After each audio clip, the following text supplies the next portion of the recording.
Hello, hello, everyone, and welcome into the Swiss Poker Open limited edition here at King's Resort in Rosvadov. My name is Alan Finn, guys, and I'm delighted to be back in the booth doing the final day coverage of this tournament. On the K, up for the winner of this, guys.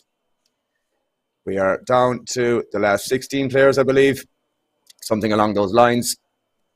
We'll find out in a moment for clarification. Very happy to be back in the booth, guys. As I said, last time I was with Dan when we were doing the first week of the WSOP a couple of weeks ago now at this stage. Took me a little bit of time to get back down to ground level, but here we are, back at it again.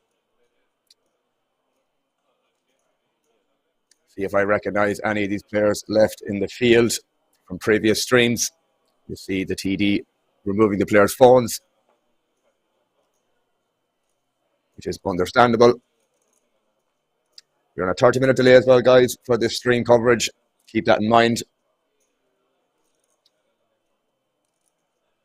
Just waiting for the action to begin.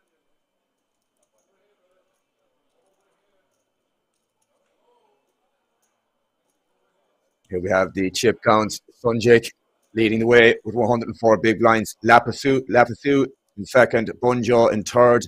Talika in fourth. Manganello in next position. Dobre, Torkov, and Voltaire all around 14 to 15 big blinds, guys. So three of the shorter stacks here, but either way, not in any sort of uncomfortable situation. Blind still 25-50, so plenty of maneuverability for them 14 to 15 big blind stacks.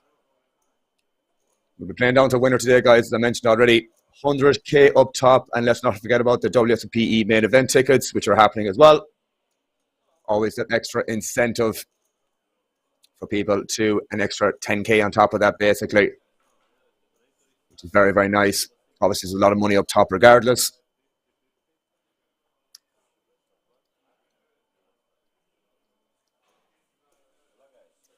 In case the action is going to be getting started pretty soon. See the dealer shuffling up the cards, guys, and one of the players running back to the table as quick as he can. But either way, sure, we're going to be up for some stellar action today nonetheless. So let's shuffle up and deal, guys.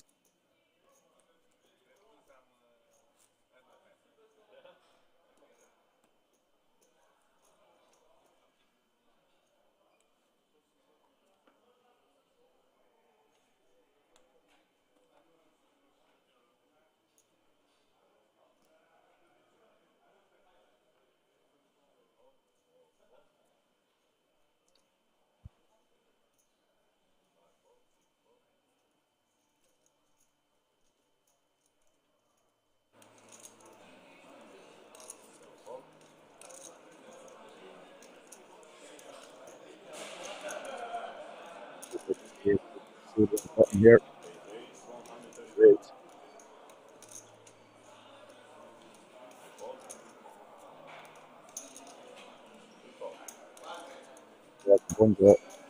All I believe is all. Because I don't believe my own eyes and see the graphics saying full. So again, James, how are you doing, sir? Back in the booth, as I said. See you in the chat as well, mate. I'm very happy to see that. So I'm just coming off for a bet here on this two-tone connected board. That's bet and 6 down. First spot goes to the chip leader. Dominant chip leader at that up at 2 for myself. It's on the big line mark. Really dominating the field, you could argue. We don't know the chip counts on the out of the table. Either way, for sure dominating this table at the moment.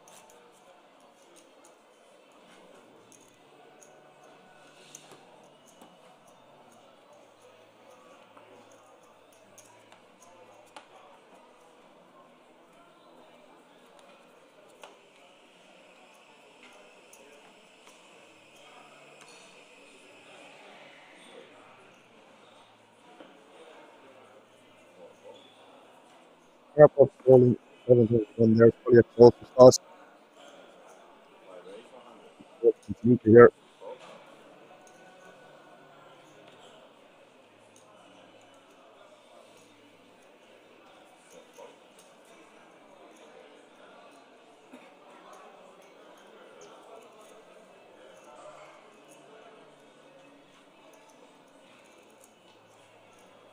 Over here now, fives. And button with the 22, 3 bet jam this. Up to get close to spot again. It's like half of it, it's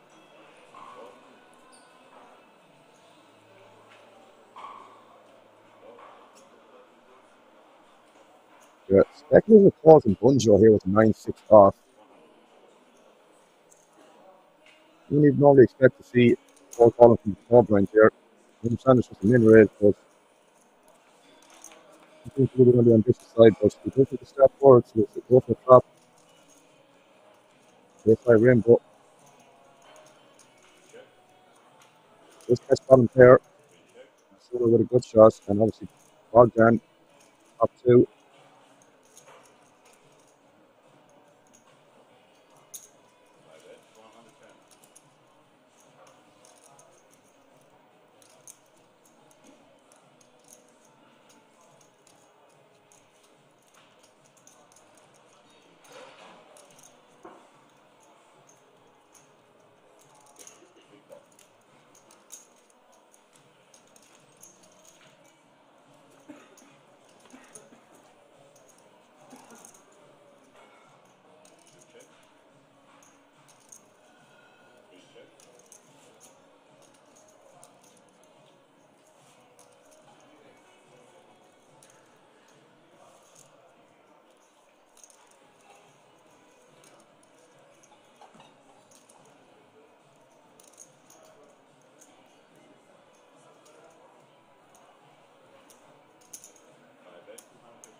Ice down now, guys. Anything better? No. Anything better? No.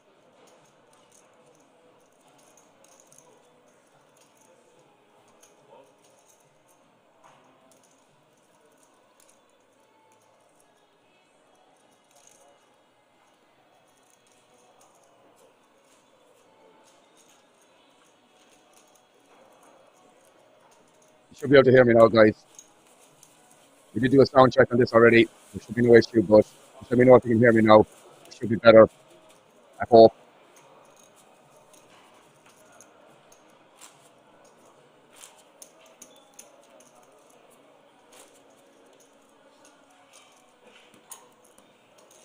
Keep all down taking on the pot anyways, guys.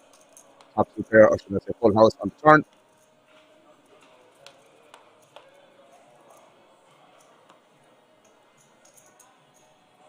Should be working, guys. I hope it is. Give me a shout in chat, because I won't know otherwise. As I said, we did do a sound check, so just give me a heads up in chat if you guys can hear me better. Shouldn't be that much of a difference with the sound. I was told that I could be heard clearly. But yeah, try and commentate on this action nonetheless, guys. The Sun Jake's coming in for a raise here.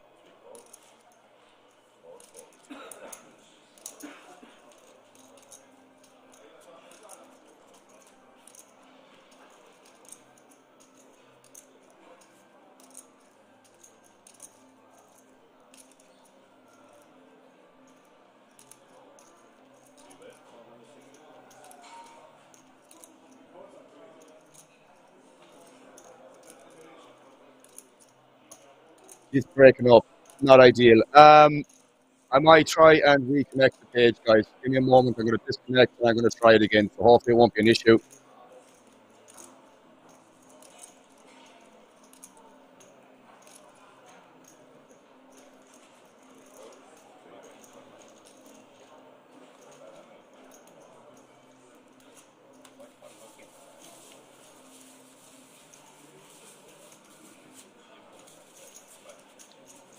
You guys hear me any better now? Hopefully that's fixed the issue. Give me a heads up in chat if you can hear me any better, guys.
Can you guys hear me any better now? Hopefully you can. If you can, just let me know in chat, guys. Again, apologies over this confusion. Hopefully the sound is better at this point. Yeah, okay, that's better. That's good to hear. Not sure what the issue was there, guys, but sounds better and a lot more clearer than Happy Days. But, apologies over that. Not sure what happened, but either way, if you guys can hear me, it's all G. All G.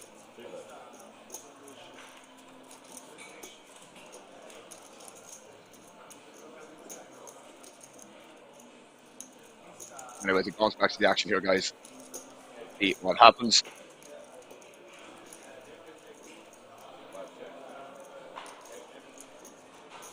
Bogdan coming in here with the ace jack for an raise first in. Walter calling on the big blind. Sorry, the button, and Unjake competing in the big blind here. Bogdan ahead here with the ace jack.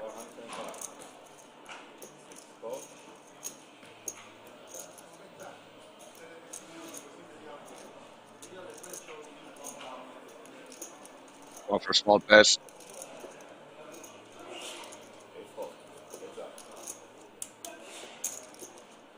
Marcus with a double gutter here, obviously.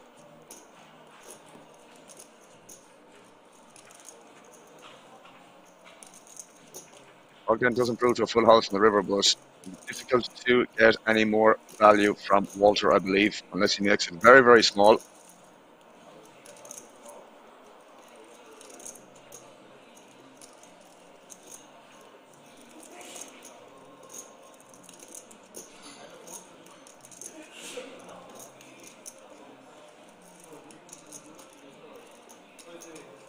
I'm deciding what size to use here in general, but as I said, it'd be hard to get head from anything less. He just blocked the ace high as well. The ace jack itself.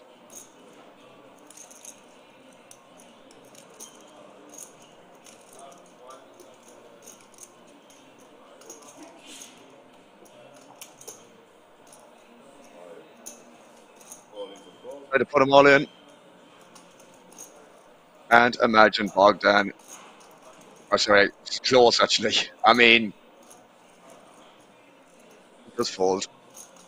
He does fold. I mean, I don't blame him. I think it's pretty standard fold there. It can be hard for Walter to get called by. I'm sure I said Talika to get called by a lot worse there.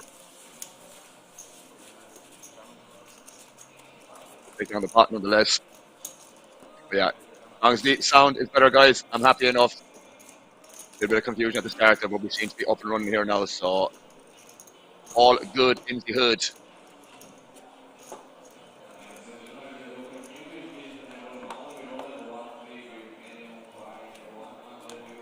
It's better. Awesome, Liz. Appreciate the feedback, man.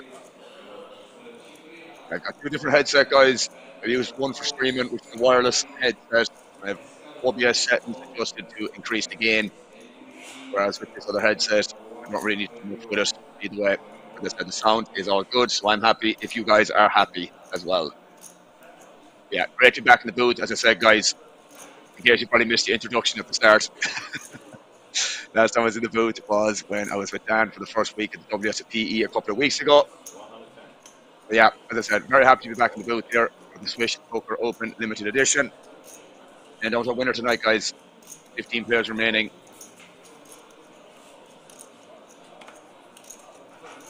Payouts in the chat as well. Under K for first, more or less. Top 7 get a WSOP main event ticket as well. Day 1A ticket, I should say.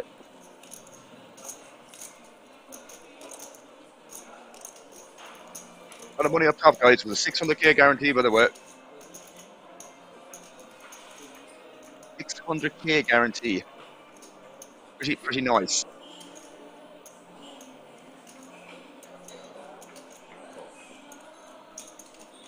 Appreciate the kind words in chat as well, guys. Glad to hear you understand the technical issues that can happen unintentionally, of course. But yeah, Apocalypse, happy to be back as well, mate. Good to have you in the chat as usual, modding it up. A little wide open here from Marcelo. PS5 off, in my opinion, but For the first time we've seen people getting out of line here with the raise first in the earlier positions.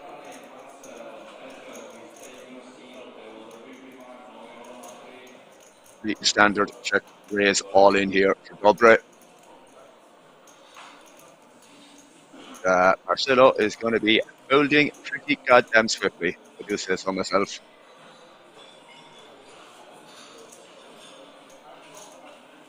Give it a little bit of Hollywood first, though. Make it look like a snap fold.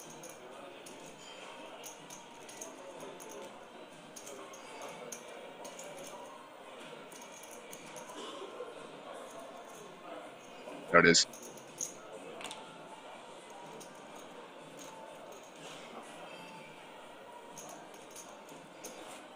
The average stack there, guys, around the 2.4 million mark. We've got some 50 big blinds, close to 50 big blinds is average stack, which is, in my opinion, quite deep-ish anyways for now. Especially with 15 players remaining. That's a play for up top, guys. Let's not forget that. I think these WSOP main event tickets are always the interesting one around that bubble, guys. No player wants to go home without that ticket, but obviously we're a good few eliminations from that point so far, but we'll be playing in the back of our minds nonetheless.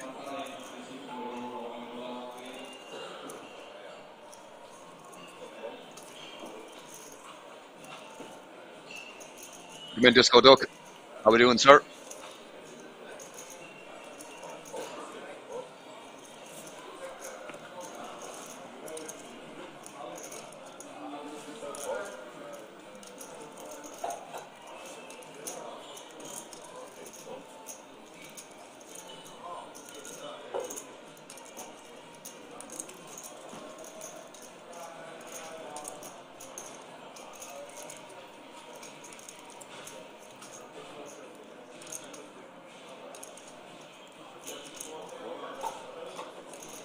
Probably now just I didn't call here from the small blind, which I think is fine as well. We've got 20 big blinds here. Raise, fold into a 3-bet is a bit of a disaster with B9 because it's a very good hand to play small blind versus big blinds. So he does decide to go for a limb. Backdoors here for Bunjo with the bottom pair as well.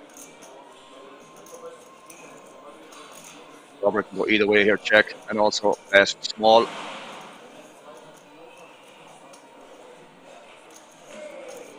Don't mind the stab here from Bunjo either.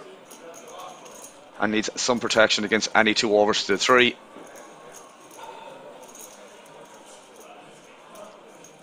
Not that Bunjo can check back any ace high on this flop either, guys. It's also a possibility when the small blind limps.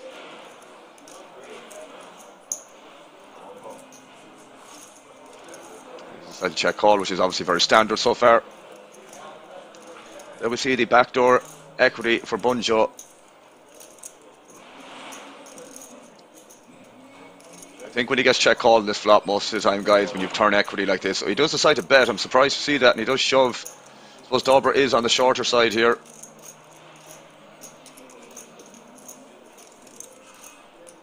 I say shorter side, it's not like that short.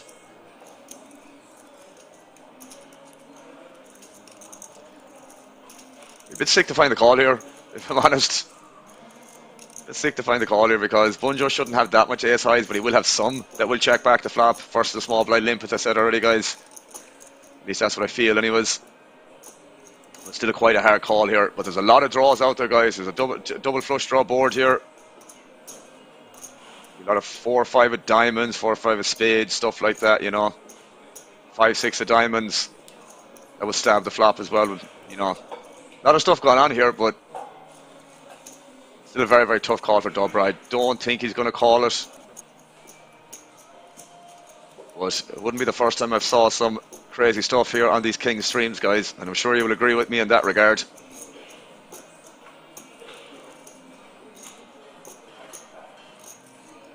See how it pans out nonetheless. But either way, it's a close one. It's mostly because of the texture, guys. Ace high shouldn't, as I said, Bunjo shouldn't have that many, but there's a double flush draw board here, so Spidey sense might be tingling here.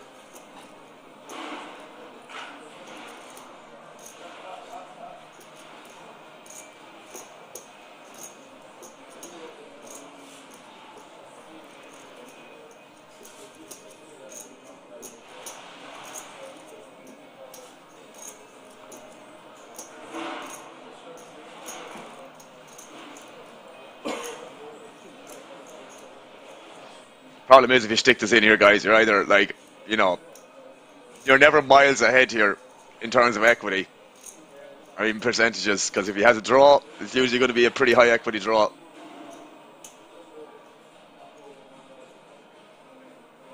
And if you just call here and he has, I don't know, some ace-3 offsuit or something like that, it'd be a bit of a disaster, but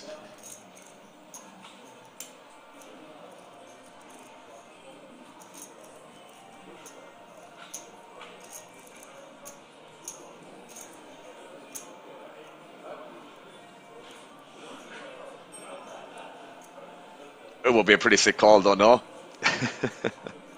It will be a pretty sick call, but very, very hard to find, guys. You can see the frustration on Dobra's face. He definitely senses something here. Something doesn't feel right, he thinks, but as I said, guys, very, very difficult to find this call.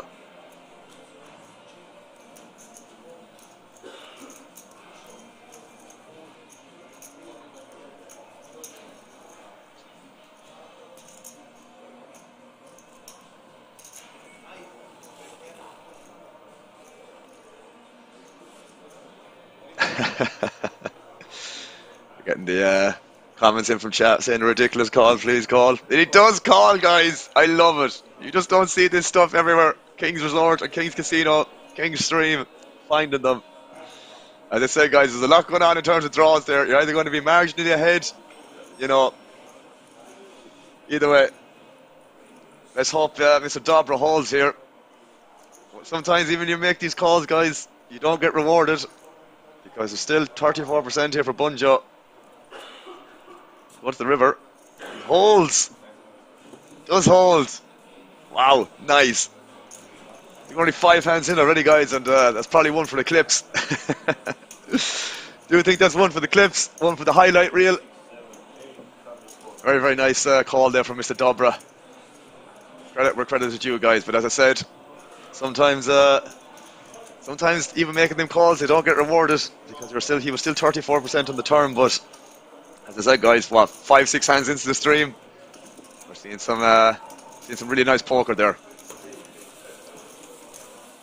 Really, really nice poker. Yeah, no, it's a steal indeed, Mr. Luther. Really, really nice call. I mean, what else should you be doing on a Monday afternoon here, guys? Well, depending where you're based, obviously, but yeah, for me it's 2 p.m. here in Ireland. Just things you love to see, guys, on a Monday afternoon, I guess. Amazing. Really nice call, and as I said, very, very nice to hold. Very, very nice.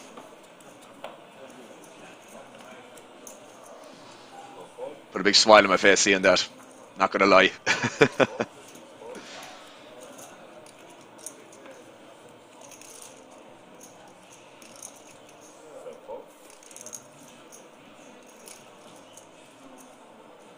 The blind's gone up to 30 and 60k, guys, with a big blind ante of 60k as well.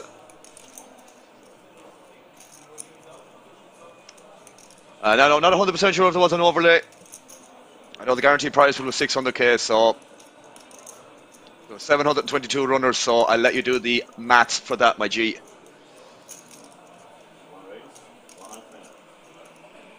All I know is there is, yeah, 190k. That is disgusting apocalypse.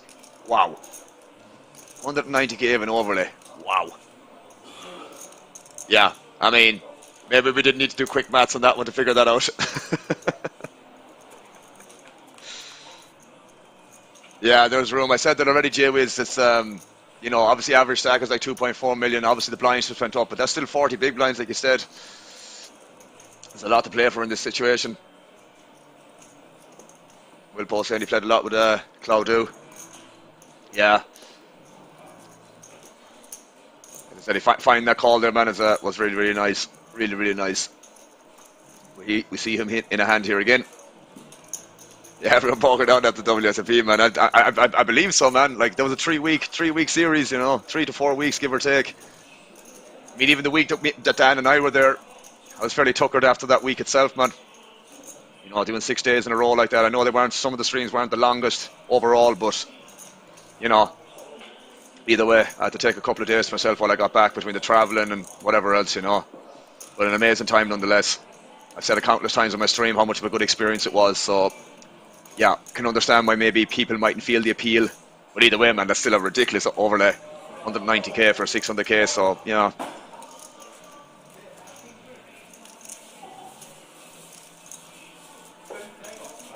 You see Dobra taking down another pot there with the ace-10.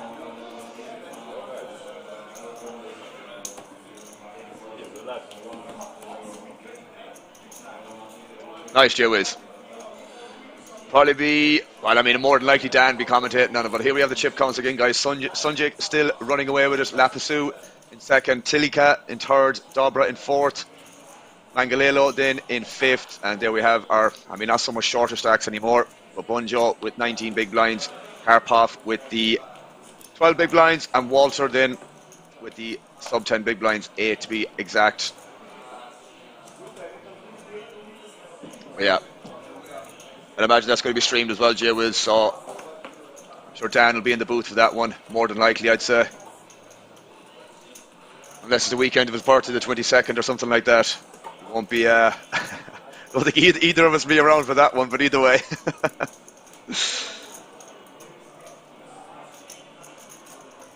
Best of luck in it, Jay Wiz, nonetheless, mate. Well, yeah, Johan, yeah, sorry, man. I just, again, just like I'm so used to when I do it on my own stream, bro. Just calling people by their username. Obviously, I've gotten to that level of acceptance with you that you've said that it's Johan. I'm not Jay Wiz anymore, but yeah, either way, bro. Call you whatever you want.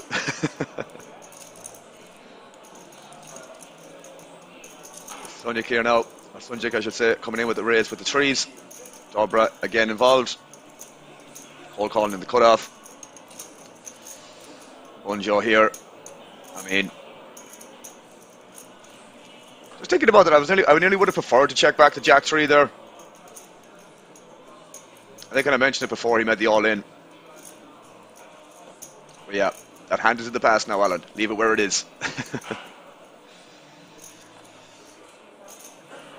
Heads up to the flop here anyways, guys. Sunjik versus Dobra.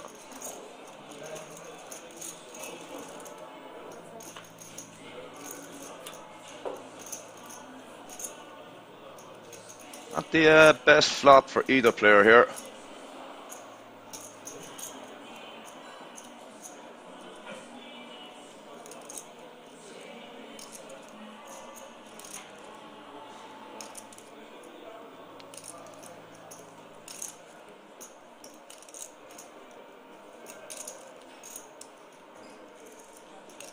Two checks back here, which is kind of what I was going to expect on this flop. Obviously both players having a spade here. Dobra could still be miles ahead of Sunjik range here. I don't see any point in betting the turn, or sorry, the flop, excuse me.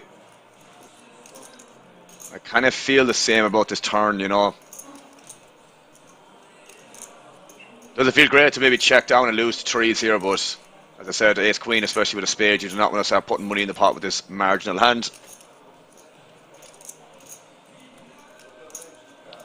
Sunjik might feel the need to bet here, but yeah, I mean, I'm not sure how often the ace queen is good here, guys, on this board texture itself. Only hands are really ahead of us, like king, queen, mostly. And you kind of lose to ace king, which will play it this way as well. Yeah, I mean, I don't blame him. And yeah, as I said, not ideal losing to trees there, but kind of is what it is. Just one of those hands where you just kind of have to just check down a lot of the time in that exact situation, I think. But yeah, I mean, Sunjik chipping up. When you win a hand of trees on that board texture, guys, you know, you can understand why he's maybe ran up a stack. Not often you're going to win there with trees, but sometimes you will. So either way, nice hand, mate.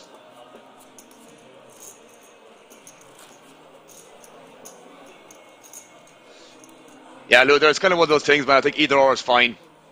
And they're one of those things you might get better hands to fold, which is obviously a plus in that regard. So yeah, I think either play is fine. Either play is fine. I just think myself I would have maybe preferred to just check that back there, but yeah, I can see benefits to both, bro. Definitely.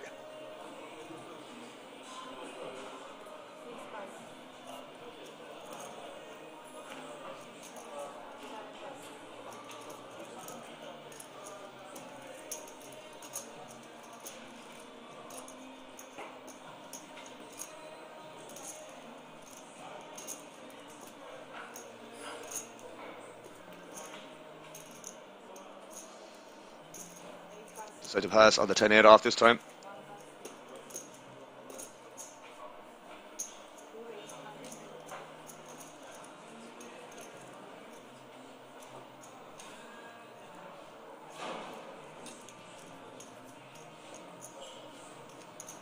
Still here now with the ace-9 on the button.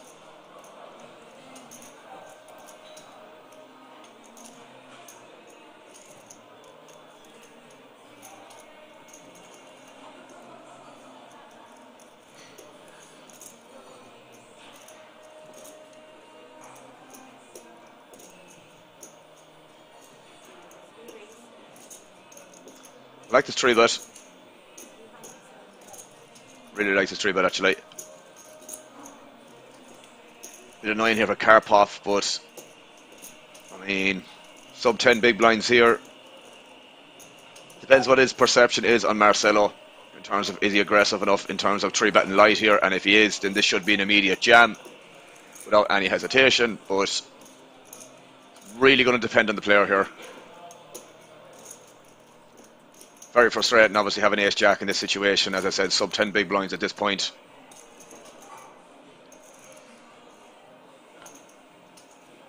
Yeah, I can see that happening, which is not ideal, but kind of one of those things where you just don't have that much fold equity in that situation as well, you know.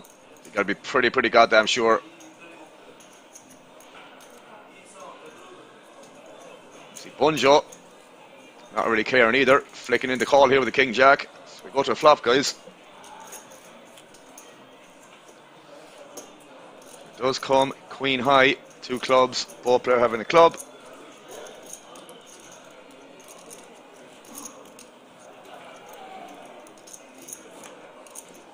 Check on the flop.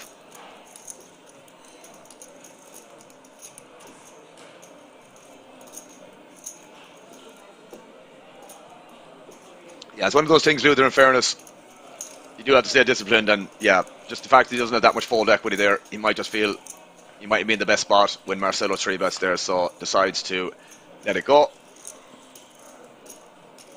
Now we see Bunjo here, ripping it on the river. This guy is not really a pushover in any way, shape or form, guys.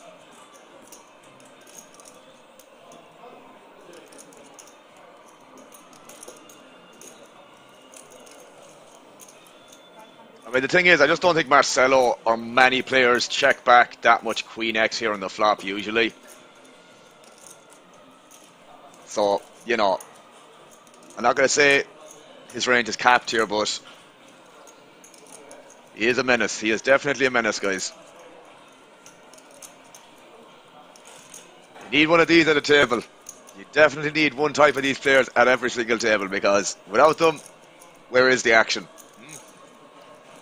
Although in saying that, Marcelo 3-betting the ace-9 here, maybe it's fine. I'm not 100% sure on these ranges, on these stack sizes, but I don't think Bunjo is one of those guys that gives a crap about things in general when it comes to what might be optimal and suboptimal. This guy just likes to play the player, which I'm a strong advocate for as well. Who's a menace? I thought you were nice to me now. Debatable, bro. Debatable, Apocalypse. We're on about Bunjo, mate. Either way, I think it might be justifiable to give him that nickname going forward, the Menace. Either way, really nice spot here to find the bluff. Yeah, I wouldn't say this is the easiest call, guys. I mean, look, he's obviously repping quite thin here. It's not like he's like, you know, shoving 8s, 9s, 10s here if he ever has that, which he probably doesn't have that often. So, you know, you can probably like still jam a 7 here pretty happily. But, you know, that's the bare minimum in terms of the value part of his range, IMO. It's like, the thing is, I'm pretty sure Bunjo is just going to like bet or just jam on the river with like, you know, miss clubs, for example, and whatever else. So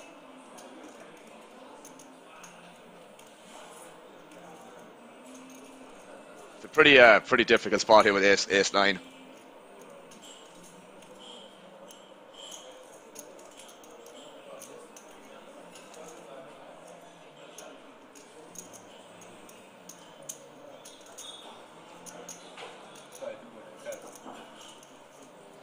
thing is, we saw Bunjo already do like something quite aggressive with the Jack 3 suited, although at the same time it's probably a fine play.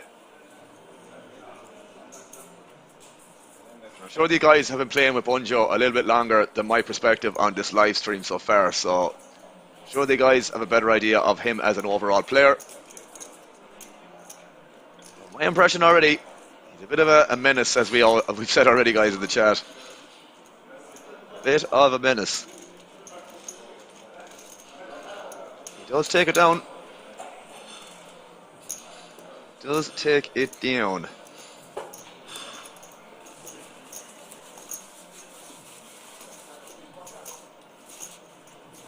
Probably increase the stack there, 50 to 60%, guys, which, you know, it was a high variance spot, but man, don't give a crap, as I said. So on with the Jack 3 suited. Jack 3 suited, and doing it there with a King Jack. What else do we have in store for this man? Stick around to see, guys. I don't think this is the last we're going to see of Bunjo putting the chips in the middle too light. Seems to be a relatively aggressive player. Sometimes you need to be in these fields, guys, to run up a stack as well. Work both ways, obviously. See Lapasu here now. Bending going to raise the 3's UTG.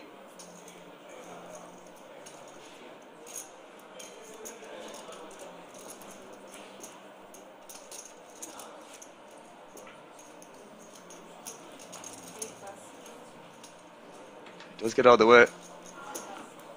Yes, nice bluff of D, guys. As I said, guys, you definitely need one of these guys at your table, especially on a feature table. Especially on a feature table. Definitely draws in the crowd. Word gets round.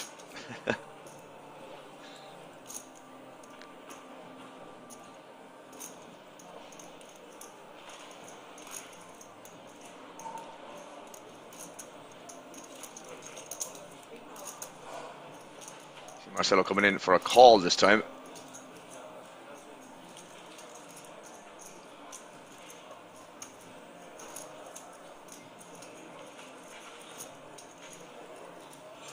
Indeed, Lou, the aggressive players do bring the action.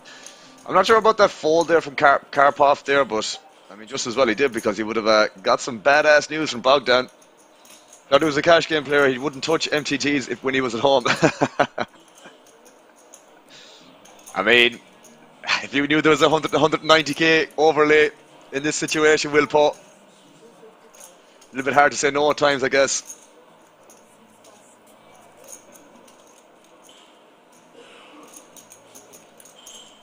Now, I do not want to see Marcelo Lim call this. But when in Rome, indeed, bro. I mean, look, as I said, he didn't really know when he bought into this that there was going to be that big of an overlay. Maybe he late reg, who knows? But either way, it's a pretty sick value tournament to be running deep in right now. 100k up top plus a WSOP E-main event ticket, guys. It's an extra 10k, obviously. There or thereabouts. Definitely worth a fair bit.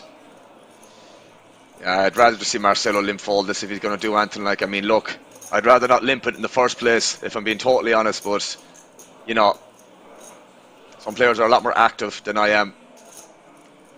Chips at this stage of the tournament, guys, are worth something. Not just one big blind, but, you know, closer you are to average stack, the better, usually. So you don't want to be leaking / bleeding away chips here with limp calls, with, you know, speculative hands with 9-10, but what the hell do I know? We are going to a flop, guys. Let the games begin. Let the games begin.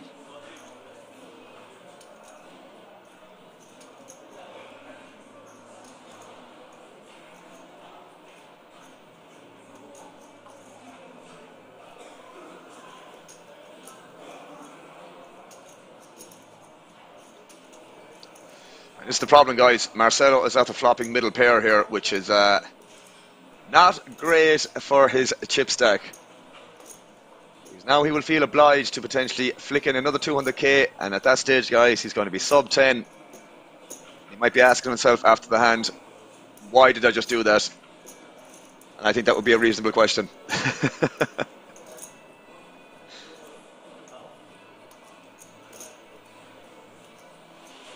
You might feel obliged to jam this as well, which is, you know, probably not ideal either. And he does jam it and he gets called, man. This is just like a recipe for disaster. Either way, still has 25% here, guys. Still has 25% here. This could have all been avoided, but as I said, man still got 25%. Let's see what the turn card brings. Oh my goodness. Ask and you shall receive, Marcelo. What a turn card. But he's not out of the woods yet, guys. As we go to a river. Ooh, look at that expression on Marcelo's face.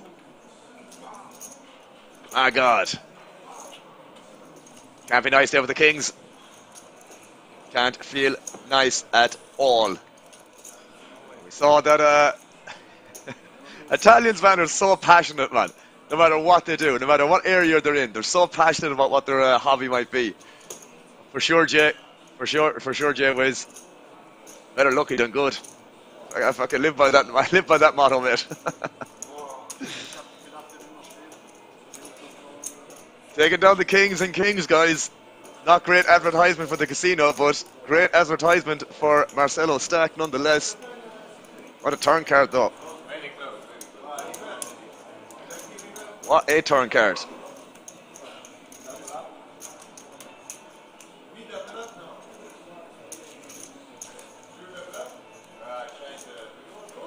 Yeah, obviously the Kings can't be too upset there, guys. That's exactly what they want to see when they're all in. But at the same time, he still had like the guts of 25%.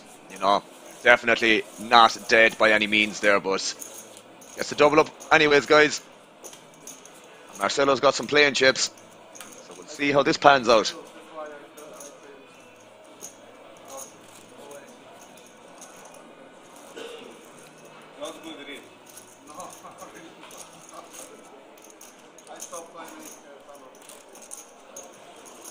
It's like he knew, all right, check boy, didn't he? It's like he knew.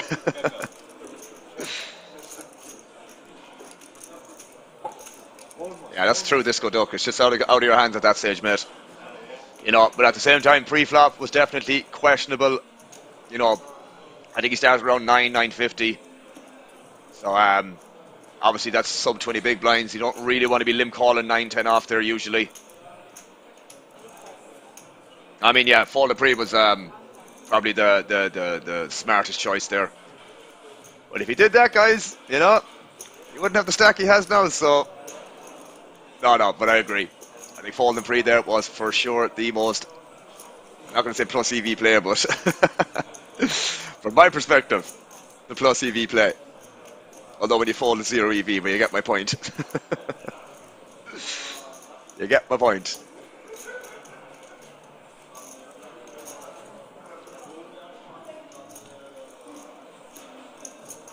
That's why poker is so fun to the average viewer, guys. It's exactly why. You know, always have a chance to win the hand. Always have a chance to win the hand.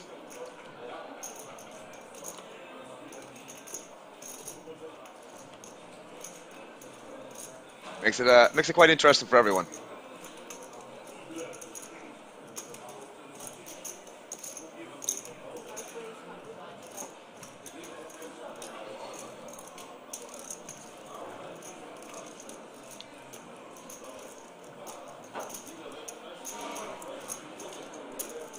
No suck out, no game, indeed, guys.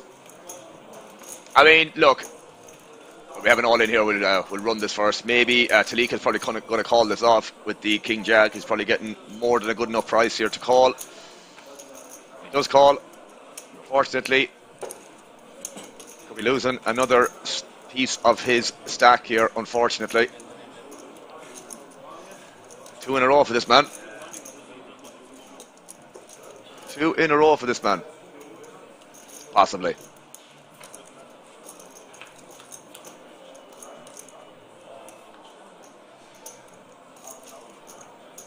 Ace king still ahead, guys.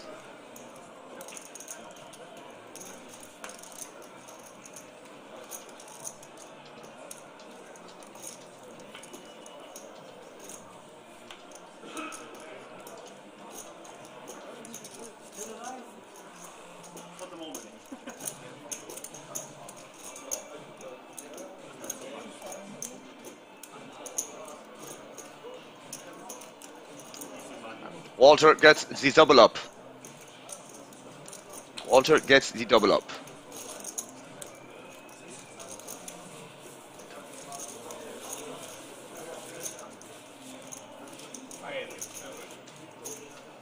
Man's got some breathing room now.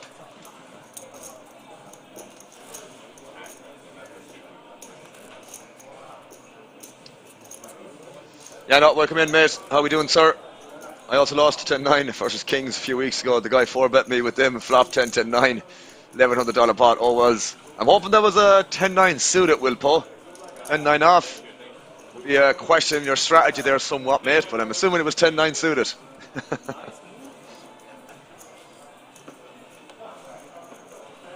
I mean, I hope so. Not assume, I hope so. Suited at least, yeah. Well, I'm okay with that. I'm okay with that, bro. Probably would call a 3-bet there and 4-bet and whatever else with the hand. Richie, welcome in, mate. Chat bad beat free, please. Yeah. I was going to say there's a command for that. I remember someone brought it up during the WSOP a couple of weeks ago. WSOPE, I should say.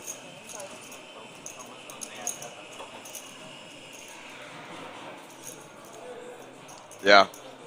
Nightbot's going to listen to that stuff as well, yeah? Nightbot's going to make its own command.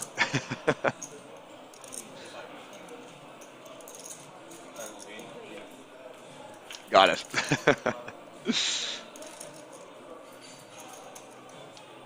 Marcelo flopping it up and down here. Bunjo with top pair. And Sunjik with middle pair then. So a piece for everyone at the moment. Sunjo checking.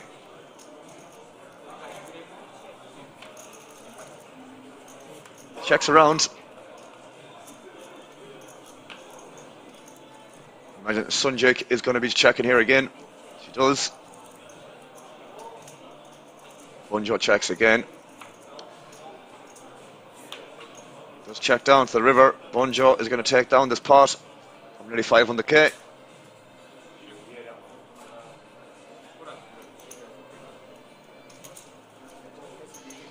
Bit of a, I'm not going to say strange bet. Like, I just don't see the point of it. Going for like this 20% pot in the river. Bunjo does snap call. Yeah, not really a fan of that from Sunjik. Yeah. Probably driven, or Draven, I should say.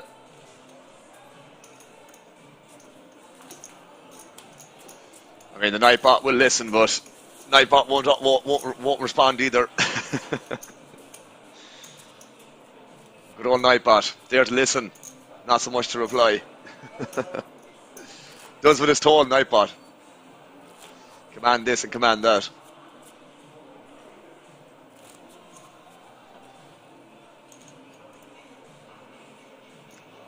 The other way, we see Bunjo taking down that pot. Quite an interesting name. Wonder if that the real one. Wonder if that is his real name.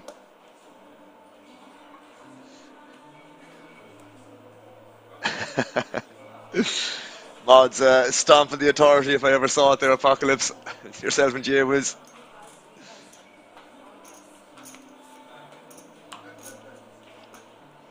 I was going to ask what other ways, but I might find out.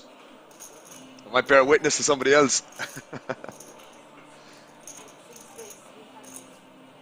Walter coming in here with a raise 300,000. What a big raise. Quite a big raise. Probably means he gets re-jammed down here if somebody picks up a hand behind. It's a bit of a disaster. I always say to myself, guys, if you can get the same job done for, you know, a lot less, then I think you should just use a smaller size in here. You know, obviously Dobra is not going to be defending here. So, yeah, either way, definitely an interesting side raised by him.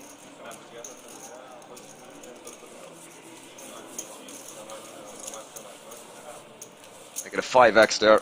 I understand there's that extra incentive for the big blind ante to be taken down as well, but I still think 120 to 150 will get that done regardless. The man did not want to play post flop, so can't argue with that.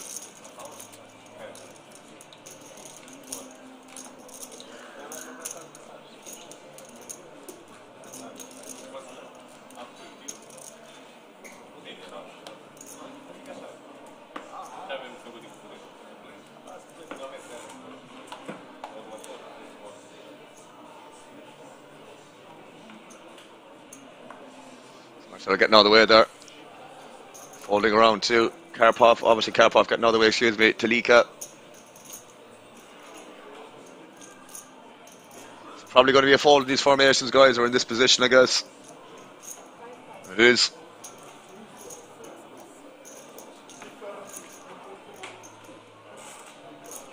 Lapisu getting out of the way. There's going to be fold around to Sunjik, excuse me, who gets out of the way as well. We're going to see another battle here between Domja, I should say. Mr. Bunja.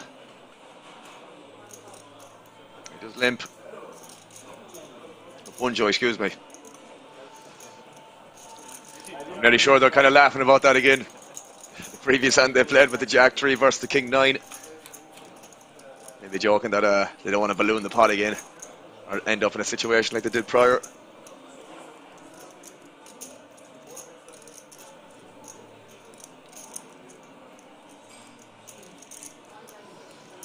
Dobra going out for a bet here. Obviously Bunjo is not going anywhere with the top pair. Imagine Bunjo is one of those type of players, guys. If he has top pair, he's probably one of those guys who says to himself, I ain't folding. We shall see. Extra equity here now. Picks up equity, I should say, for Dobra. Can't imagine he's going to be slowing down. Having the 10 of clubs here is nice as well.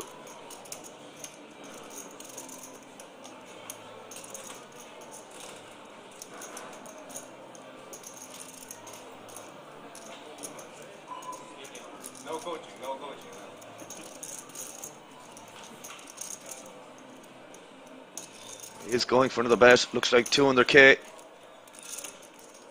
That's what it is. That is what it is.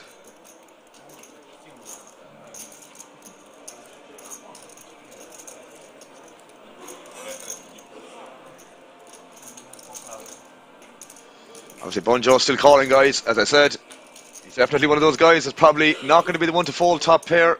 And Dobra is obviously going to be slowing down now, picking up some showdown value with a 10 here.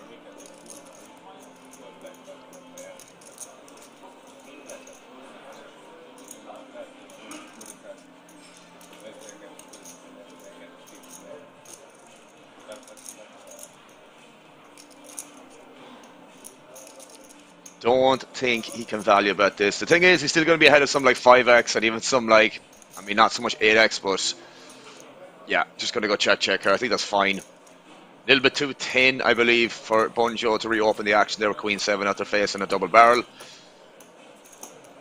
Although at the same time, some players might. Hey, Shawnee Pud, mate, welcome in, my man. Avid supporter on my own stream, guys. Mr. Shawnee Pud. Welcome in, mate. How you doing? Glad to have you with us on this Monday afternoon. Here we have the chip counts, guys. Sunjik still leading the way. Lapisu in second place, which we haven't saw much of. Bunjo and Magdaleno is in third and fourth. Dobra, Talika, fifth and sixth. And Walter and Karpov, seventh and eighth, respectively. Again, guys, all plus 10 big blinds, or 10 big blinds plus, I should say. Blinds still 30-60 with a 60k big blind ante. We have not had one elimination since the coverage has started, guys. There is so much playabilities in these stacks right now. You see the average stack still around 2.4 million. The guts of 40 big blinds is the average stack. So much playability, guys. We are going to be playing down to a winner tonight as well. Or today, I should say. 100k up top, guys, plus top 7 finishers will get a WSOP main event ticket. Lotta money up the top. 600k guarantee, guys. From what I heard from one of the mods, was 190k overlay. Disgusting amount of money, guys, for an overlay. But obviously, if you're in this field with 15 players remaining, you're pretty much laughing. Pretty much laughing. Here we have Sunjik opening with the King 10. Marcelo defending in the big blind with Queen 10 suited. Marcelo flopping a good shot here. Not going to be going anywhere.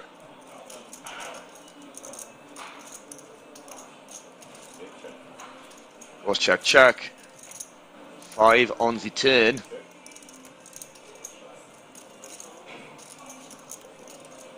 Marcelo coming out for a bet here, it looks like. 30-minute delay, Osmo.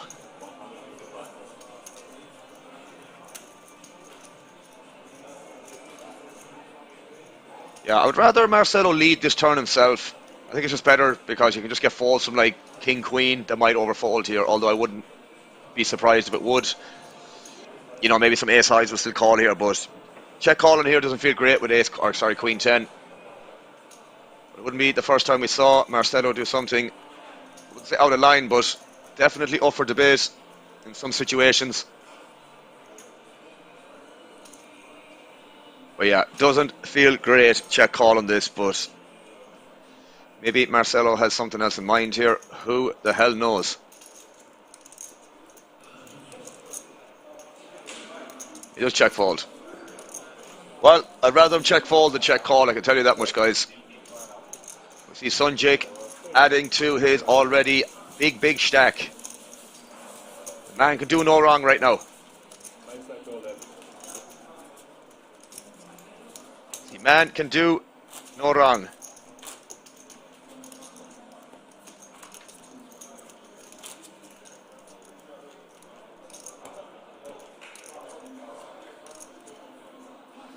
Three other people nearly tuned in on Twitch already, guys, watching this final day coverage of the Swiss Poker Open. A lot of money up top, guys, so don't blame me for tuning in. Still have 15 players remaining in this field so far. As I said, guys, stacks are quite deep here, but Walter flicking it in the middle here with the ace-jack suited. Just when he deleted them codes apocalypse. Don't want to say codes are giveaway for the next 12 months of my life, mate. Said it more times in 1 week than I did ever before. The first week of the WSOP. The giveaway goal I was being classified by Dan. Jesus Christ. Plugging left, right and centre, mate. Falls around to Marcelo on the big or small blind here nonetheless. Yeah, ban codes. And Walters all in, does get through. Kharkov not going to be calling with 7 Dewey off.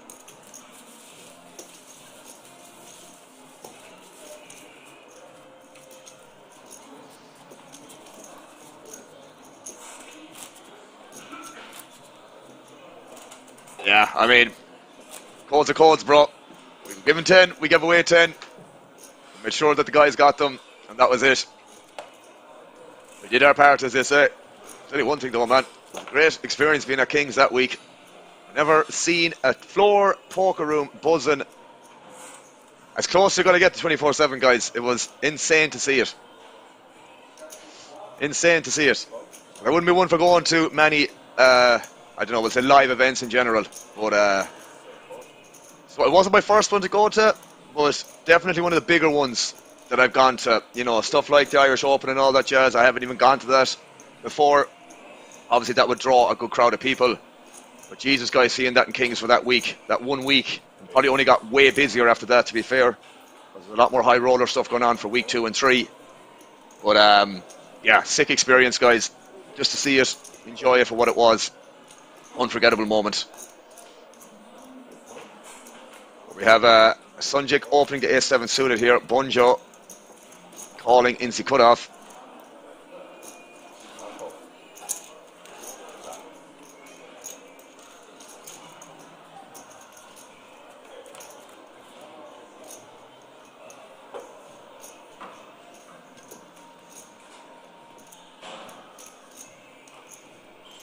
The flop of 6 high connected.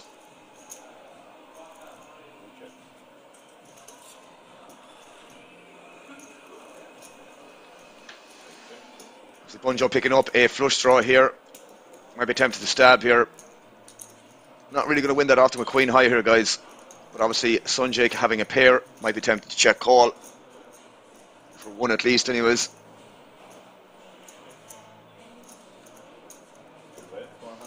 Does decide to bet, which I don't blame him.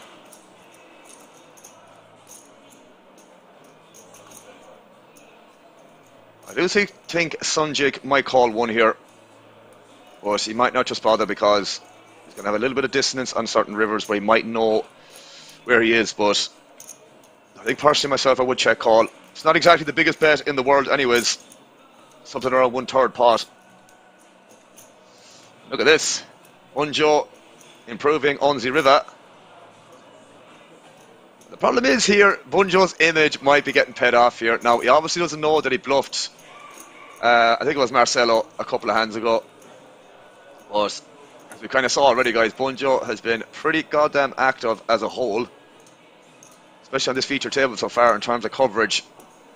But not exactly the easiest call in the world from Sunjake here if he does find it. I'm not going to say Bunjo is the type of player to have a 4 here, but it wouldn't surprise me if he did.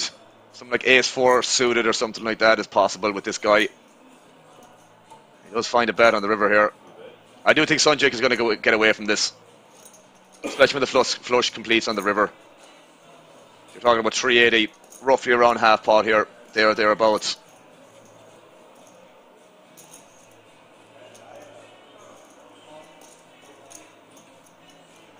Yeah, I mean, I know Bunjo is probably one of the more active players on this table, guys, but at the same time, I'm not going to say it's difficult to find bluffs here, but Bunjo, it may not be that difficult. But yeah, I do think it's a fold most of the time here from Sunjake's perspective. There's so many better spots you can flick in, like 400k here in terms of, yeah, just better boards, better situations as a whole. Probably would be a tad ambitious to flick this in and be like just hoping to be good here most of the time anyways. Even though I understand the temptation. I tell you guys, I wouldn't be surprised to see a call here. And that's because it's against Bunjo. The fact that I keep saying this name, man, it always just makes me want to die laughing. This Bunjo name is just hilarious. Told you guys. Sunjich. Yeah, I mean, look, guys, you're talking about an Irish person here trying to pronounce international names. Can hardly speak English sometimes, let alone pronounce some of these names here, but he does find the call. As I said, guys, I'm not surprised. Bunjo image probably getting paid off here. He's repping relatively thin there, in fairness, so I can understand the call there from Sunjik. Just trying to help. Yeah, no, I get you, Konging. I get you, bro, but yeah, definitely not going to be definitely not going to be on par with some of the guys that might know how to pronounce these names a little bit more accurately than myself. As I said, sometimes I can barely speak English, so I'm not going to say give me the benefit of the doubt, but give me the benefit of the doubt, please. Or should I say some leeway? Some leeway might be a little bit more accurate. Try my best down here, guys. Both Dan and I have this same issue with this when it comes to pronunciation of some names. But yeah. Seems to be can't be as bad as my translation. Well done, obviously. It's hard to say. There's only one way to find out. We got to see some examples, bro. Got to see some examples. Exactly. Alan Finn. Yeah, there you go. Comms. Alan Finn. We apologise for pronouncing names. He's Irish. There you go. Apocalypse understands. As long as the people know Apocalypse. That's the important thing.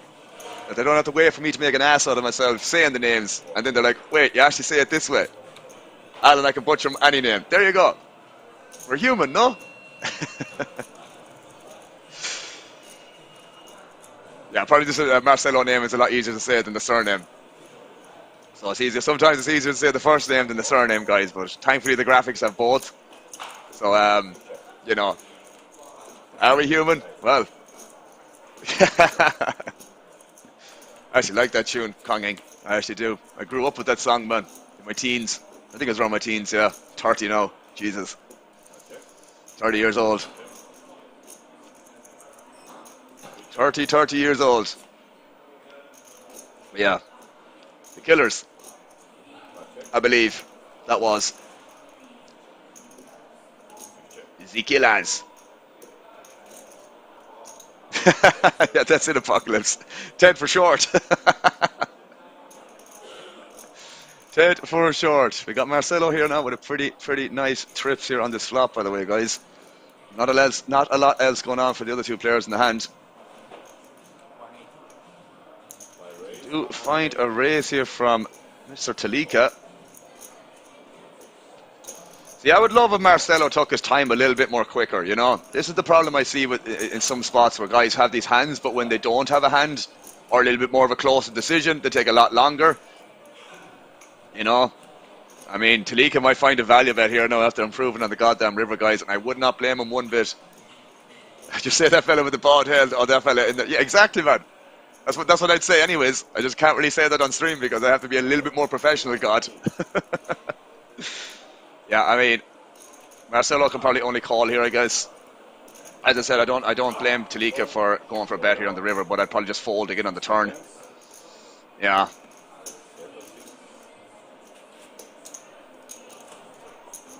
I get he's from the small blind there. He might argue that he has more 6x, but again, guys, there's just better hands to do this with, in my opinion.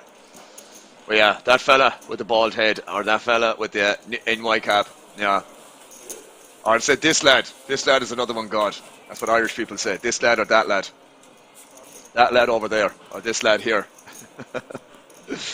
The channel is somewhere between a group of mates and professionals. You decide which we are closer. Yeah, I mean, I think I know the answer to that one, Apocalypse, but yeah. Better to have a bit of humour now than being all too serious. Yeah, them ones there, yeah, burning chips. Not ideal, man, yeah. He's definitely been on the wrong end of it, Jay, for the last... Yeah, you could argue 10 to 15 hands or so, man. I think it was like the King Jack versus the Ace King, and then there was one example before that I can't remember off the top of my head, but, you know, losing another couple of chips there with the King 10. Marcelo has fairly ran up the stack since the 10. Oh, that was actually it. His Kings versus or them ones over there. Yeah, yeah. It was against Marcelo with the Kings that time when Talika had it, and Marcelo turned the two pair. He ran a little bit unfortunate with the King Jack versus the Ace King, and obviously that hand as well. The only misstep he's kind of done really was the kind of that last hand, I suppose, wasn't it?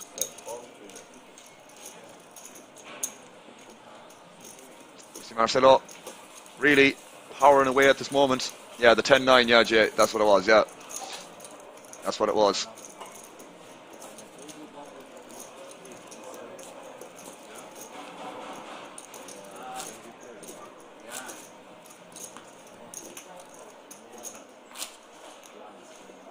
Definitely, you've had some quite interesting spots nonetheless, guys. I mean, from an entertainment standpoint, really very much enjoying this. As I said, it's been a couple of weeks since I've been back in the comms situation here. I just feel like I'm buzzing here now, just being back doing it again. So, as I said, super grateful. I'm back doing it. Obviously, I've been streaming the last week as well. I took a week off after I came back from the WSOP with Dan. So, needed that week to kind of get back to some form of normality. I only got back streaming myself probably last Tuesday. My brother is actually getting married at the end of this week as well, guys, so I probably won't get many hours in for playing this week either.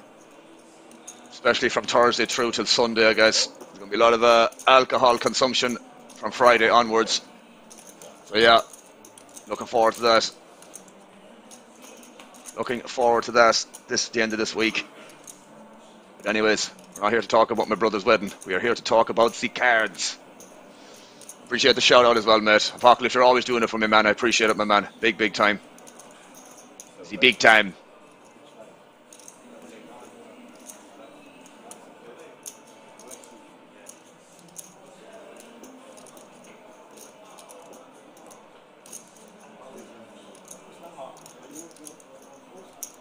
There's definitely lots of laughs, Apocalypse, I can tell you that much. Fucking, lot of ups and downs the last week as well, man. Been firing some 1KNL online, which has been fun. Got permission there from the guys in the stable, so very, very much enjoying that experience the last couple of weeks. Last week, I should say. Not been running the best, but definitely been playing some quite good poker. So, as I said, the fact that I still have the confidence to be firing 1K or sitting down at a good spot on certain tables definitely draws in the action from some viewers. People want to see the pain on higher stakes, guys. I would too, to be honest. See a bet here from Lapisu here. This is the first time I think I've seen Lapisu in a hand here. And he does take it down. With a good shot on the turn.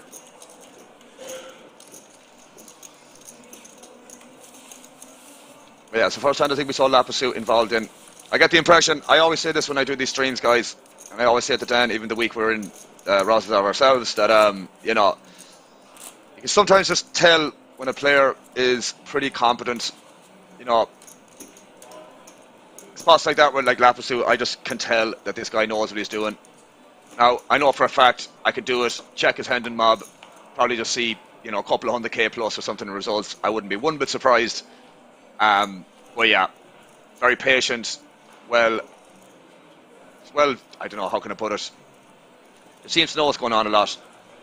Even though he hasn't played that many hands, you can just tell that, you know, he's not really limping. He's really picking the spots. He seems to know when to do X and do Y. So I would not be surprised if we see this guy run deep. Obviously, when we get down to the final table, guys, I will be asking you who your pick will be. Who your pick will be. Well, yeah. I don't know if Lapisu is going to get to the final table, but if he does, he might be my pick. But there's also still an outer table going on, guys. So Lord knows who else is on the or second table, excuse me. But either way, Lapisu taking that down there.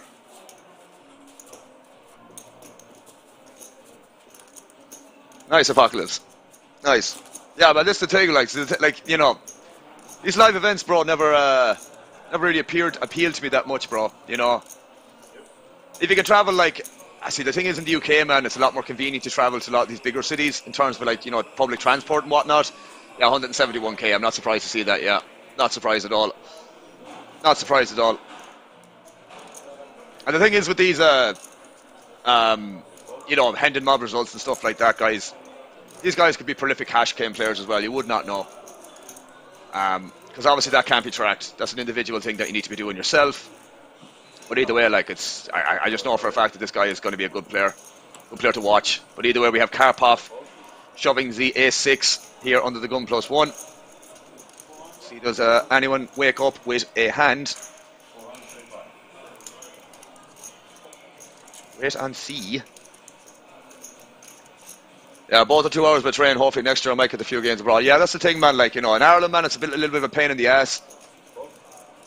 Some places are a lot further away, and getting to some places you might have to get a train and then a bus. So yeah, it's kind of it just gets expensive, Apocalypse, from my perspective. Where, you know, for the format I want to play and for the level of enjoyment that I want to experience, I can literally just get that from home in terms of playing online. We do get a call here from Lapisu, which I think is absolutely standard here.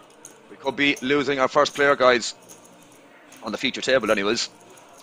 You see the field is still 15 from the start of the stream. That has not changed.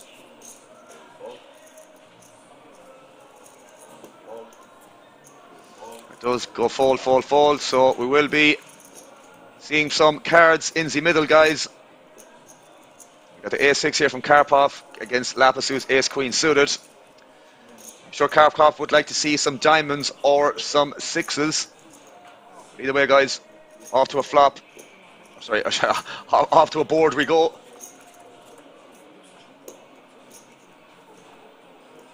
He does have spades on the flop here, but obviously backdoor diamond's not really looking good here. The ace on the turn, so we need a 6 and only a 6 here, or we're going to be losing our friend Karpov, I should say. And no 6 there, and we do lose our first player, guys. We do lose our first player from this feature table. Well played, sir. Well played, mate. Outlasted 722 players there, guys, or close to it. And we're down to 14, guys. We're down to 14. Been invited to Bratislava for a festival by a few streamer friends, but got a wedding halfway through. Yeah, I heard some of festivals that are going on there as well, man. I'm in a Telegram group where they offer some, free hotel rooms to some cash game players if you play like 6 to 8 hours a day or something like that. So, again, like that, bro, it's just like, again, like kind of what I said, it's one of those things for me personally. It's just, I can get the same enjoyment with the format from online. And to be honest with you, bro, when I was playing live there, it was the first week in August this year. I was playing on 9-handed table. 1-2 buy-in, like whatever, and I was like looking at the clock, man, every like 20 minutes, and I was like, what the hell am I doing here? Just wasn't enjoyable, man. I was like, November last year, guys, I was playing Zoom 8 tabling for 2,000 hands an hour, so I'll let you be the judge of that in terms of how slow live poker might be from my perspective, because you're probably getting 20 to 25 hands an hour, if at best. And, I'm going from that, like, kind of 2,000 hand experience, an hour to 20 to 25 hands. It's just, I kind of need the stimulation of my brain, guys, the whole time for me to be, the time to go quicker. But that's just me. Like, everyone is has their own way of enjoying poker as a whole, I guess. So the first 7 players get a ticket to the WSOP in 1 year. Seems like a long time for a ticket. Dino, I'd still rather have a ticket than not have a ticket, mate. And the thing is as well, them guys can accumulate more tickets in future as well. So, as I said, a 10k ticket is a 10k ticket, bro. I don't enjoy it online so much. I don't enjoy it online so much. For me, live is important. Never trusted them. Plus, I like the social side of the thing. No, the thing is as well, man, whenever I do go to them social events, it's just a piss up, man. Not alcohol, just whatever. You meet lads that you haven't seen in so long and stuff like that. So I get that, totally get that. But we do have an all-in from Dobra here. Does Bunjo believe or realise that it's on him? Yeah, maybe he didn't. But yeah, Walter's just going to have to fold here, guys. And I forgot to mention as well, the blinds are going up to 40, 80 with a big blind ante of 80 as well, guys.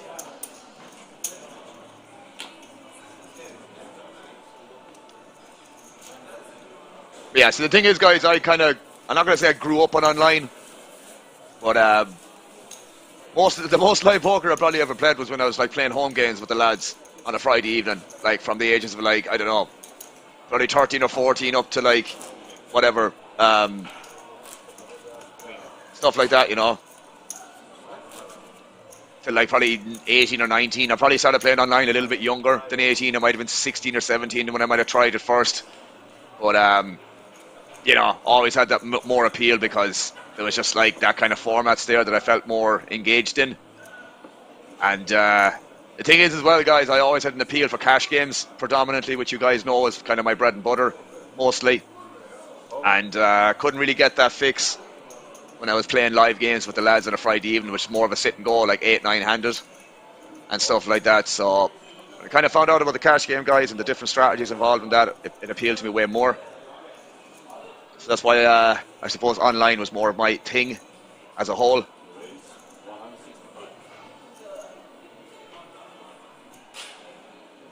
But I have to say, like, no doubt that live games, cash-wise, are a lot more softer, guys. But as I said, there's the volume. It's just so goddamn slow. The only justification I would have for playing live games is probably like, higher stakes, like, I don't know, 5-10, something like that, or even 10-20 would be my justification for playing live, because otherwise I don't think playing 1-2 and grinding that would be that entertaining for me personally. But that's just me again. I started at 16 in a pub league. I turned 18 and straight to casino games. When I trip to Vegas to 19, but America's 21, so I couldn't go. Sick, man. What you do with the package? We do have an all in here. Just Bunjo decides to flick in the ace-3 here, hoping for a fold against Talika. And I don't think Bunjo is going to be taking this pot, guys, unless he gets an ace on the turn or run a run of straight cards, run of flush cards. Always a sweat. Always a sweat.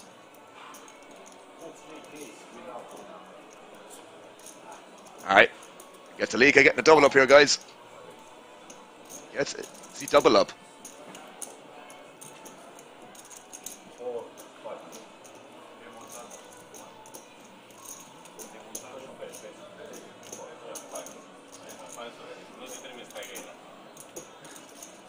I play 1-2. Yeah, the thing is, man, live games are definitely fun. Like, wasn't transferable, so I had to go get second place. Won a few nice games in the years since. No, that's good, bro. I mean, I was going to ask what happened with the package, if that's the case, Apocalypse. I mean, I'm not sure what the package is worth, but obviously it's a 10k ticket for the main event. So, well, you won a trip to Vegas. I mean, when was the trip planned for, bro? That was the thing. Was it for the main event or anything like that? I mean, winning the trip to Vegas, man, is probably going to be worth like a 5 to 10k package, anyways. Flights, accommodation, whatever else on top of that, you know, I would assume.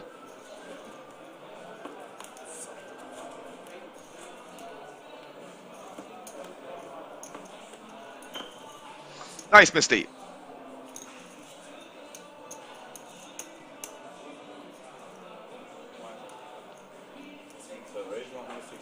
Very nice.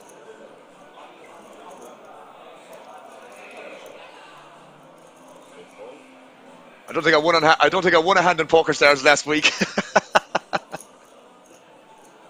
Don't think I won a hand in Poker Stars last week, lads. I'm not going to lie. Down a few buy-ins, to say the least. All part of it. But yeah, congrats again, Misty. Well done. I was for Red Tooth National League during the WSOP, but I think the grand final, yeah, also got a 10 ticket. So it's probably worth checking a lot more than just a 10k, man. Whatever flights and accommodation and all that jazz on top of it. So, I mean, never had that experience most in my early years of playing, guys. Although at the same time, probably from 20 to 24, 25, I didn't really play that much. And I played very, very recreationally on the weekends, like for a couple of hours here and a couple of hours there.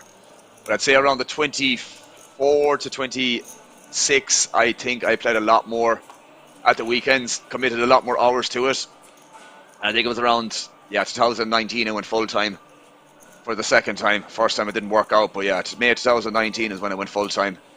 And I have been playing since, with a lot of ups and downs in between, guys, but obviously that's just part of it. But yeah, the fact that I'm firing 1k NL online the last week or two, guys, is obviously pretty nice from my perspective. I'm playing a lot more 500s with a lot more confidence as well. So, you know, takes a long time to move up the ladder, guys. Some people will do it a lot more quickly, but you know, everyone is on their own timeline. That's how I feel about them situations. But for me personally, definitely have major ambitions to play very, very high stakes at some stage of my career. As for how much, I don't want to say. I definitely do not want to put a ceiling on it. Fucking hell, man. 3,500 players for a 110 buy-in. Definitely a 500 to a K for first, man, I'd say.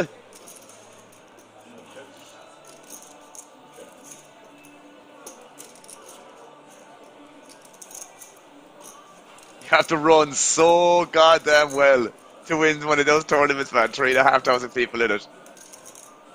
Like, even cashing in that is like a good result, like, but actually winning the goddamn thing, yeah. See Lapisu here coming out for a lead. After the flop goes check. Bunjo here. Just 2 overs. Probably just going to have to end up folding here, I guess, but Bunjo has done more stranger things on this feature table than I could ever write about, I guess. He does flick in the call, so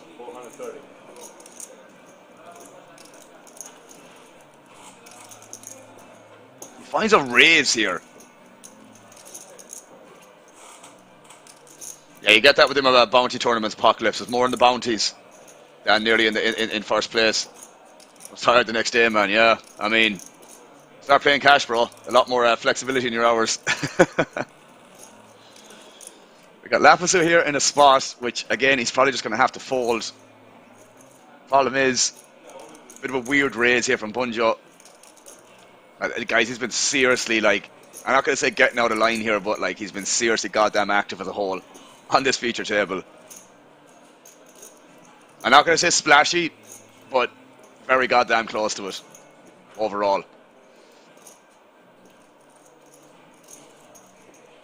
I like that Lapisu's spidey sense is tingling. Haven't won shit since. Well, yeah, get used to that as well, Misty. I've played 5 days last week, man, about 20 to 25 hours. I think I won 1 session out of 5. Get used to it, bro. And Bunjo takes that down, guys. That's some street poker I've ever saw, guys. You know, been years since I won anything. I think we properly late last night was finishing second in a 33 for 22 on the Joe. All the best cashes have been on party poker. Yeah, party poker I play cash as well, man. Not so much of an easy field, I can tell you that much, but either way. Sunjik and Lapitu, guys, still the top 2 players on the feature table here so far. Bunjo and Marcelo 3rd and 4th.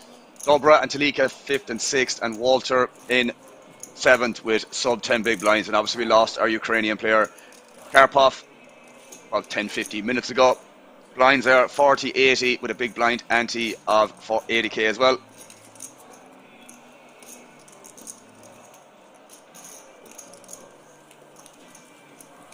So that guy's been a pretty interesting feature table here for this Swiss Poker Open.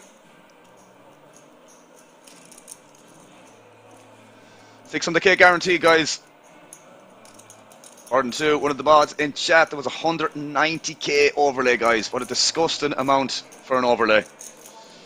Dobra coming in for a raise here with the pocket 8. Marcelo here with the Queen 8 suited.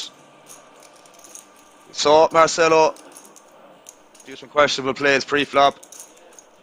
I've just given up hope in deciding what I think this man will do.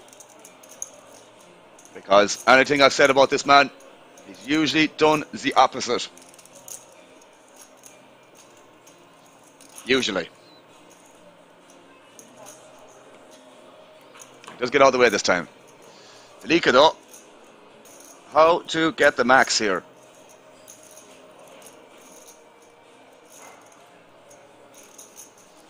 So we're talking 8, 16, just 20 big blinds, sub 20 big blinds here, and he does flat.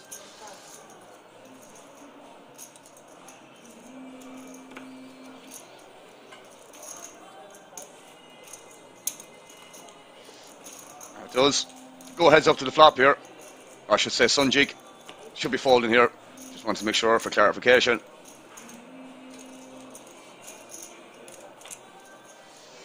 This could be an interesting flop here, guys.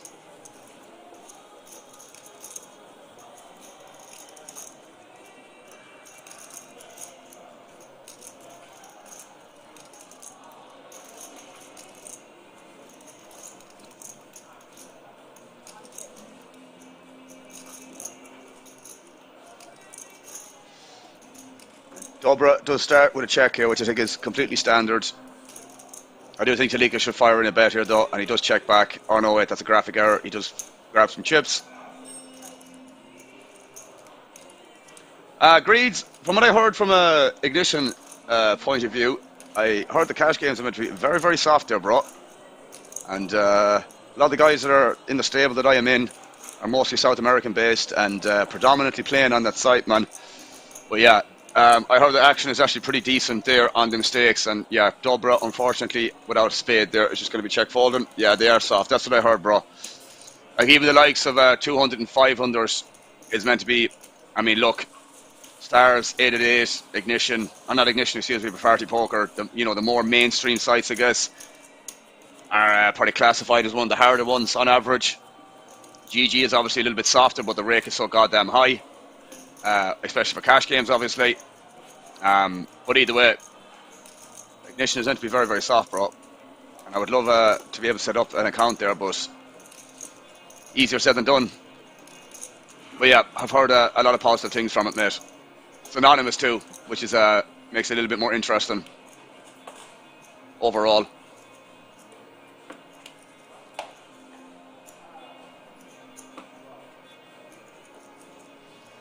Bunjo here now. Bunjo's really ran up a stack here, guys. He's definitely been topsy-turvy since the Jack 3 suited hand at the start of the stream, or there or thereabouts. But has recovered pretty well. Welcome in, Bob, the Italian donkey, mate. How are you doing, sir? Evening, evening. What's going on, my man? How are you? We got Talika here.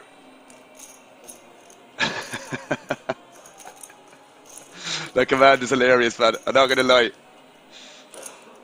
But we have Talika here coming in for a raise in the hijack with the King 10 suited. Sunjake 10-8 suited in the small blind.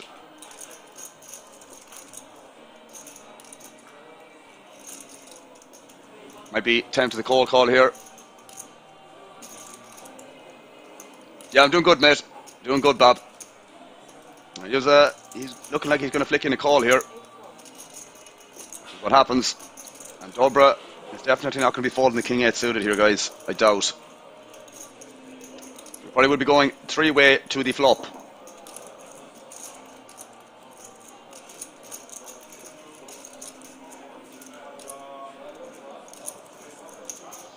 There is the call.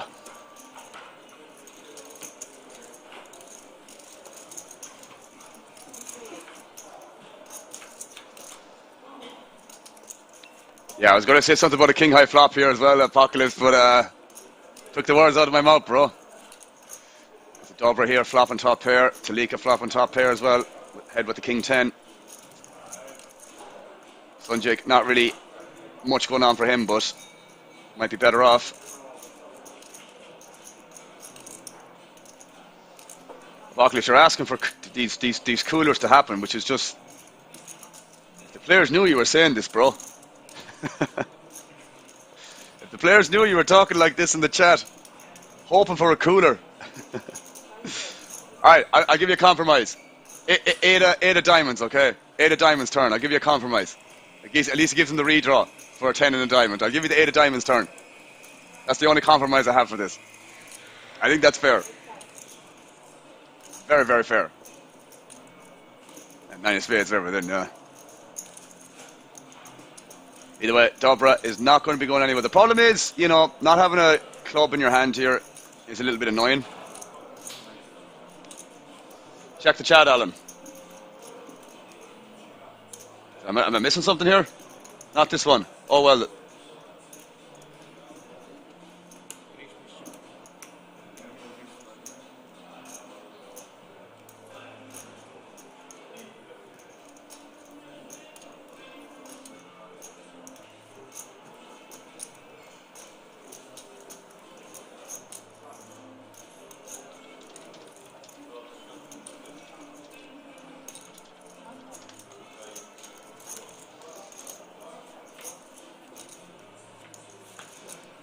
Ten of clubs turn, guys.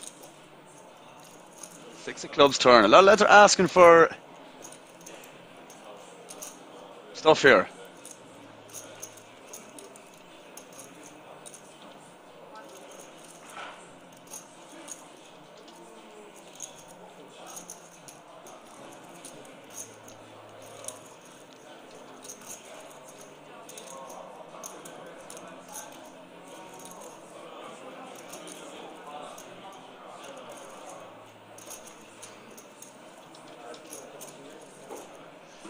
Can't imagine Dobra is going to be putting much more in this middle, guys, on this turn. 10 of clubs.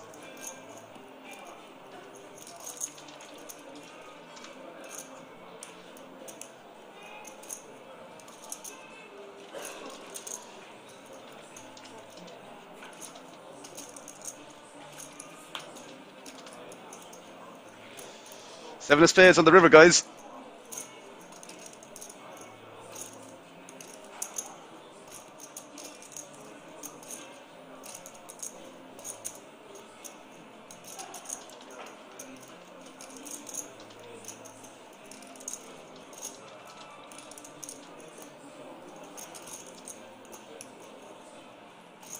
Wonders Dobre maybe thinking of going for a small bet on the river here, just to avoid facing a bigger bet if he decides to check here.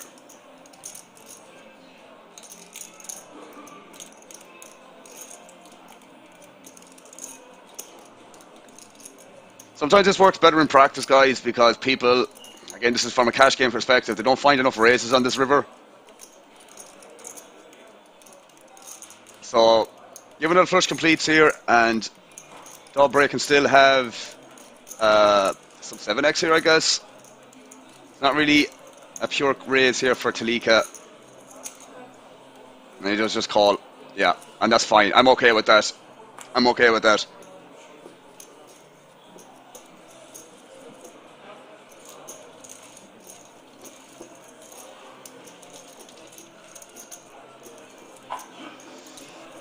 But yeah, either way, guys, nice pot for Talika there. He's ran up a bit of a stack since. He was obviously topsy-turvy there for a little bit. That pot will definitely help soften the blow.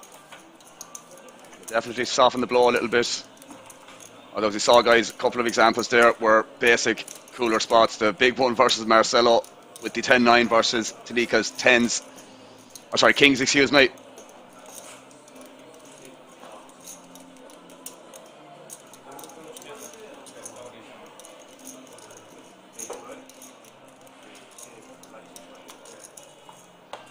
But yeah, bit of breathing room for Talika again, which is never a bad complaint. I definitely see a lot more chips in front of him, to be fair. Yeah, 2.6, nearly 2.7 million. Definitely back in the right direction again. And by the looks of it, guys, we had another elimination on the outer tables. Down to 12 players now.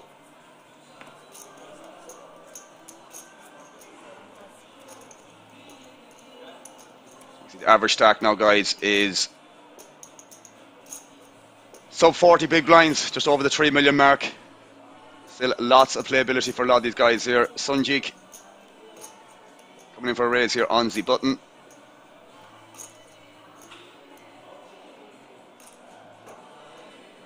Dobre here, maybe turning around looking at the clock, which I don't blame him for doing it, because Sunjik is probably going to be opening relatively wide here off the stack size, where Ace-7 might be good enough to just 3-bet jam here.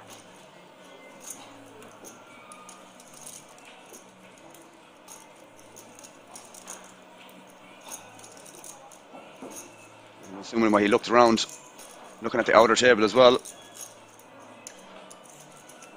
And he does decide to run it here. When Marcelo picking up the ace-jack suited here, could this be GG here for Dobre?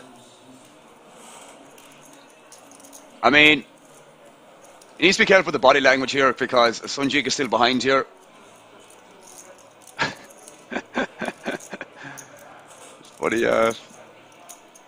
Funny to see some players like this in these like head scratcher moments, and you know, it's obviously worth a bit in fairness. You know, a million off Marcelo's stack here is definitely worth a bit. But the thing is, ace jack off, in my opinion, is a fold here. Ace jack suited, I think, is a call, but not great there. Yeah, I think if you do stop and think about that, in terms of, you know, Sunjik is going to be opening very, very wide there. It's not impossible for Dobre to be 3-betting stuff like that, you know. But either way, look, I mean, it's a million off his stack there. He still has around 25 to 30 big blinds, Marcelo, so maybe just decided to pass in that situation. But, you know, button versus small blind there, guys, is going to be a lot more different in terms of, you know, let's say hijack versus small blind itself, and, you know, even under the gun +2 versus small blind. There's definitely, it's going to be a lot more of a wider 3-bet jam range. Small blind versus button, if I had to guess. So ace jack in that situation, guys, is probably never going to be in the worst situation ever. So it at least needs to be taken into consideration, I guess.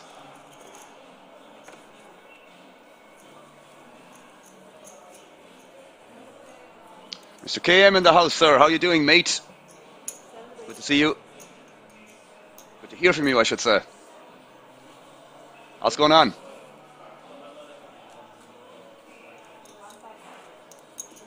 See, Lapisu here, coming in for a raise in the hijack.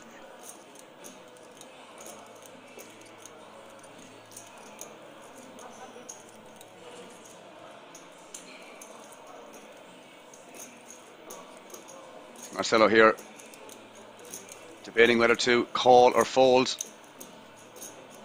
He might be ending up 3-betting here. We did see him 3-bet the ace-9 before. He just tries to call this time. Talika now with the king-queen off in the big blind. I assume just call is the standard play here, which is exactly what happens, guys.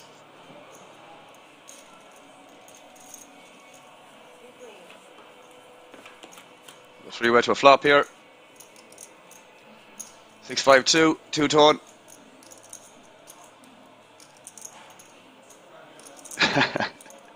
There's a couple of guys on a bobber, right? 2 to be exact.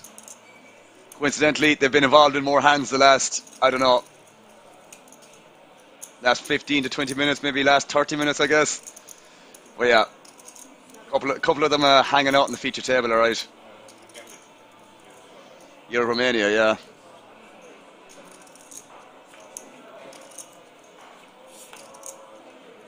Flop checks through here, guys. 5 on the turn.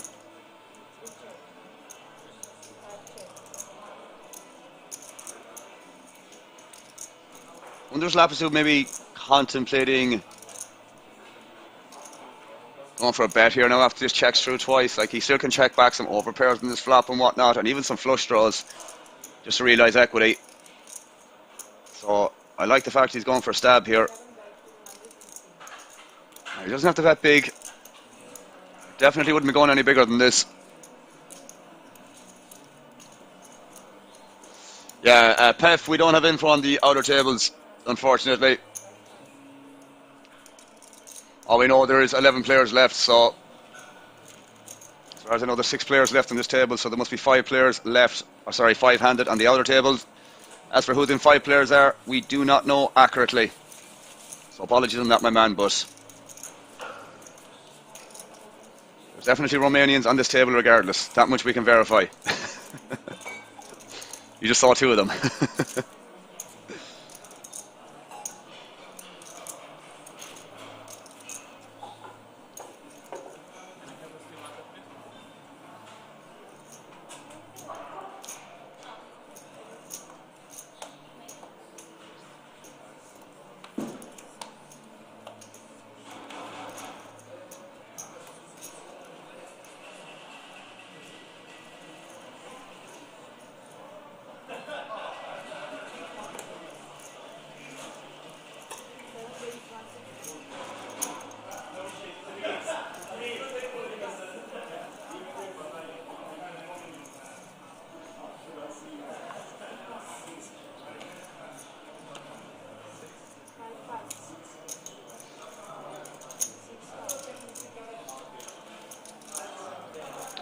See Walter here being very, very short, guys.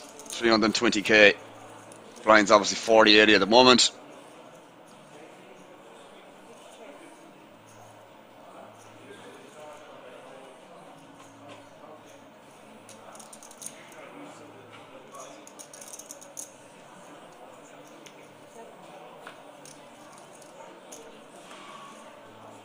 Alright, Apocalypse.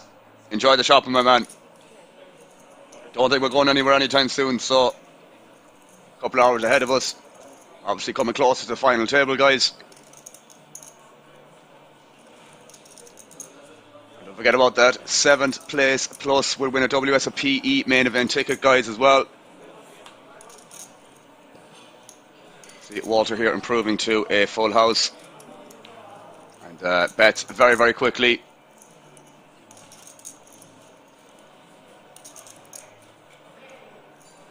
And Lapisu is just going to be saying fold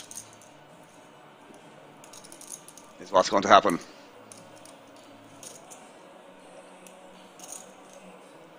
It was one of those things, Cam. I was kind of warned about that if it did happen that I would have to do it, man. But yeah, look, I didn't mind, mate. I didn't mind at all. Didn't mind at all. Look, as I said, they treated us like kings while we were over there, so that for me was enough of a gesture. As I said, they wanted to say we're meant to be coming back in future, so either way, man. Outside of that, I really couldn't care. I might not have done it. No, man, will you stop? It's only an iPhone, bro. To be honest, I don't even like iPhones. I don't even like Apple merchandise in general. Not gonna lie. Being totally honest with you.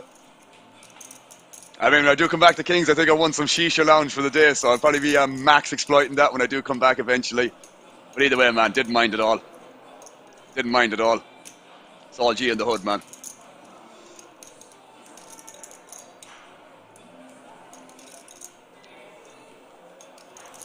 Yeah, I'm an Android guy myself. I don't know, man. I'm just so used to the software. The whole situation now. If I got one. I got an iPhone now, man, setting it up and all that BS, I'd just be like, you know, because now you can just transfer all your data over from one Android if you get another one. Just prefer it, bro. Always was an Android guy. Although some Apple people hear me saying that, be like, what the hell is wrong with you? Each to their own, no? Each to their own. Why is he Hollywooding? Well, we've seen people Hollywood for a lot less, Jackson. Telling you that much. I mean, just went check all the way down to the river, so somewhat contemplating the 10 high might be good here sometimes. But yeah, wouldn't be calling here myself personally. Yeah.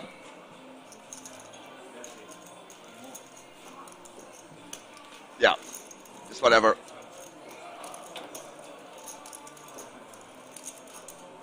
Just let it go. Let it go.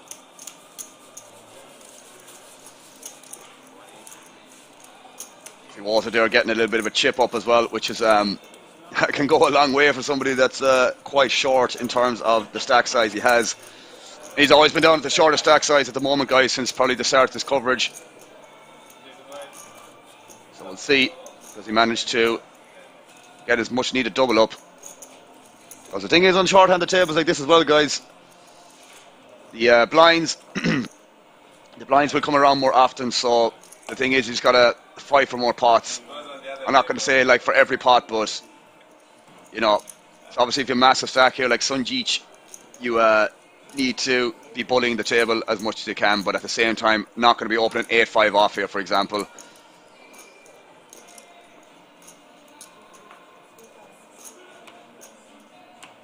Load of mods in the chat today, guys.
Blind be blind situation here again with Walter, guys.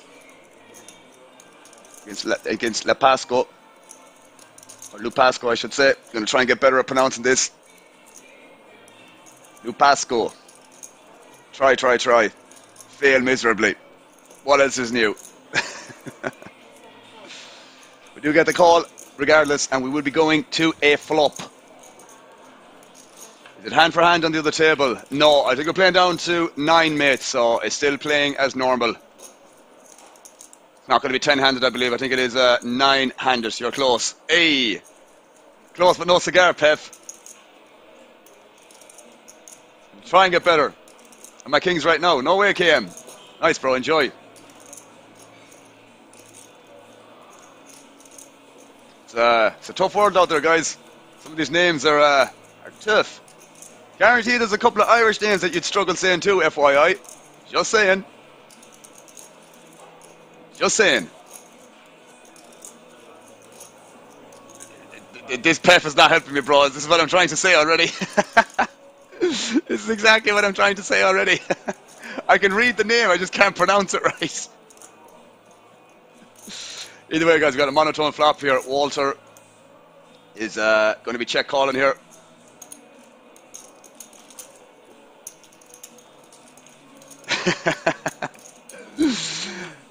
Look, guys, it's going to be one of those things where it's just not going to be all plain sailing today. I know I'm here to do commentary, but I'm here to commentate on the action. Players' names, going to struggle sometimes. Going to struggle sometimes. But either way, I'm trying. We try hard. We'll get there, we'll get there. Next break, guys, that's all I'm going to do in the mirror. Is just going to try and pronounce his name. Okay? And when I come back out of break, he's going to be swearing Romanian from the get-go. You won't even think there was an issue prior. See this checking down here. And Lupascu is going to win this pot. Obviously going to be a little bit annoyed, Walter, him rivering the 7 there. But yeah, like it happens with all, it does, Pef. So, some more than others, I think. I mean, I don't mind the check call for 1, but yeah, obviously not having any backdoors there, guys, it's going to be a bit of a disaster and a lot of run-outs. It just depends if the imposition player is going to be betting, and the thing is, he's probably going to be betting quite a bit. Yeah, I mean, I do agree, DJ.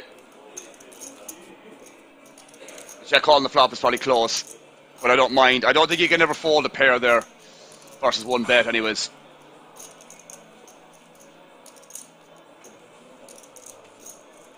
Put the Pasco there. He's going to take down that pot with the river 7.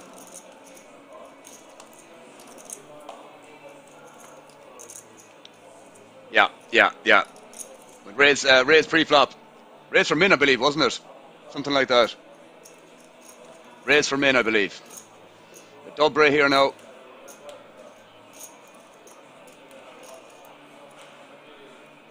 Definitely going to be coming in for a raise here with the... Yeah, DJ, that's a fair point as well. That's a fair point as well on the 4 to a flush board there. King 3 is never going to be good. Whereas the King 7 will be sometimes. Because you will beat hands like that 3x and then some pocket pairs that might check call. You know, 4s through 6s there as example. Welcome in, Finn Meat. If I'm saying that right, mate. Good afternoon, sir. Hello. See, Dobre taking that down there as well. See him putting on a jacket as well. Coming into winter now in Kings, guys. I imagine it gets somewhat cold around that time of year.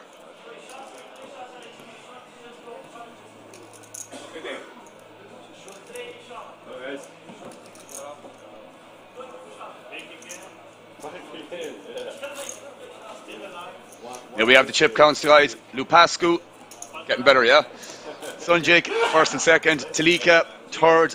Marcelo in 4th, guys. Dobre in 5th. And Walter, who's, I'm not going to say on life support, guys, but definitely on the closer side of the life support in terms of big blinds. But yeah. Still some playability. 6 big blinds, but not much raising. Just going to be mostly jamming the pre-flop.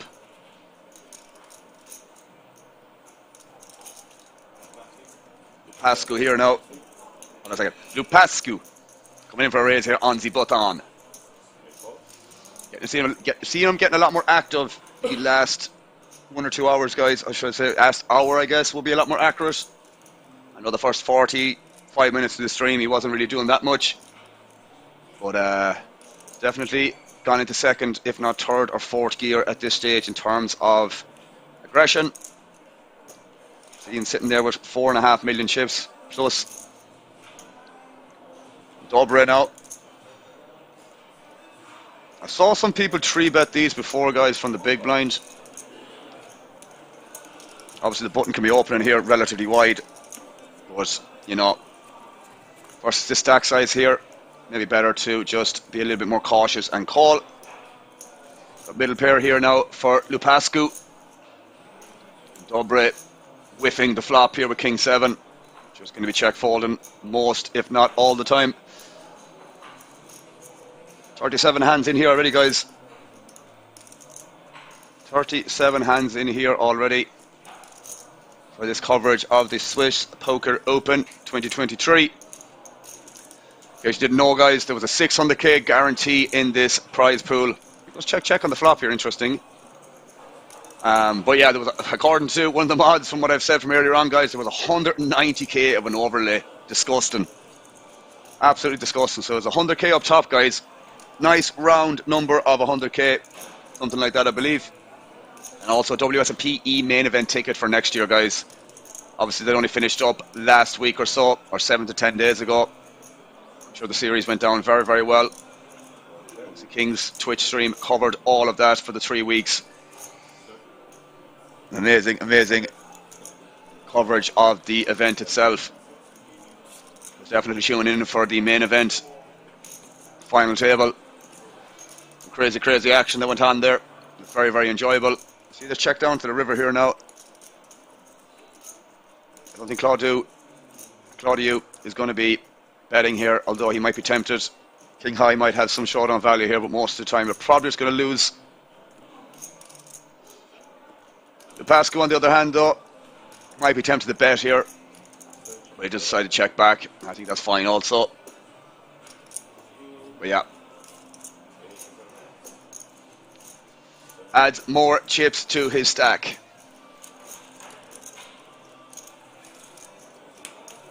I did say, guys, he's going to be my pick. I'd be very surprised if he doesn't reach the final table. But, you know, when we get down to this final 9,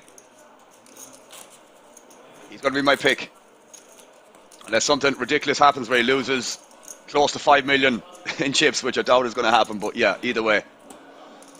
Either way. He seems like a very, very confident player. I honestly think between him, honestly, the 3 Romanians are like, from my perspective on this feature table so far, probably the strongest players on the table itself. Sunjik is doing his thing as well, but as I said, Lapascu is one of those guys, man, that, as I already said probably 2 or 3 times at this stage, he's seems like a strong, competent player. I see him involved here in another pot, raising the 9-7 suited here in the cutoff. And Marcelo is going to defend in the big blind.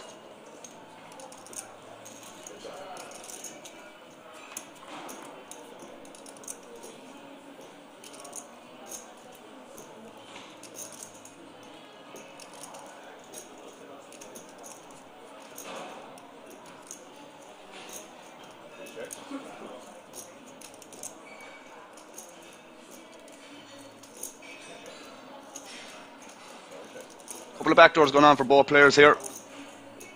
Pretty nice turn there for Lupascu.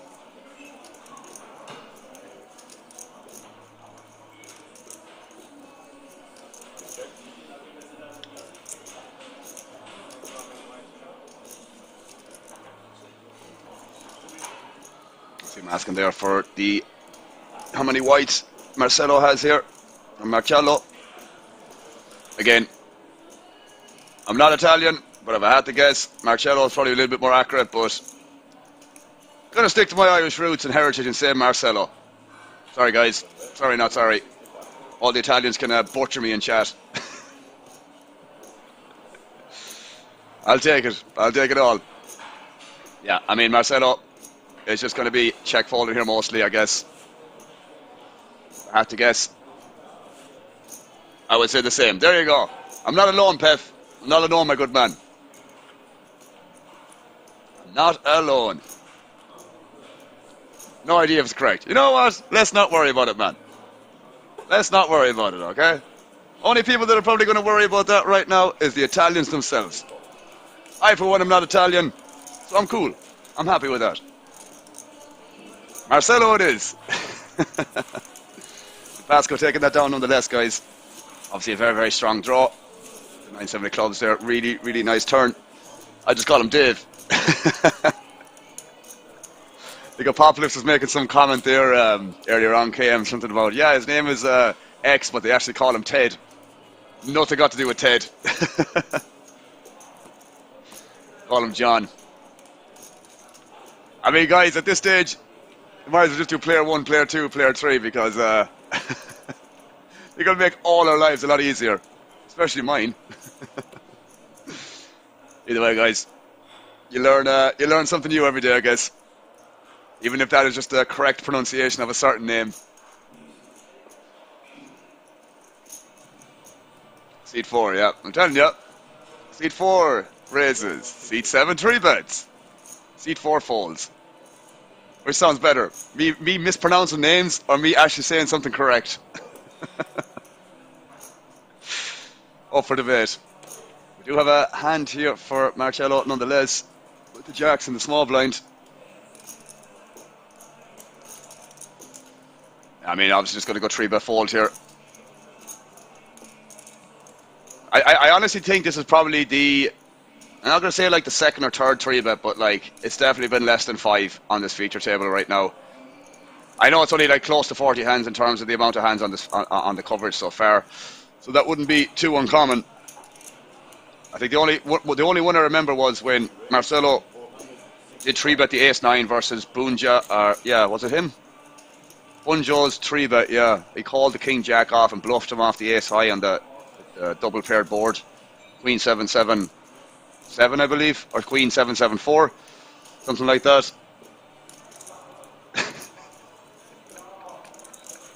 Yeah, man, you're like the third person that's trying to help me pronounce this. Give me a break, man. Give me a break. I'm getting closer, though. Pep verified I'm getting closer, so... Either way. The thing is, right, you all know who I'm on about anyways. Whether I'm pronouncing it right, you all know who I'm on about. So I'm not going to say what difference does it make, but what difference does it make? Marcelo taking that down with the jacks either ways, guys. Such a difficult hand to play, no? Such a difficult hand to play, jacks. They reckon that's the most hardest hand to play in poker. I wonder. I wonder.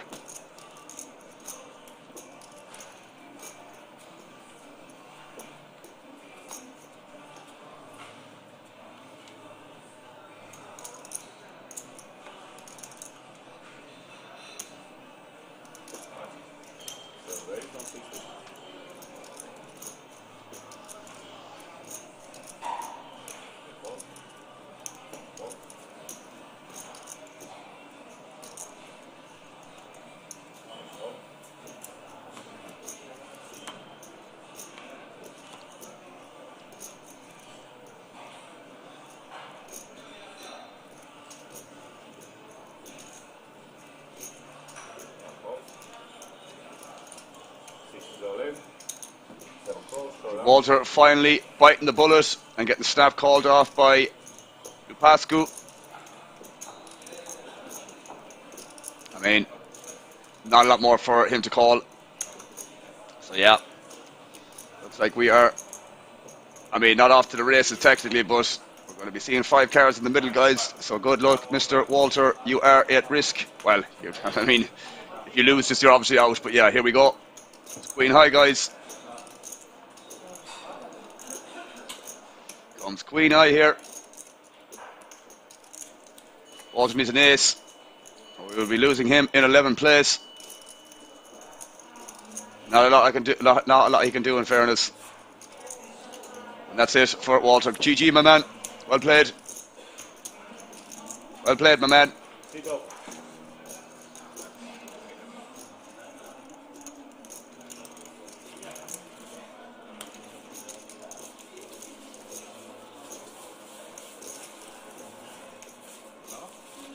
So guys, we're down to 10, 2, 5 on the tables at the moment, I believe. usually the case is when it goes 9-handed, we will be going on a short break or something along those lines, I guess. So we shall see.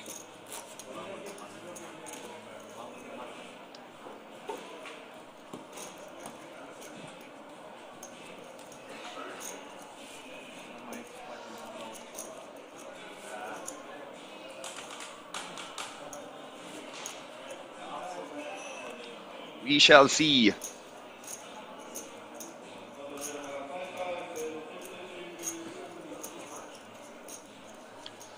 Sunjik here though. Horrible way to go. Yeah, I mean, yeah, it is not didn't seem great. Didn't seem great, but yeah, I mean the thing is, he'd maybe capitalise on just potentially that situation as well. Jackham, if I'm saying that name correctly. But yeah. The thing is, when you have a stack size like that, mate, you can definitely put a lot of pressure on that. And yeah, the thing is, you can put pressure on that. It's six-handed, guys. Let's not forget that. You know, a couple of shorter stacks at the table. Lupascu has, I mean, what, over 5.5 billion technically. He can afford to put the pressure on. And the thing is, well, when the big blind does rejam there, it's just F all more to call. Where you're just going to be getting the price, and you just have so much chips behind as well. That's what I'm saying. This is not 9-handed or 10-handed. This is 6-handed poker, guys. Again, maybe not be the best open in general with Queen 8 offsuit, but you know, you're going to get a lot of folds because next player out. I mean, at the moment, next player out will be the final table technically. So yeah.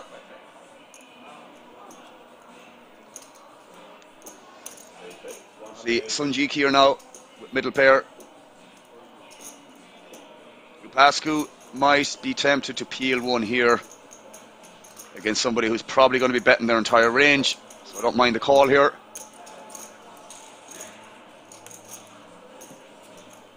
Yeah, that's what I'm thinking too, KM.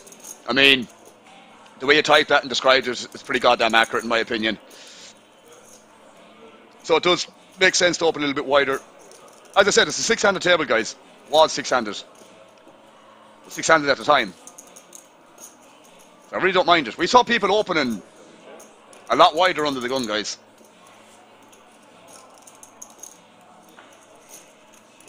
I mean, if anyone tuned into the streams, we've seen a hell of a lot wider on 9-handed tables.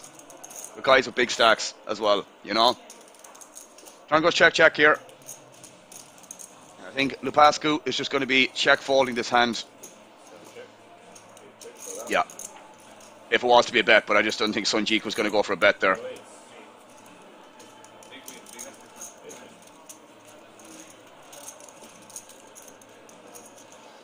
Sunjik taking down another pot. These two dominating this table at the moment.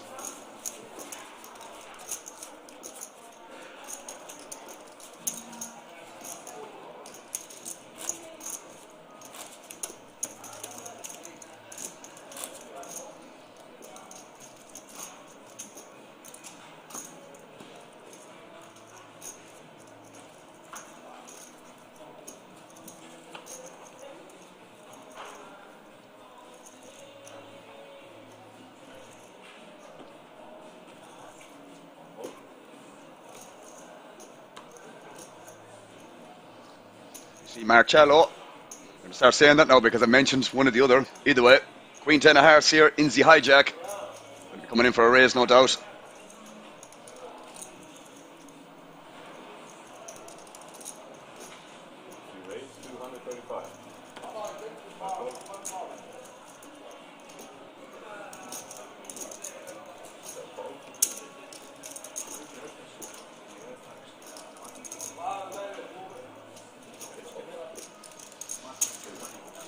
And he gets the raise through. We're back complaint, guys. As I said, there is a lot of dead money in the middle here. 200k to be exact. It's worth a bit. If you take that down without seeing any cards in the middle, it's even more better.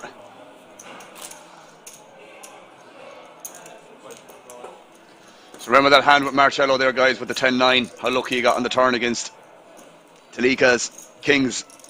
It's amazing how one hand like that can really set the momentum in the right direction for you to end up having a 2.5 million stack or close to it. you know, whatever, ace 16, 24, close to 40 big blinds. Or sorry, I should say 30 big blinds, excuse me. We got Lapasco here, coming in for the raise. And Dobre might think this is good enough to 3-bet jam this. I mean, ace 4 suited, ace 5 suited, any ace X suited in this situation would be good enough to probably 3-bet jam this versus Lupascu's opening range on the button. You can see him doing this exact same thing that he did prior when he had ace 7 off, I believe, against Sunjik's open. And he does announce all in. And Lupascu is going to snap it off, guys. We could be down to our final 9 if Dobre doesn't hit some diamonds or a 4 here. So we'll see what happens.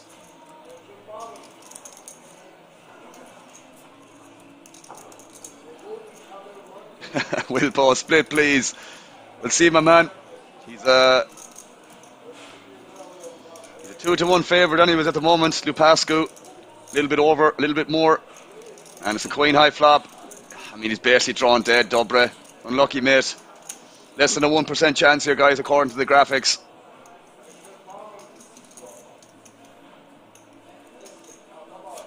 Yeah, I mean, not a lot you can do there. I think ace 4 is a very, very standard 3-bet jam there, especially versus Lupascu's raising range on the button there.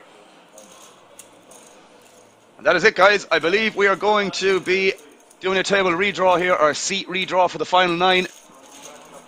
So we will be going on a break for 20 minutes, I believe. So stick around for that. Yeah, so we are going to be going on a break, guys. Okay, so a 20-minute break here. I will get a quick bite to eat. I hope this is. Just want to make sure before I move. Pretty sure it is, though.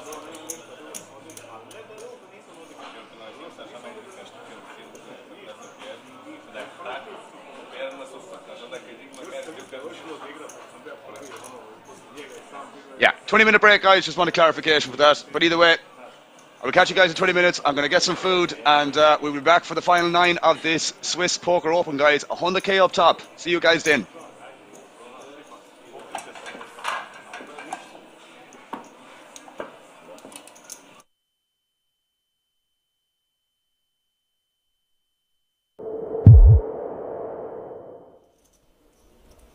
Just so many insane hands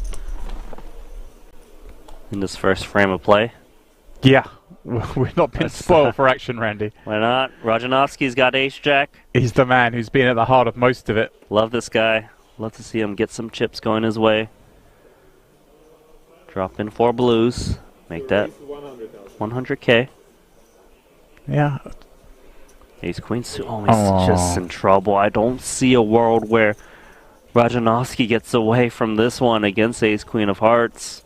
Yeah, he's been opening all the hands. Now may meet resistance. And he may just decide ace-jack suited. It's too much kit. Let's see though. Adamski. Ah, he's grabbing those re-raising chips immediately. Does take up to 5 blinds. Which may give Rajanovski the appearance that he could potentially He might think, oh, I can peel this maybe. And if he peels, which he does, there is a chance he can just get away when he misses. He's got no fear of playing these spots, Randy, with SPR of 1 or less than 1. He was given a good price pre, to be fair. Yeah. He's going to need to miss. Unless it's, of course, that jack or clubs. Well, club. Followed by 2. Here we go. Clubs. He's just announcing the stop and go, Randy. Stop and go for pot. Now, Adamski has to ponder this. Like, it's not ace-king, is it? Ace-king's jamming pre. So he's thinking, is it a hand like 7s or 5s that... He pretty much has the nut no pair. He does have the backdoor hearts, which is helpful for added equity. If he's up against 2 clubs, he's doing okay, as you can see. Yes, the question is this opponent ever paired at this point? Hard to say. You know, Rajanovski is hard to put on a hand. Right, does it feel like against this player we just kind of have to shrug and call? I would think you'd have to shrug and call. You need to wait how often you're up against like a flush draw or a pair. Even against a pair, you're not doing too bad with Right. two overs and backdoor hearts. If it's fives, we're actually in pretty good shape. Sevens, if nines, up tens. against, yes, counterfeit opportunities against smaller pairs. I think this is pretty much a slam dunk call. Yeah, he does make it. I'm with him. I'd be calling, and he's going to see it's flipping. Of course, there is some chop equity. Let's see, can he find a chance to stay in this tournament for Rajanovsky, who's been the most active player at this featured table? Yeah, we're not picking favourites in the booth, nothing against Adamski, but I want Rajanovsky to stick around, so maybe a chop's fair.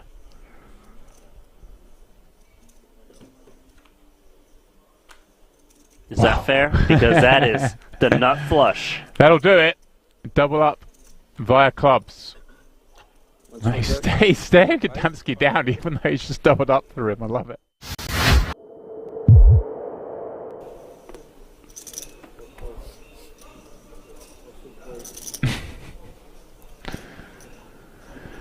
Ooh. Here we go.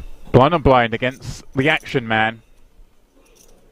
Got what, 13, 14 blinds and a monster. This is a monster off of this stack of 13 blinds. I guess we could raise it up. I like a raise, but not all in, you know, say make it like 3 blinds or so.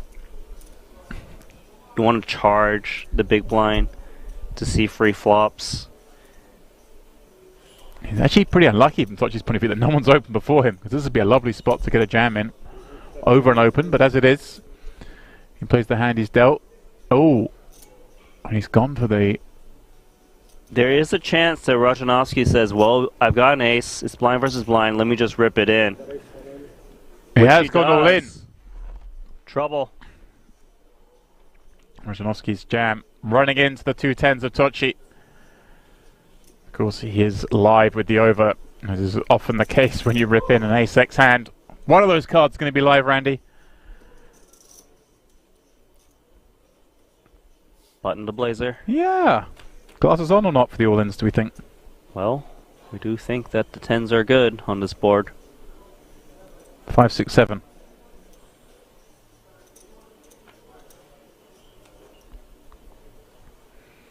A heart, a very bad card from to see, reducing his outs to just the black aces. Tochi with a chance to get up to 1.4 million. That's what he's going to do. Very improbable from the 350k we saw him have a very short while ago. Now has quadruple that amount.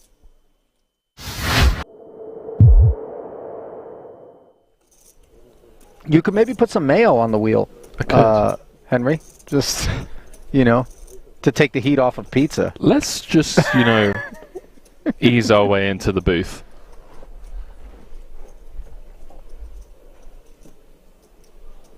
Pocket sixes. Let's see how the German eases his way into this one.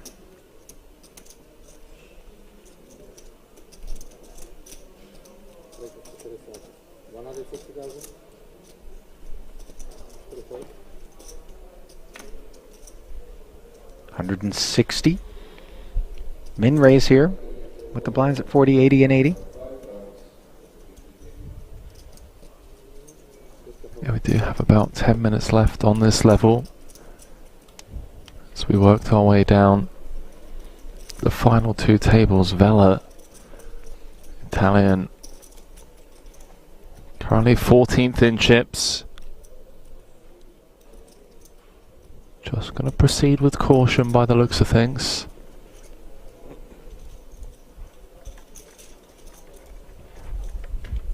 Comes with the defend. Uh-oh. Top pair against bottom set. Monotone texture, though, could keep Vela from losing more. Yeah, the saving grace here is these 3 diamonds on board for Vela. Could have been absolute showers, because it does mean that Poodle's going to continue for a smaller sizing rather than a larger one. Say it was like a Queen Jack 6 two-tone.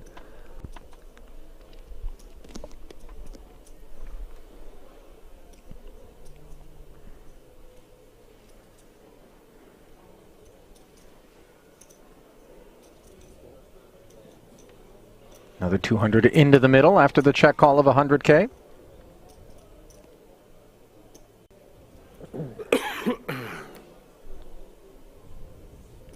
Very dry turn card now.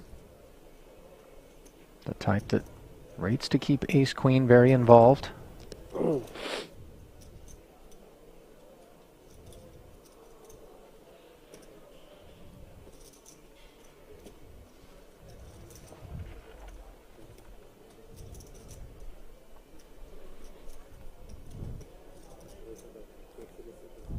Wow, he's gone pretty big, 5-10. Trying to get all of the money in on the river. Also trying to make sure that those diamonds are going to pay a hefty price if they want to see a river. Sure, but I feel like this size actually gives the Italian an option to escape this setup when we bomb 5-10. It feels like he's playing the strength of his hand rather than targeting specific parts of his opponent's range. You know, like this bet size, for example, just folds out all Jack X. It folds out a lot of the Queen X. And those are hands that we should be trying to get value from, right? Feel like we could have sized closer to half pot. But what do I know? Because he's getting paid. That he is. As another million plus suddenly finds its way into the middle. You see the heart swallow there from Poodle. He's okay with red cards as long as they're hearts. And that 8 doesn't look very scary.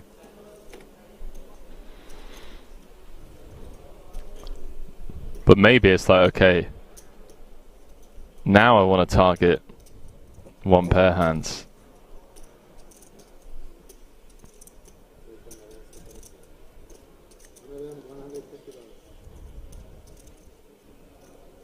$1.2 million. This is a big chunk of the 2 million back. It's grim. It's grim because of how under-repped we are. I mean, he's flat called pre off of 30 big blinds. Oh, he's looked him up. 4 million chip pot for Poodle. And Vela down to dust, Ali.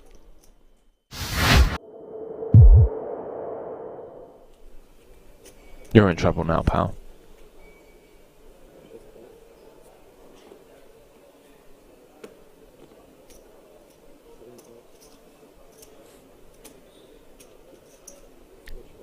The Ukrainian bulldog.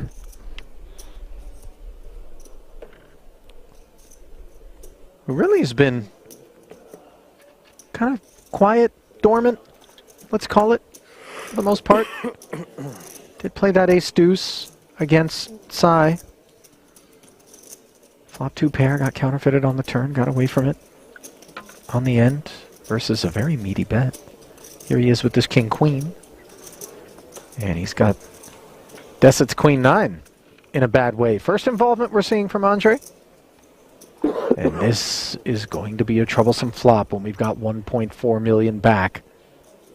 Top pair, 550 in the middle, 200K bet. Yeah, this SPR against this opponent as well. I mean, this feels like an inevitable end of the road, perhaps, for Andrzej, unless he can find a safe turn or... No, he's check raising. Come on. Check raised for a third of his stack. Queen 7-3, 2 spades, only 1-9 left in the deck. Volkov would hate to lose a customer here if he were to Jam. put the rest on request now. I think the flat here and allow Deset maybe to put the rest in there would be a safer path to ensuring that you're going to get the spin for all of it. I like where your head's at. In theory, that makes a lot of sense. I think if we're a bit deeper, with Deset putting in 500 of his 1.4, I wouldn't fault Volkov for thinking, okay, let's just run it. this guy is never folding. Queen 9 may actually still hit the muck here if he goes all in, but he's going to side with you, Ali, and just give Desit as much rope as possible, perhaps with like a 6-4 or 5-4 type holding. I think Volkov has already decided that he's ready to play for the rest, regardless of how the board develops. So the flat here isn't really of any consequence in terms of, you know, texture changing in some way undesirably for the king-queen. Let's have a look. 1.6 outlet. Everything all right? On a 10k ladder. Yeah, it's like a hiccup mid-sentence. You might be experiencing indigestion of the type that Desit soon rates to be experiencing himself if those two little words cross his lips. I think given that we're on a 10k ladder, he's going to leave a chip behind. If he does, kind of go for all of it. Wow. So the all-in does come in. Volkov makes the call, and devastation will be that which ensues for Desit unless a 9 is found.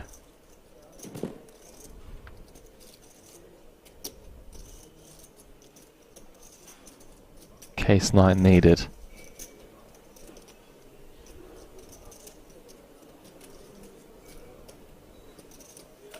Good luck, guys.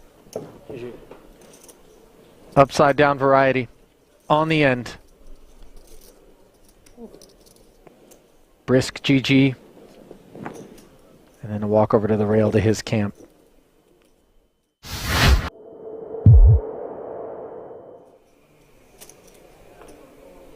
Chat absolutely in love with Ting Tsai. Playing well.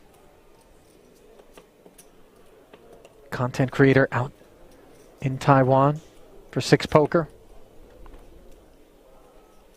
Shout out 6 Poker.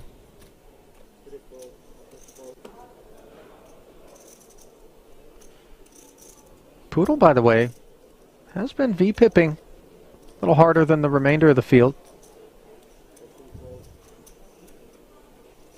No cause for alarm. Volkov simply dropped a few chips. Wasn't actually looking to get involved with 6-3 off.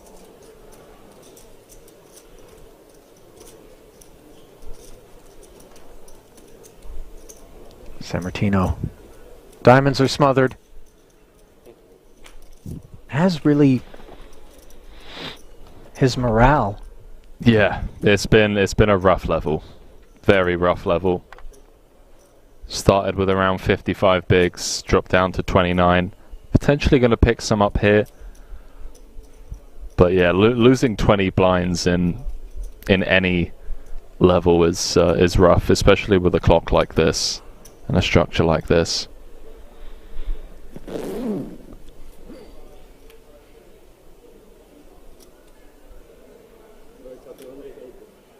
Top pair for Sammartino against the 2 overs and the gut shot. Backdoor diamonds, all of which come together for a 280k c-bet out of Poodle. Let's see if Dario wants to make noise.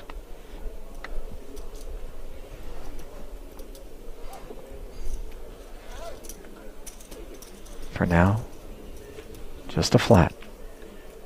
10s and 7s, though, on the turn as it goes from gut shot to double gut shot for Poodle and from 1 pair to 2 for Dario Sammartino. That's a very spicy turn card. The fact that Poodle still has 8 outs here. It's pretty wild. 1.1 million out there. Potential lead card for Dario would be unorthodox, but honestly don't mind it. I mean, if it's a turn card that you think your opponent's going to check back a decent amount of the time, yeah, reaching for chips.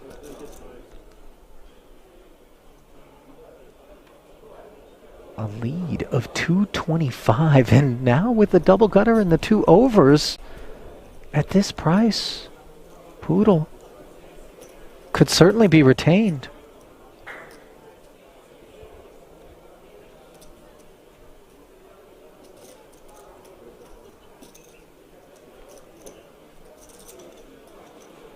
So another 450. Sliding in, and no. the Queen of Hearts, the Devastator. For Sammartino, backdoor hearts on the board. Yeah, really, the only saving grace is that it does complete the flush. Had a non-heart queen rolled off. Really could have been showers. Still expect Sammartino to lose a lot of chips here. Yeah. He's only got 2.4 back. 1.5 SPR. Note that he's found the check.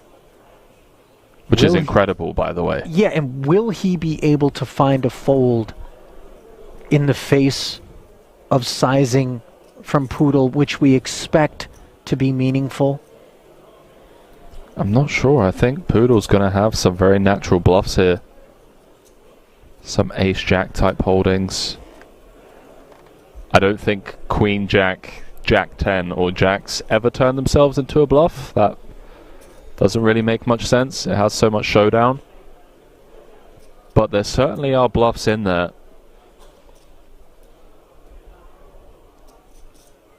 Ace-9 with a heart? I don't think so.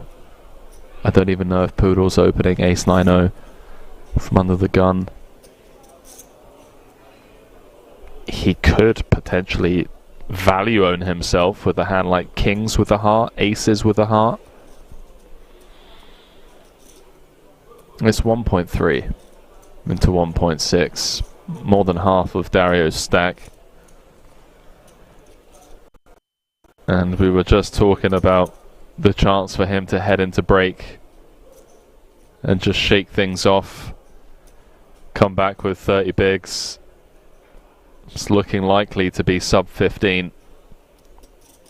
This would be a world-class fold, given how this hand's played out. It's made the call, Ali. 4.2 million chip pot for Poodle. And you just see it go from bad to worse for the Italian. Yeah. We've all been there.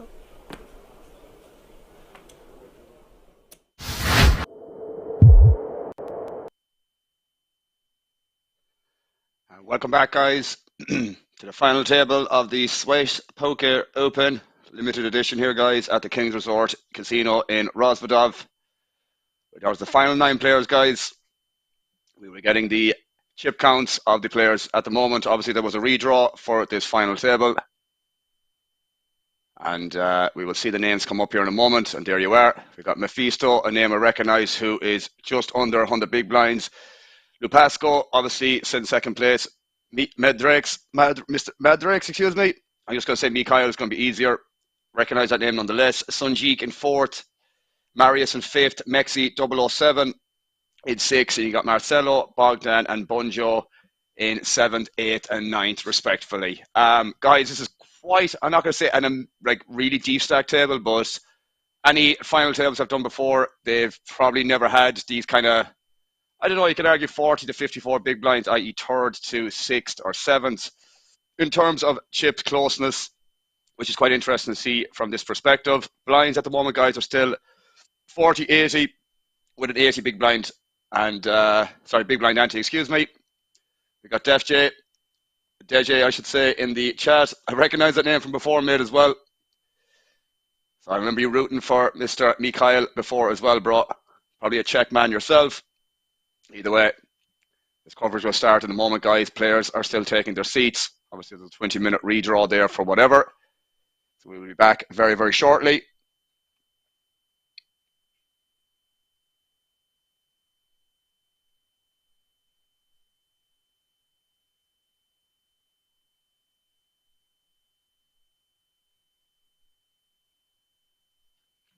We saw some interesting plays from Lupasco towards the end, guys. Obviously, Sunjik as well was involved in a lot of these pots as well on the feature table. Don't forget, guys, there's 100k up top, and let's not forget about the WSOP main event ticket that's up for grabs as well, guys. Top 7 players will get that. So 2 eliminations, guys, will guarantee a ticket for 7 plays onwards. Deepak, welcome in, sir. Hello. How are we doing? Yeah, guys, 100k up top, 57 for second, 40k for third, 31 roughly for fourth, 24, 18, 13, and 9k then for fifth, sixth, seventh, and eighth. So we'll see how this pans out nonetheless. We shall see how this pans out nonetheless. As the dealer is shuffling the cards. Action will be getting underway very, very soon, guys.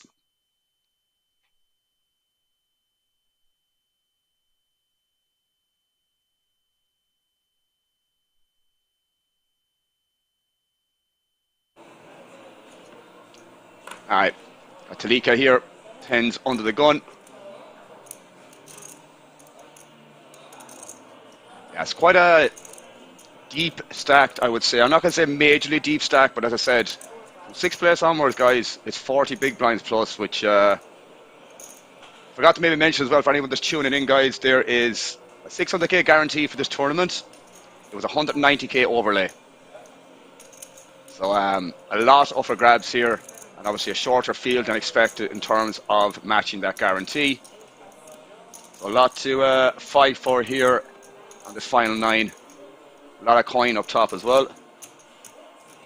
Does Mikhail play every tour in Ros? But yeah, I mean, as I said, guys, Dan has done a lot more of these coverages than I have of these feature tables and final tables and whatnot, and just events in total. But for the amount that I've done, guys, I've seen Mikhail turn up on a good few of these feature tables and even some final tables as well. So, Lepson, to answer your question, I would say so. I know he's Czech anyways, so maybe you're not too far from Kings. Maybe he lives in Kings. Who knows? I don't know the ins and outs of that man's life, but either way, he's on this final table nonetheless, guys. Battling for 100k up top. Battling for 100k up top.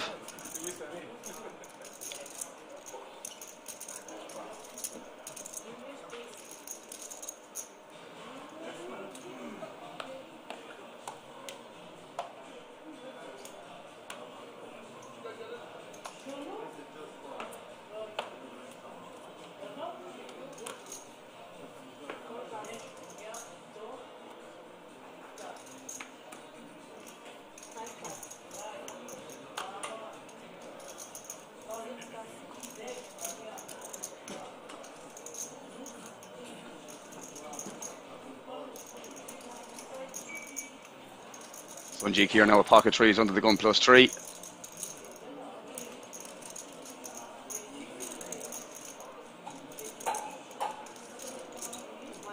Does come in for a raise by the looks of it. Min raise at that.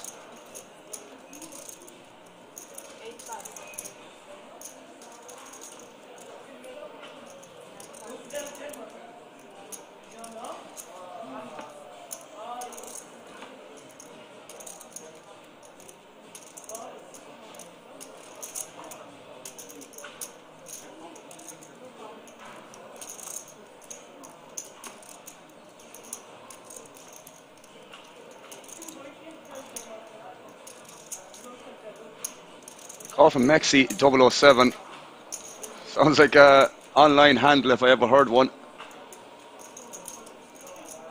Calling from the small blind. Talika coming in. Sorry, I say coming along. And the big blind as well then with the Jack 9 suited. Go to a flop of Ace, King, Queen. Obviously a very good board for Sunjik's range if I had to guess. See what happens here in terms of he's going to bet the flop, and he is lining out a bet.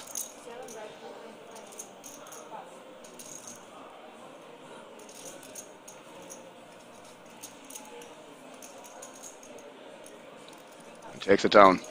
Nice bet from Sunjik there. Understand it's very good for his overall range. Raising from under the gun +3 there.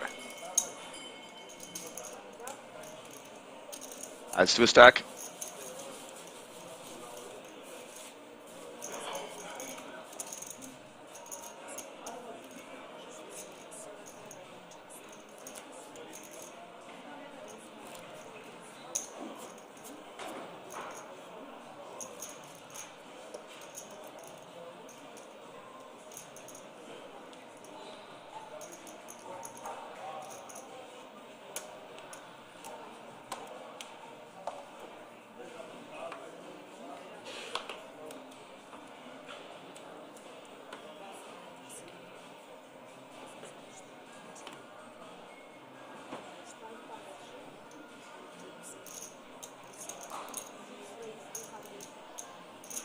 The new players here on the feature table. Marius, another Romanian.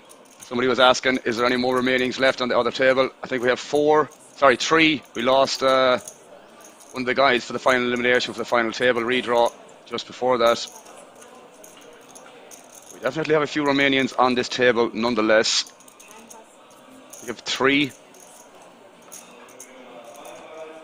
Obviously Marius was on the outer table, joining us now on the final table, final 9 I should say. Best of luck to him. We've got Mexi here on the button, call calling.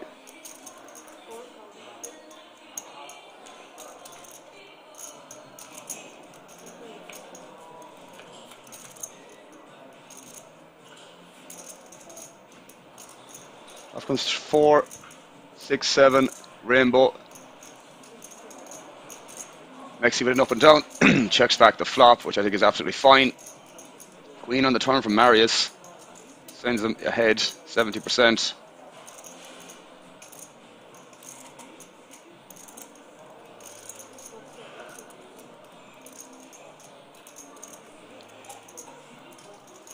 Mine's seen a small bet here from Marius, maybe 250, something along those lines, but he does check again. Might be a little bit conscious of Mikhail potentially slow playing something on the flop, you wouldn't know. But yeah, Mexi decides to go for the bet I was kind of talking about in terms of sizing here. I don't mind the check from Marius here as well, by the way. Mikhail is an interesting hand here on this flop as well, but decides to just call, which I think is probably fine with a good shot to go alongside it. He does kind of cap his range here just by calling on the flop. So I think Marius can be pretty happy that having ace queen here is probably going to be the best hand most, if not all the time. See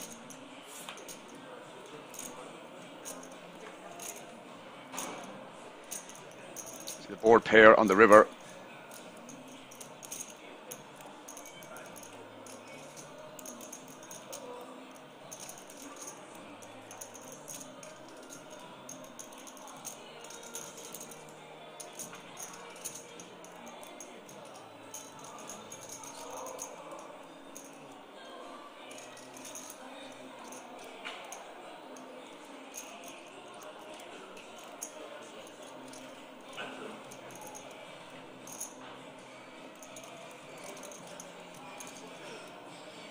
I'll just decide to check.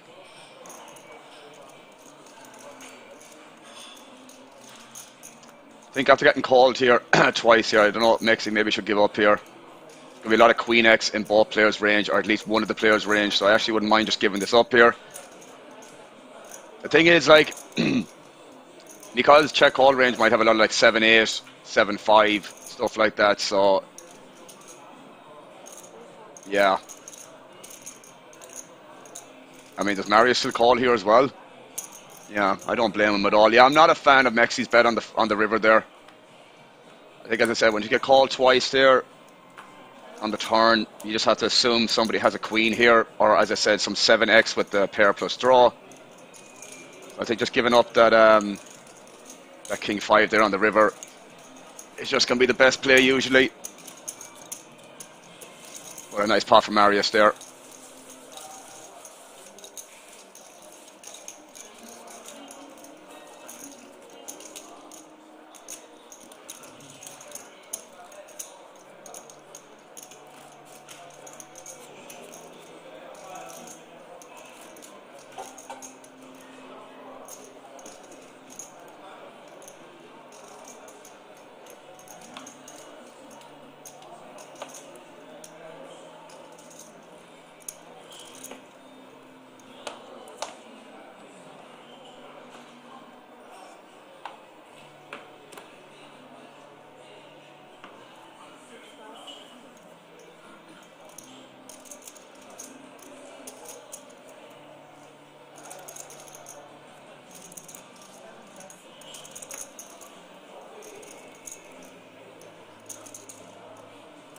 Yeah, Deepak was a bit, the river was a bit weird, yeah. I mean, I think Mikhail calling the river there is maybe has a read on Mexi being overly aggressive in that spot, so he decided to potentially bluff catch, you wouldn't know. But he obviously still has to be worried about Marius, who was behind him, in terms of still having a call in range as well. But yeah, as I said, I agree. It was a bit of an interesting spot in the river in terms of betting that and just deciding to give up. As I said, I probably just would have given up myself personally, but some players don't like to give up by the looks of it. But you see the blinds going up as well, guys, to 50, 100, and 100k big blind ante. Average stack still on 4 million. See a 3-bet here from Mephisto versus Lupascu's open with the 9-6 suited. Obviously trying to push the aggression with the bigger stack.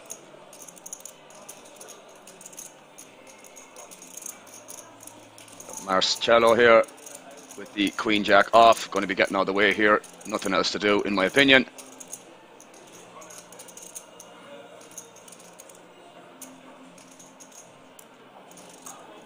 Just fold, and I imagine Lupascu is going to be folding here also.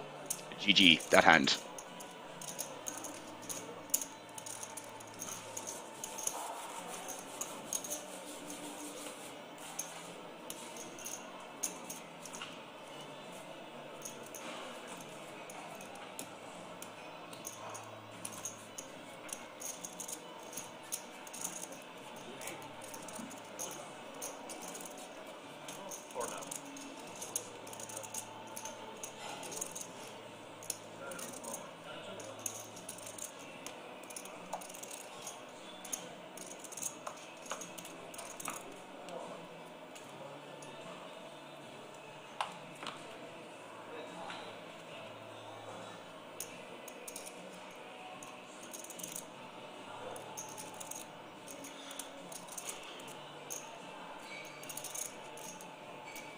Sunjik here now with the ace-4 of hearts. Probably strong enough to open under the gun. I'm not sure about all suited ace-X here. Maybe ace-2, ace-3 might be a little bit on the closer side, but ace-4, ace-5 I believe will be for sure opens.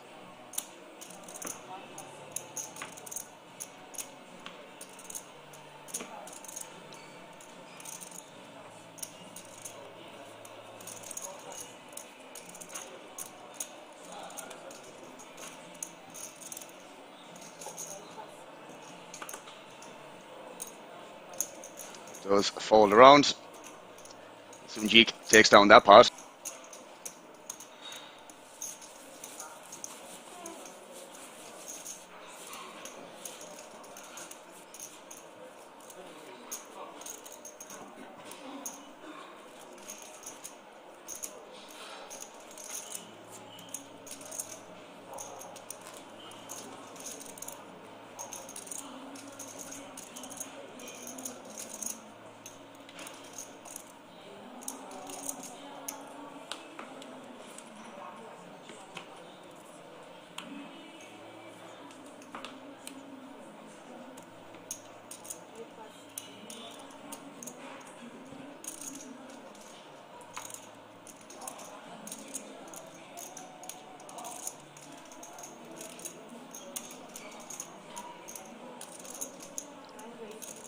I remember Mephisto, guys, from a couple of streams. I think he was quite an interesting player in terms of play style as well, so it'll be interesting to see how this unfolds with him being the chip leader. Just over 80 big blinds at the moment.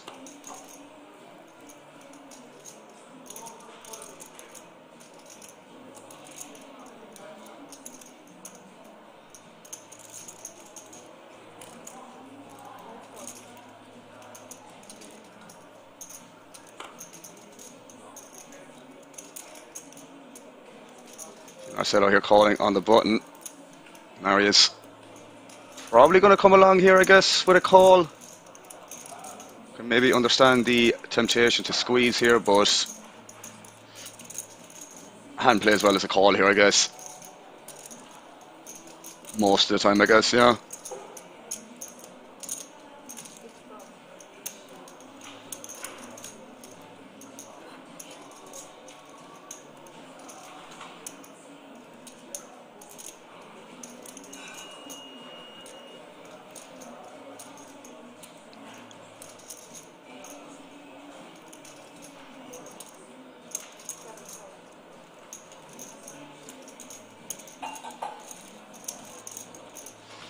Welcome back, Apocalypse.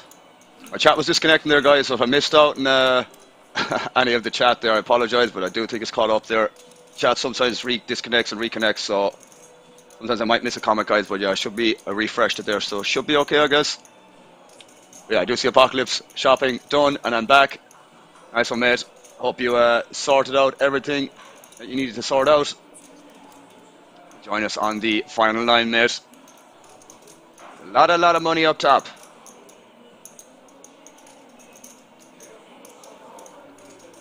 See a 4-handed spot here.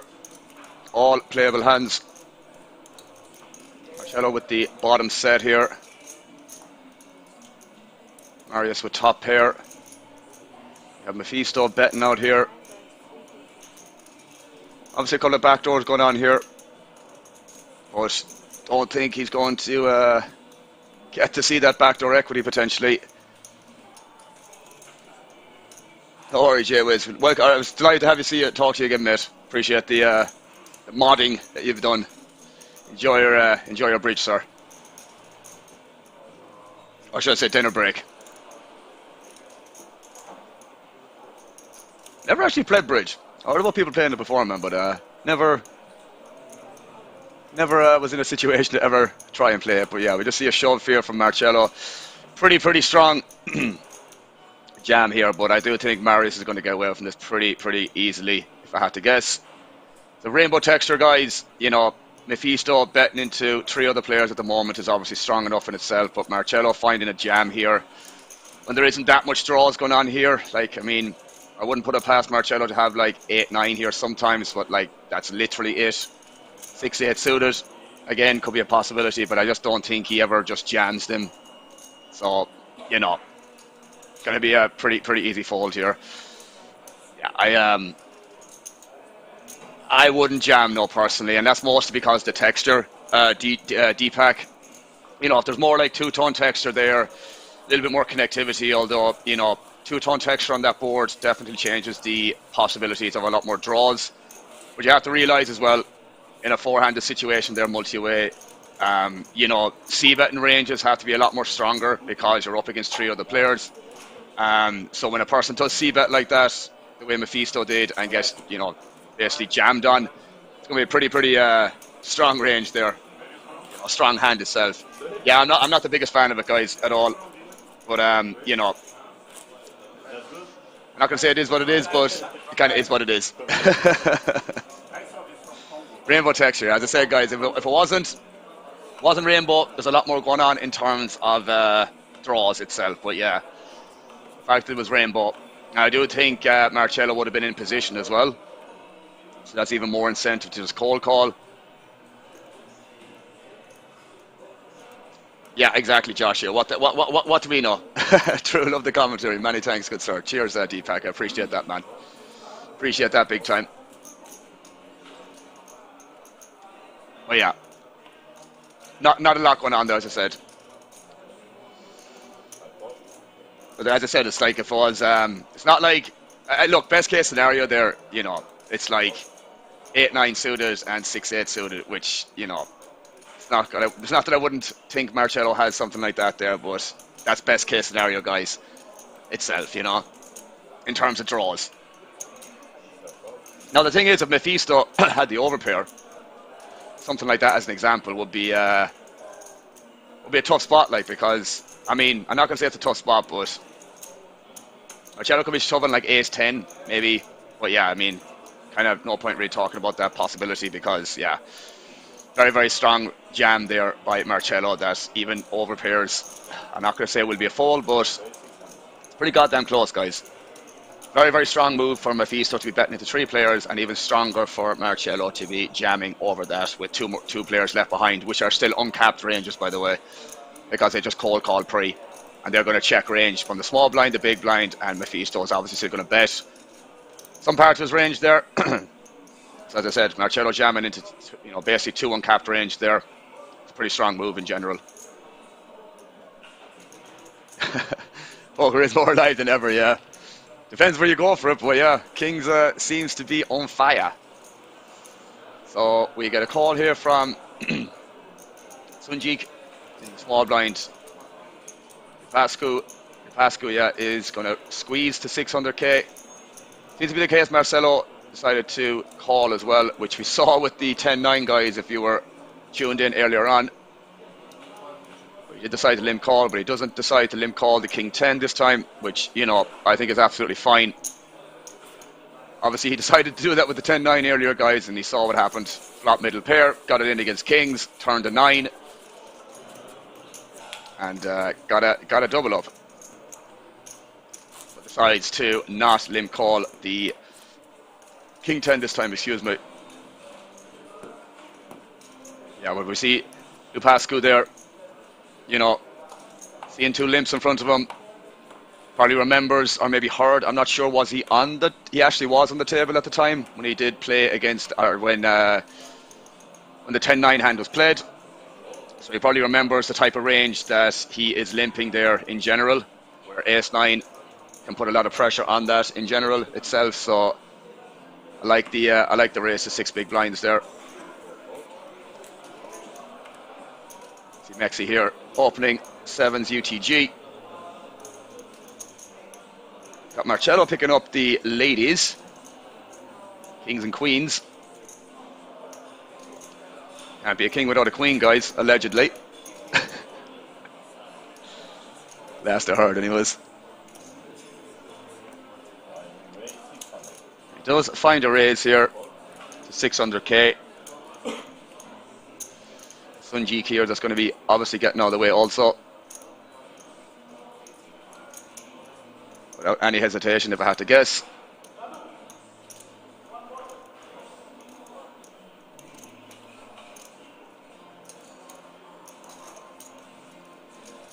Yeah, obviously, pretty clear fold.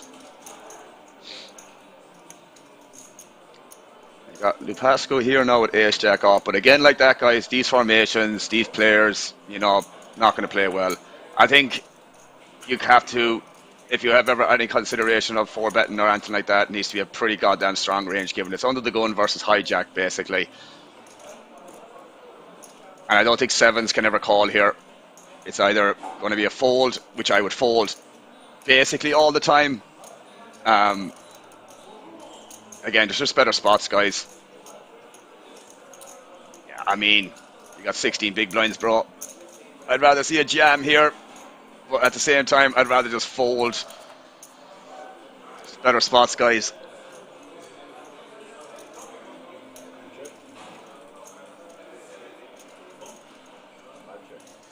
I'd like to see a small bet from Marcelo here as well. Now, now Mexi does pick up some extra equity.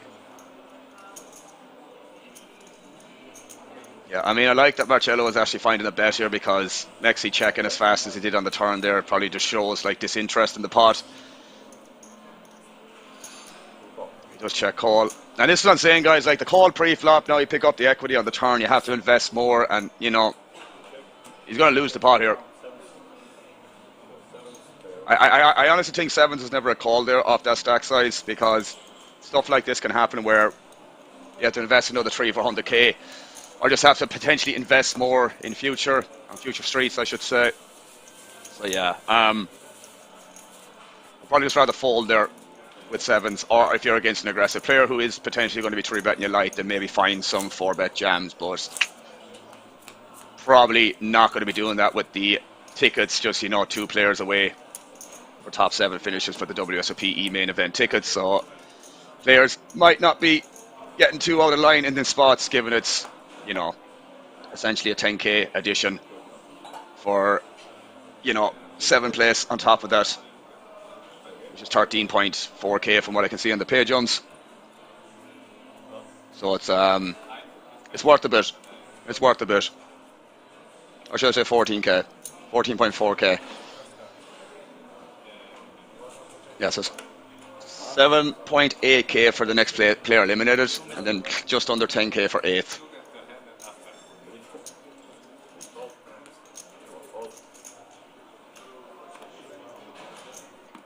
$101k for first, I can see on the Twitch payouts here. It's pretty nice, guys. Pretty freaking nice payouts. Or a huge overlay like it was. But we see Mexi shoving basically next hand with the Ace-3 suited here. Marius here now with a couple of players behind here, but I do think 9s is still going to be a call. I mean, it's 8 big blinds, close to 9 big blinds, you could say, to round it off. He does flick in a call.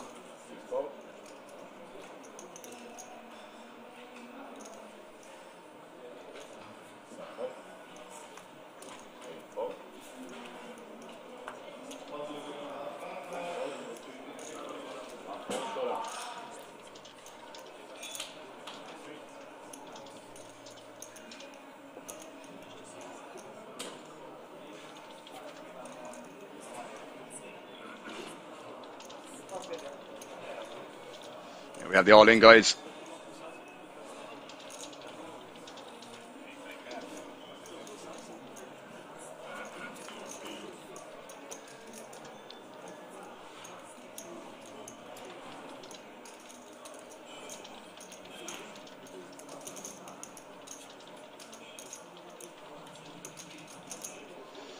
King, Queen, Jack, flop guys, 7 of hearts on the turn. Not looking good here for Mr. Mexi. We could be losing our first player.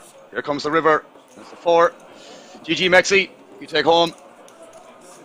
A nice little payday, if I do say so myself. Just shy of 8k, my man. Just shy of 8k. Decent run in the tournament as well, mate, so nothing to shy about in that regard. Well done again.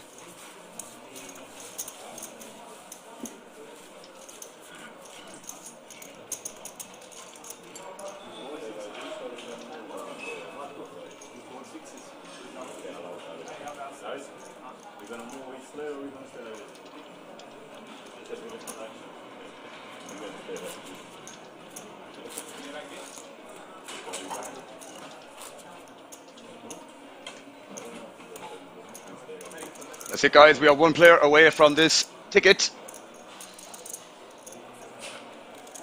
Yeah, Pef, it's not ideal, but it's just the way the overlay worked out, my man, in terms of the runners and all that jazz.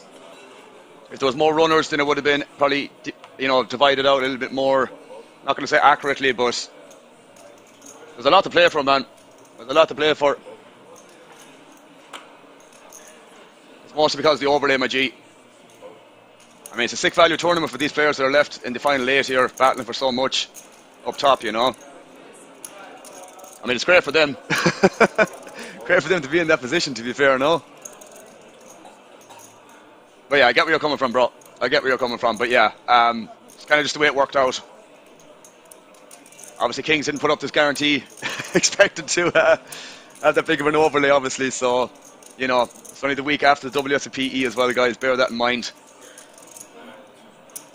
As one of the mods mentioned, I think it was Apocalypse, probably a little bit run down. A lot of the guys that might have been battling the last 3 weeks for the WSOP. As I said, they'd only finished up probably 7 to 10 days ago, guys. So yeah, maybe a couple of guys are taking a couple of days to themselves to revamp, rejig, reconfigure. But yeah, as I said, for these guys that are down the last 8 here now, it's a big amount of money to be playing for, guys. See Mephisto coming in here for basically an all-in. Bunjo obviously going to have to get all the way with 8-7. Ooh, Talika though. I mean, I don't know if this is necessary from Mephisto. I get you're going to get falls most of the time, but same time, man. The thing is, this is on the ticket bubble as well, so I mean, it just depends what Talika wants from this. Like, look, guys, this is an extra 10k on top of this. Let's keep that in mind, I like it. I like it. I mean, it is what it is now at this stage, guys. The thing is, right, no matter what events and tournaments run going forward, there's going to be plenty more opportunities to win 10k tickets. Of course, you need to run good and do well in these tournaments, but either way, Ace Jack a 2-1 favourite here, guys, in terms of percentages. Let's see what happens.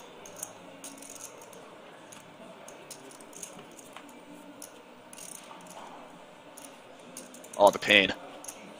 The pain is real, guys. God damn. Oof.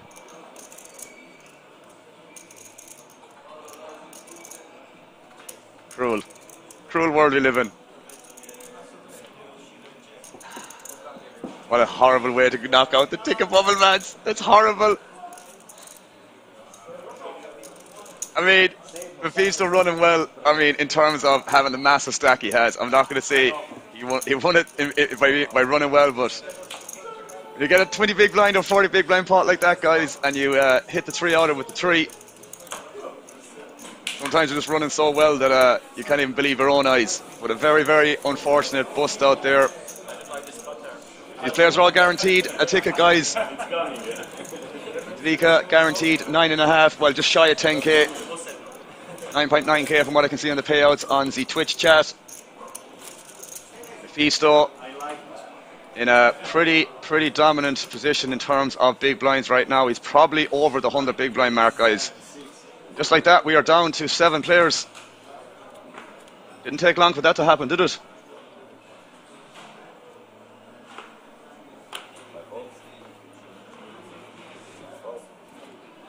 Yeah, on the undeserved sage. Yeah, disgusting indeed, guys. Yeah, it's just a bit unfortunate because the ticket as well, you know. That's the extra incentive. Like, the thing is, I've no doubt maybe some of these players will have that opportunity in future, guys. It's obviously a long time before the next main event happens in the WSOP itself. But at the same time, it's really, really nice to just guarantee that and get it out of the way. Where you know your seat is guaranteed for this time next year, or close to it at least. So again, as I said, not ideal to be knocked out that way, but I've seen some disgusting spots like that in satellites as well, guys, for like massive packages, and you know, it does hurt, like, it does hurt. We have Mikhail here, jamming over Bunjo's limp on the button. I can imagine it's going to get through as well.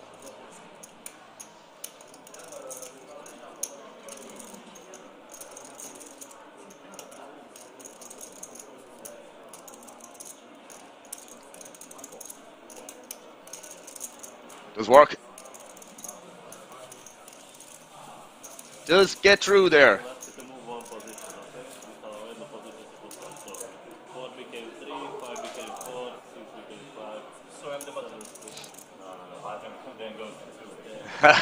Mikael's trying to get the button, huh?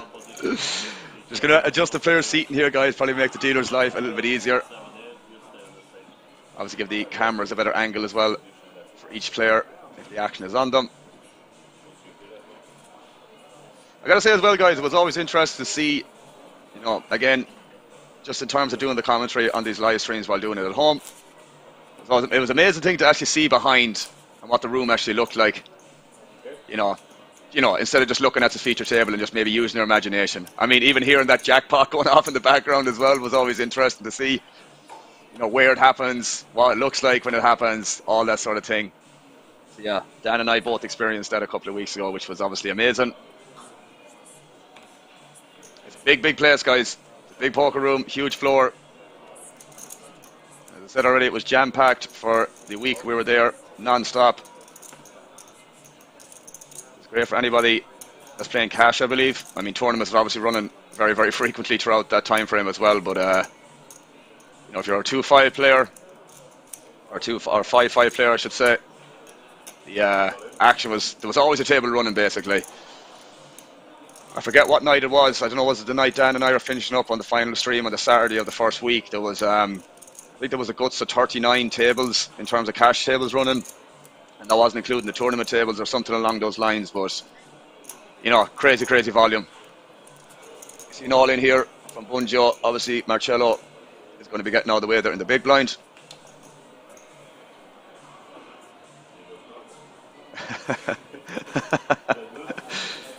I mean, it's not as if they were that good that he wanted to keep them.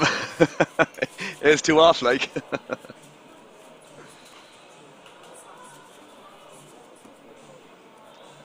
Usually it's the, you know, the ace-queen suited, or the kings, or the ace-king, or something like that you might not want to give it back. But no, Bunjo did not want to give back ace-2 off. Any ace at this stage for this man is enough to run it. Either way, guys, a lot of deep stack poker, or deep-ish, I should say. As you can see there now, the average stack is just over 5 million, guys. So you're talking 50 big blinds of an average stack, so I think this could be a potential long night ahead of us. Well, definitely a couple of hours. As I said, it's 4:45 here in Ireland. Obviously, 5:45 in Rosvedov. Just 1 hour ahead. So I imagine this is going to go on for another couple of hours, I guess. Thing is, when stacks are this deep, guys, you know, pre-flop situations, of course there will still be some coolers in terms of like getting the money in, but you know, it's going to be a little bit more cautious, not cautious, but like not so much 4-bet jams or 3-bet jams. It's just going to be like, you know, 3-bet and then reevaluate. Do I call? You know, do I fold? Do I 4-bet? All options are going to be more applicable, especially for the deeper stacks like 40 big blinds plus. Which, to be fair, guys, a lot of these guys still do have that sort of stack size going at the moment.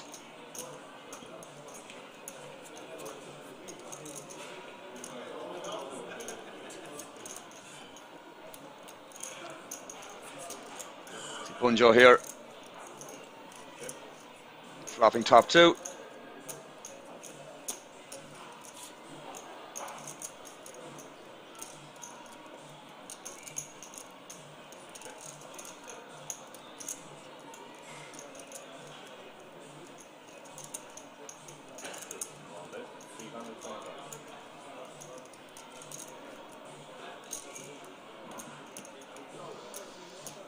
Sanjay just going to be getting out of the way here at this point.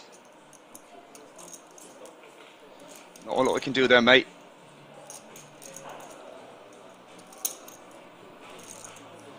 Yeah, I just seen your comment now, Kim. I have to refresh the chat again, so I'm just going to leave this one open on Twitch and not separate it in the pop-up. So yeah, what do you say? You're both playing against Cabral and Mikhail the other day. Probably 2 players on the opposite side of the spectrum. Yeah, I was watching some of the stuff from Cabral, excuse me, from the cash game, man. Yo, Viral, it was sick, man. The last couple of hands, just the game got bigger and bigger and bigger. No, was Tony kind of? Who was it? Who sat down? One or 2 players that came. Oh, Leon, that's who it was. Yeah, when Leon sat down, man, the game just got bigger and bigger. And then Cabral got invited over, but he was only allowed to take 5 seconds for each decision. I thought that was absolutely hilarious, by the way. As usually, he's very deliberate in every decision, you know, which I'm sure everybody knows here on this channel. But yeah, Leon gave him that rule that you couldn't take any longer than 5 seconds for each decision, and he did it. To be fair, very, very pacey in terms of each decision. So, but no, very, very entertaining cash game, guys. I think the hand with Yo Viral as well when Cabral had the Ace King suited, he flatted from the small blind or something, and Yo Viral waked up with the Kings, man. I think Rob Young was in the hand as well, where he had like Queen 10 suited or something, and he ended up folding after Yo Viral squeezed, and Cabral came back over the top, and it all went in the middle, and he won both runouts. He binked an ace on the turn in both runouts. It was disgusting. Great content though, amazing content. See Bunjo here, opening ace-2 and the hijack, whiffing that flop. Or should I say limping, excuse me. Just going to say why is Sanjay in the big blind here with 8-3 off, but makes a lot of sense now that it was just a limp pot, pre-flop. Marius with the middle pair. Bunjo just checking behind now.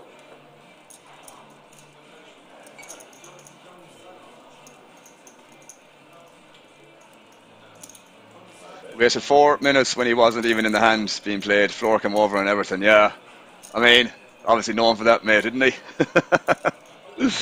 Obviously known for that.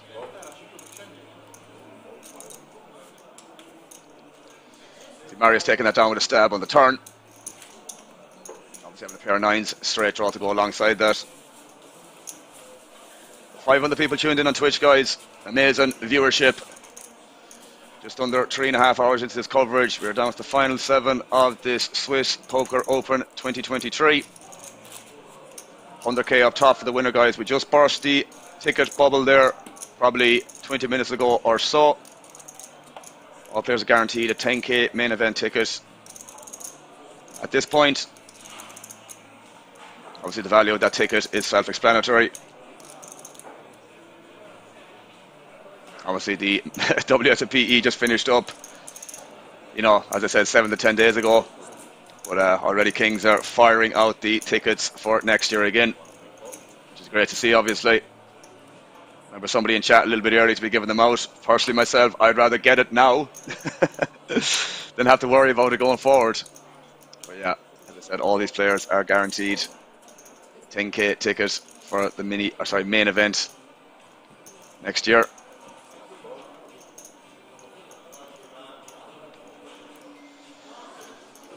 Got a raise here from Mephisto. Got a call here from Marcello, which is a little bit ambitious with the king 2 suited, in my opinion. There's so many better hands you can call here. Sunjik Ding coming along in the small blind. Got Lupasco here now.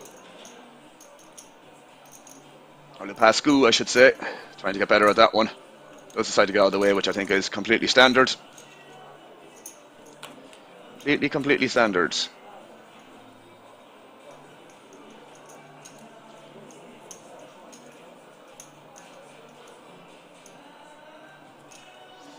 Flopjack high, two-tone. Not a lot going on for any of these players. Mephisto technically ahead with the king high, but I don't think he's going to be c-betting this combo on this board texture itself, but I did see him aggressively do it in another spot, but had a lot better backdoors than this combo. It's not often you see an ace in the turn, but it's a brick for everyone as well.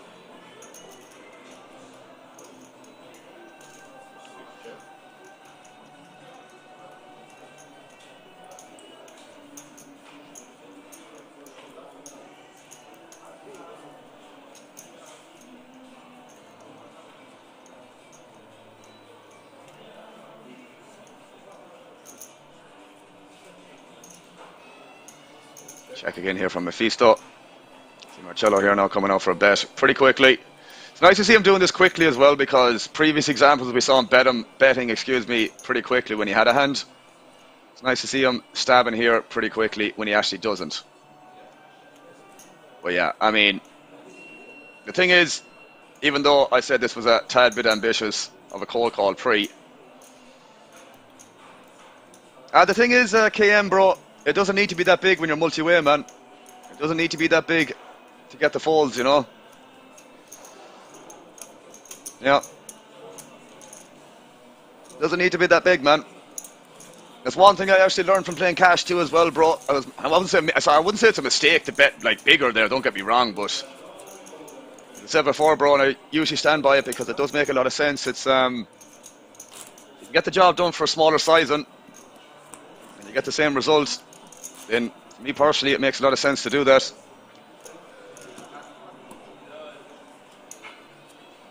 But yeah, either way, definitely like the bet from Marcello there. That's not what she said. What about the 30% Lepson? 30% of average is enough.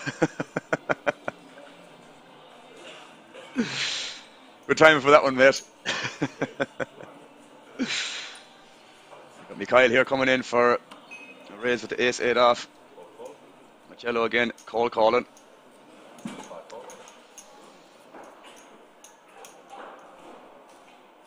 Yeah, the thing is, KM, it just gets a little bit dicey on rivers if you face another barrel. That's the thing. And by right, you probably should be expecting the barrel again, you know, that kind of way.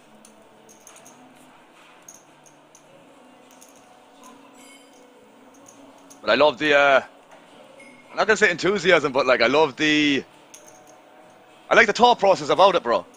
You know, I've said this before, because the way you kind of talk about and think about poker is pretty goddamn smart, man, overall, you know. You could definitely be doing this job and not being a mod. Yeah, and I get that too, bro. But the thing is, I suppose I'd nearly rather bet myself there than check call in that exact situation. Excuse me. I suppose what you could argue as well is Mephisto is going to have the strongest ace-x there usually, like ace-king and ace-queen, but you probably would have heard about them pre-flop. So would nearly rather like bet small there with the king-queen myself if I was going to do Anton versus check call.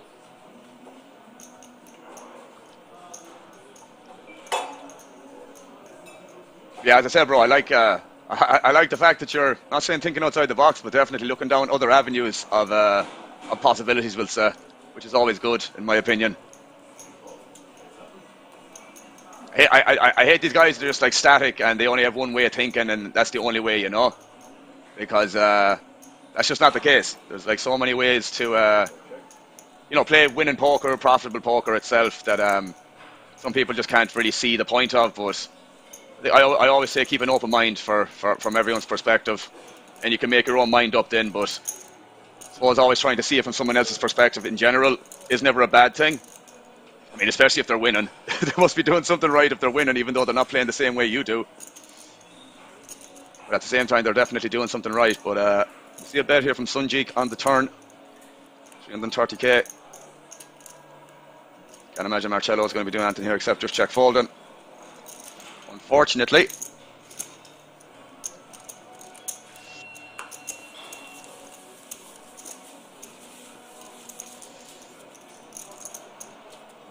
See Sunjik now sitting 46 big blinds, give or take. Not sure if that graphic updates 950 or if it's already added onto it, but that's what I'm saying, guys. This is definitely not shallow poker at this point. These guys have I mean, even I have a lot of hours ahead of me, I'm not going to lie. Beauty of poker is exactly that. Usually no right or wrong decision, hence I love it. Yeah, this is the thing, man, and like, I don't know, even when you study whatever theory does and equilibrium and all that jazz, you know, it's always going to be one option or the other with some kind of hand combos. I mean, usually that's the case, man. Either one of them is like not wrong, because the EV is going to be very similar between one decision and the other. So that's when you kind of have to say, right, well, I know I have to do this sometimes and I have to do this another time. So, yeah, I mean, the thing is, guys, a lot of the times, I mean, I'm not going to say all the time, but a lot of the time, it's going to be doing one or the other. And when that is the case, the EV between that decision is going to be the same result, whether you do one option or the other. But there's definitely some times where you're like, okay, well, that's definitely not the right play, you know, overall. But yeah, some of the closer spots between one decision and the other, it's not going to make too much of a difference. I think what's like very, very important overall is kind of like assessing the situation that you're in presently, I should say. I think that's very, very important. Like, you know, understanding ICM and, you know, how that differs, you know, how your decision differs on that kind of basis or whatever, you know. And that's what I'm saying, like, there's not always one static way for every decision. It's very, very situation based a lot of the time. Yeah, we see a check jam here from Bunjo with the 4-5 of hearts, or 5-4 hearts, excuse me. I can understand a potential tank here from Mikhail, simply because he never plays a 10x this way. You know, only downside is here having the king of hearts probably isn't great, because you nearly want the opponent to have something like this. You know, having more flush draws in his range. It's a pretty big jam, guys. And that's what I'm saying, like, this is never going to be 10x when it's like an 18 big blind jam over, what, I think he only bet maybe 200k, I didn't see exactly. Might have been less even. Maybe 150 or something, but from what I can see on the graphics. He does fold. I mean, I get it, but yeah. There might be some ace highs there, guys, that, yeah, 150, yeah. Yeah, he's also screwed against ace like the hearts, for sure. That's why I was thinking, like, probably having ace high there. Unblocking hearts would be, you know, I'm not going to say it's going to be a call, but probably more of a reason to contemplate it at least. But yeah, 150 is what I thought of KM. Here we have the chip counts, guys. Mephisto still dominating the lead. Marius in second. Pasco in third. Sunjik in fourth. Marcello, Mikhail and Bunjo fifth, sixth and seventh respectively. That's what I'm saying, guys. Everyone plus 25 big blinds plus. There is so much play left in this. It's just insane. I've definitely not commented on a deeper stack format like this. Again, I'm not saying deeper stack, but you know what I mean. Like, just like, it's pretty deep for a final table, guys, in terms of a chip distribution for each player, you know. As I said, we definitely have a long night ahead of us. I have to guess. But I'm down for that. I'm down for that, no problem, guys. Gonna make me earn it today. Gonna make me earn it big time today.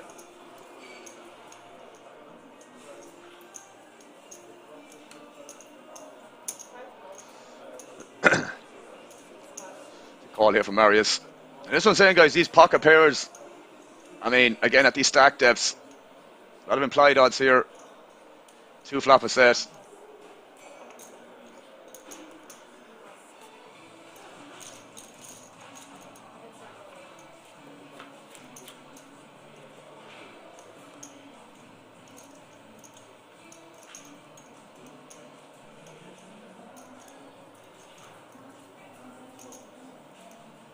Yes, I flop here 2 hearts.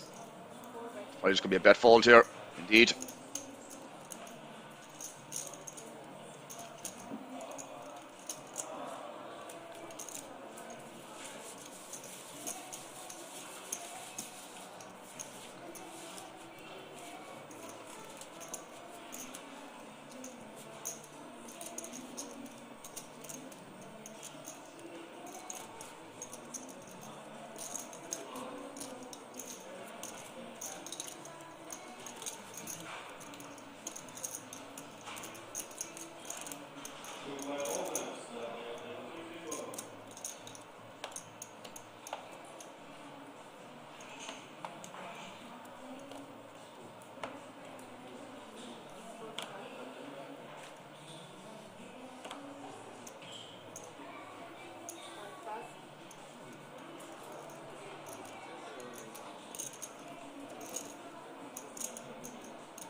Mikhail here now in the small blind.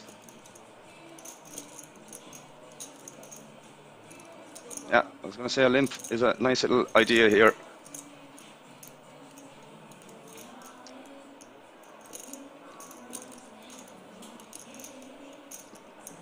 Marcelo going to find a raise, so he does not. Decides to check back.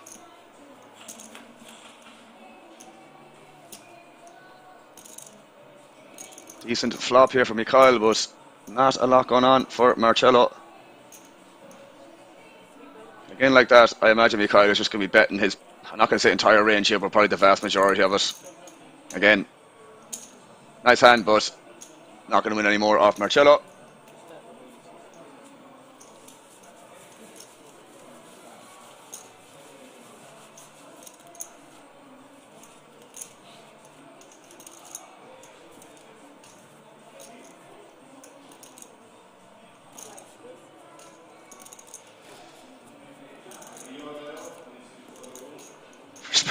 I was going to ask, Cardisa is asking for who this competition. It's the Swiss Poker Open, mate, if that's what you're asking. It's been held in the King's Resort here in Rozvadov, obviously.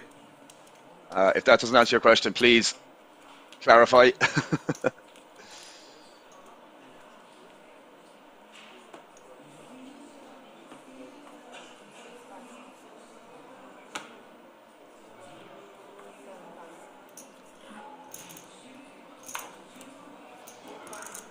The competition link above, apologies. Misunderstood. Please go is rooting for Mr. Mikhail. The payouts are from this tournament right now, Cardisa.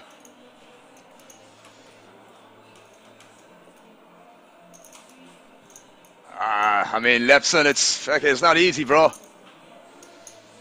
Want to be at least looking after yourself pretty goddamn well, man. In terms of sleep, I'd say would be the primary thing there. Some of these tournaments, at the weekends at least, I'm not sure what the kind of midweek tournaments are like, but yeah, these events definitely go on for 2 or 3 days, man, on average. But you're taking care of yourself during the week, man. And the thing is with this stuff, man, the biggest one is sleep, from my opinion, anyways.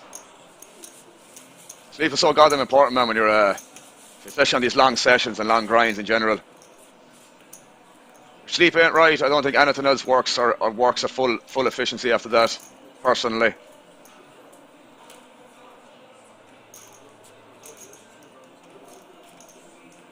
Yeah, but as far as I know, these big events, Lepson are kind of mostly the weekend job kind of thing.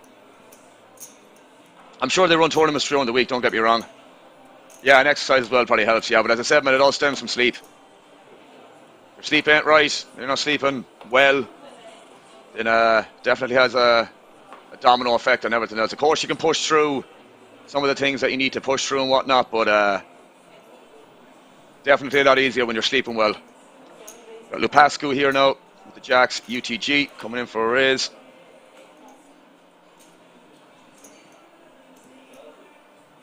See if he gets any action. Falls around to the small blind here.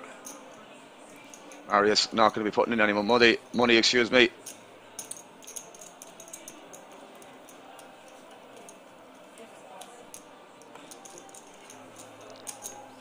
No action with the Jacks. No action with the Jacks.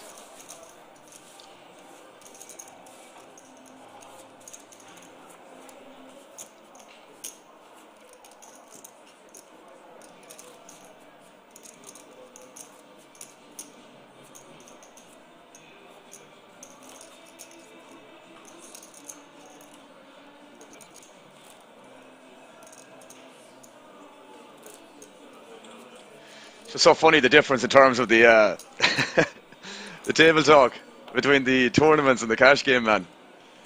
The cash game's like, you know, you kind of have to be a little bit more conscious of the table talk and whatnot, that you need to, you know, let the chat know. Whereas with this final table, don't get me wrong, I know it's tense and whatever else, like, but just none of it, like, absolutely nothing. Luckily, I'm able to. Not gonna say talk my way out of trouble, but I'm definitely able to talk it when the silence is a little bit dead. But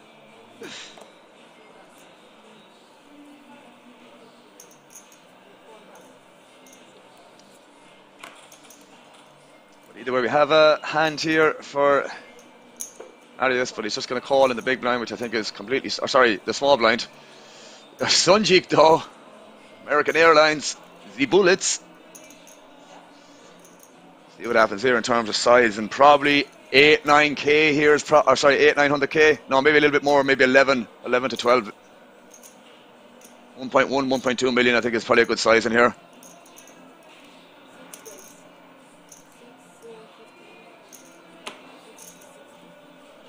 What size is this? Ah, wow, that's a little bit too small, guys. What do you think? A little bit too small there.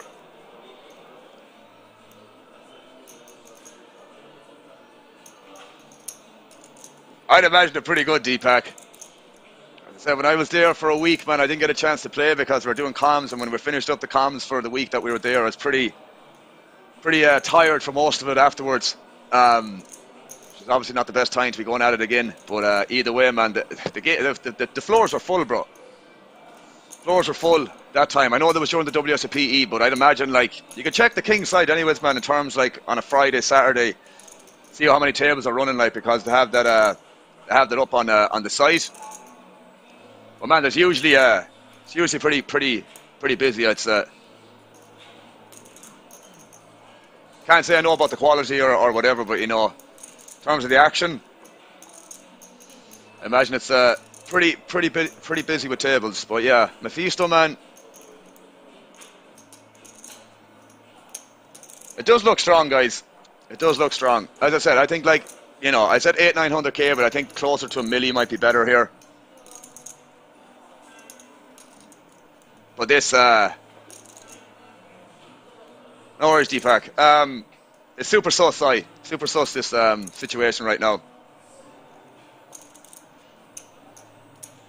Yeah, Bar would probably have a better idea, man. I'll probably KM as well would have a good idea as well, but either way, from what I see on the site, there's tables running pretty goddamn often. We'll see if these guys are going to be running it here. Can't imagine so.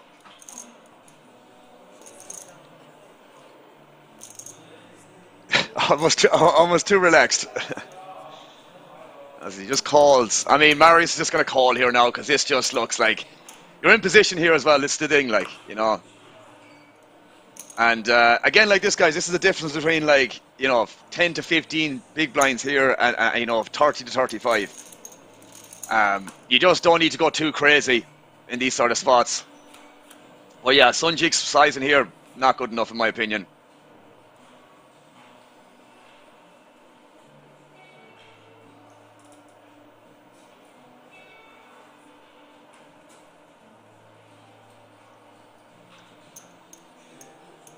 Again, like this, guys, even him betting into two players like this is pretty goddamn strong as well. You know? We have not seen much 3-betting in general, let alone squeezing here as a whole. So that would be my perspective on this situation in terms of, like, you know, how often is this ever going to be that much of a wide range in terms of, like, you know, I don't know, man, like Queen Jack suited and stuff like that. Yeah. It's just like, it's not he probably goes bombing this flop in, does he? We'll see. In terms of sizing, what are we looking at here? Come on now, Mr. Graphics. My eyesight ain't that good. That's the dealer's job to count them chips, not mine. Yeah, I just bombed the flop, bro. I mean, I think Marius should get away from this. The thing is, I think I'd be checking aces here all the time, realistically. Because it's such a dry board, guys. Really, really dry board. What are you afraid of, you know? And the thing is as well, like the fact that Marius has these 10s here, it's just, I'm not going to say, it's one or the other on the flop here. Like, I don't think there's ever any calling here, because there's no point putting in 1.7 million here, and then, I just think this is a fold. I honestly think this is a fold all the time. And that's just table dynamics here, guys. Yeah, small bet on the flop at best. Like, I mean, what, there's like 1.8 million in the flop, or sorry, on the flop before he bet like 1.7. So, like, I mean, guys, I wouldn't go any more than 450 here. Yeah, like 600 or something like that on the flop is fine. I honestly think KM is really better to check here. I honestly think it's better to check here. Most of the time, anyways. I like it. Well played, Marius. I like the fold, my man. But that's what I'm saying, like, him betting that size and on that flop, guy, just makes 10s, like, already indifferent. You know, between fold and call, but, like, you know, that's what I imagine in theory facing that sizing scheme there, like. It's like, what are you really hoping to be ahead of there most of the time, you know? But yeah, that should have just been bigger pre, man. Like, as I said, probably, I wouldn't go any bigger than a milli, as example, but yeah. 660 is definitely on the smaller side overall. Definitely on the smaller side. Yeah. It's the thing, like, I against that player, man, it's so close, KM, like, you know, 10s in that spot, man. He still has a lot of chips, like Marius is sitting here with 58 big blinds, you know, Sunjik is there with 59, and the thing is, man, like, as I said, there hasn't been that much 3-betting going on, there hasn't been much squeezing going on at all, like, there just hasn't been much pre-flop kind of 3-betting in general. So, look, my spidey senses will be tingling there immediately. When the big blind or whatever, the small blind was it? Yeah, the small blind decided to squeeze, so really opponent dependent there, usually, is what I would say. Whether you want to, like, decide to click it back pre-flop or, you know, do whatever pre-flop itself after facing the squeeze, but I just don't think people are. And the thing is, best case scenario, you're probably up against like Ace King, you know, in that situation. But I just don't think Ace King picks that size neither. But if you make it the 900k, as you said, then it might be a different situation, like. But either way, I like the fact that he got away from it on the flop. But at the same time, man, I don't think there's really any other option overall, I'd say. It's just super strong, man. Size and wise. I mean, pre-flop, yeah, it's kind of like up for debate in terms of if that's going to be strong or not. Yeah, it might have been a potential error in terms of his sizing that he might have meant to make it bigger. Who knows? But when you bomb the flop like that, yeah, I mean, you're going to be getting the hell out of dodge there most, if not all the time, I'd say. Yeah, like I'd say 900 is the min there, Apocalypse, realistically. Even a milli, yeah, that's what I'm thinking myself, bro.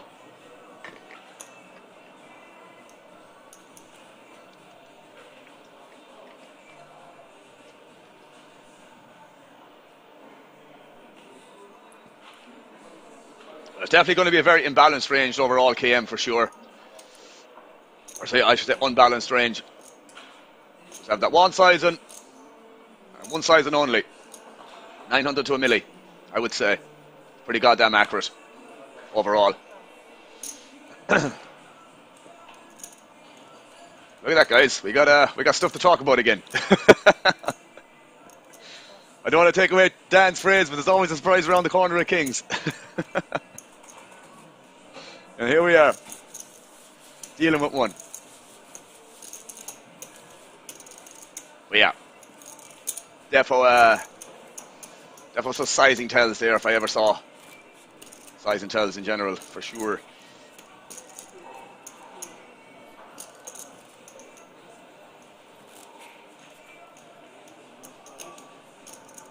For sure.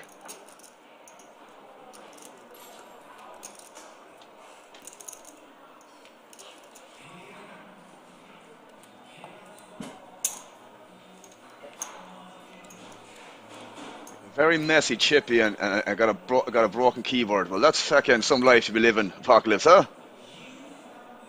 What a fucking life, mate. What a fucking life.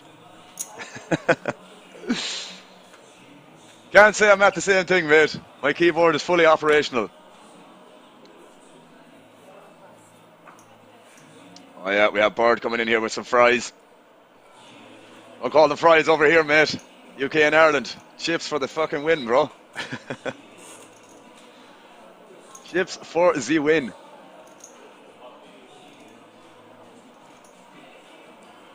Yeah, natural 22, bro. I've definitely commented on some previous streams as well, man. I have nothing but positive things to say about the man.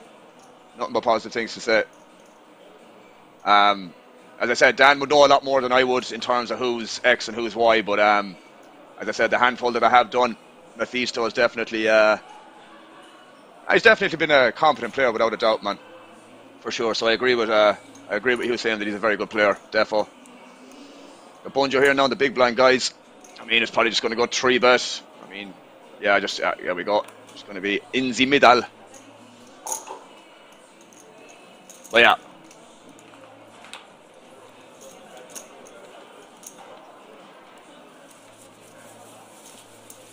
Two fish bites, 4 nuggets, 1 sausage, and a large fish for £5. Jesus, mate, that's alright, no? What the fuck is a fish bite, though? What are fish bites?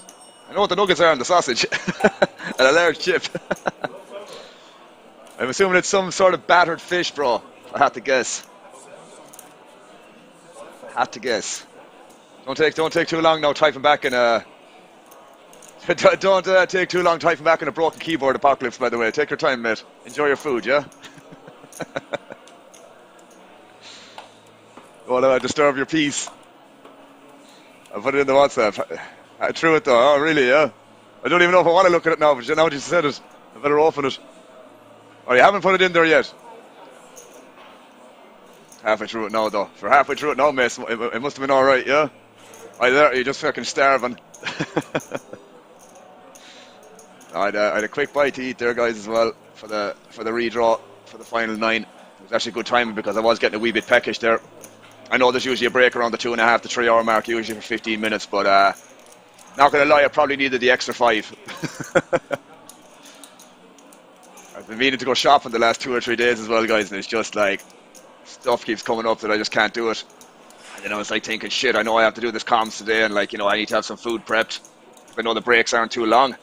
But yeah, forgot I had food from before, like a day or 2 ago, so it worked out pretty well.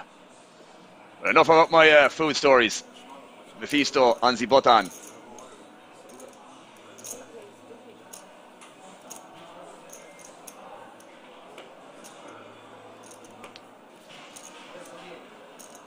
going to get out of the way.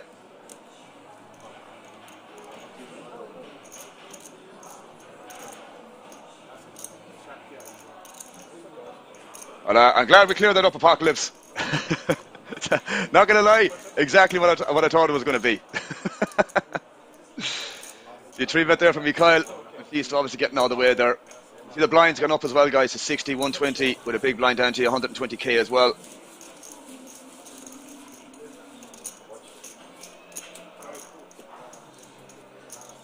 He must be clicking some buttons pretty goddamn accurately the last 2 or 3 days, tis Julian. And is dominating the lead at the moment. Don't forget, guys, this is no limit hold'em. Not limit hold'em. Shifts can change pretty goddamn quickly. The stacks are relatively deep as well. Let's not forget that. I said it enough times. Said that enough times the last hour, I'd say.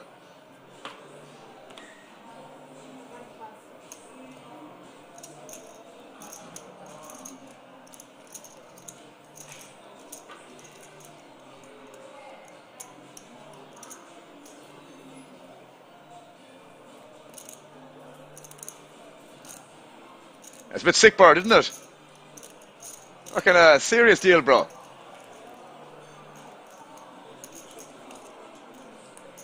Couldn't fucking get that in Ireland, though. There's some place you might get a good deal like that, usually.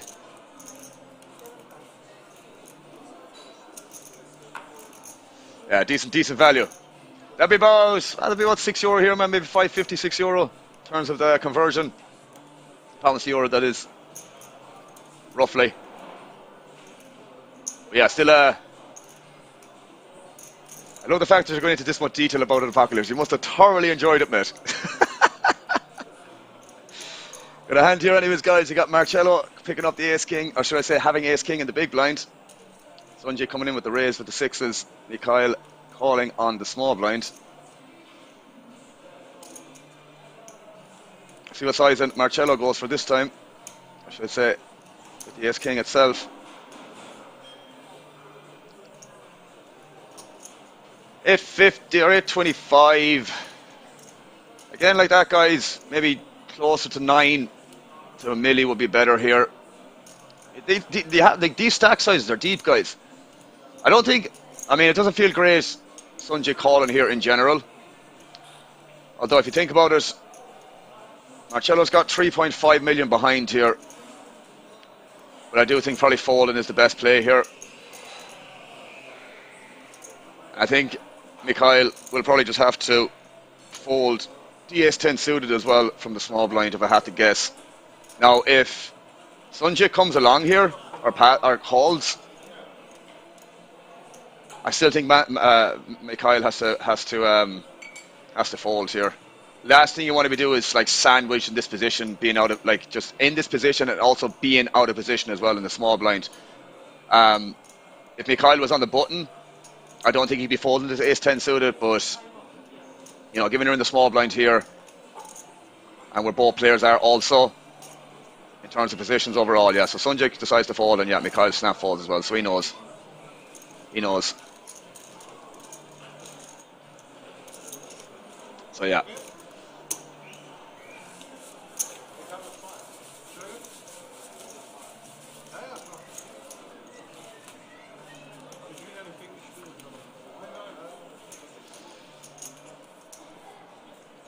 A little bit annoying to be folding ace-10 suited there, guys, but obviously not a lot you can do in that situation. It would have been interesting to see if that would be a call on the button.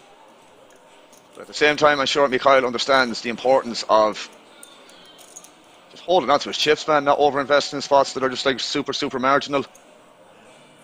I know they guaranteed the ticket at this stage and all that jazz, guys, but there's still a lot of money up top here. Let's not forget that. 100k to the winner.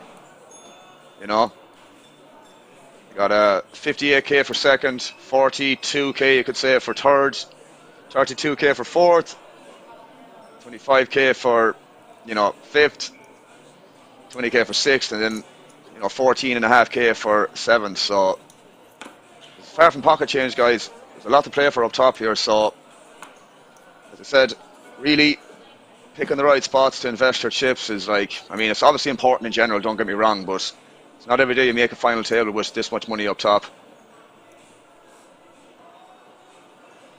We got Mikhail here.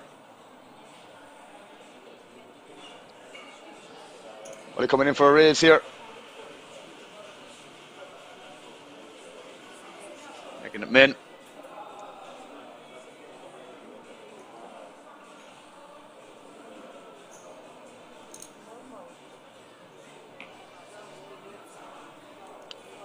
Marcelo here would like calling here. Marius just going to come along with the price. I mean, he's probably calling anyways versus the min open, regardless if Marcelo calls from the small blind, but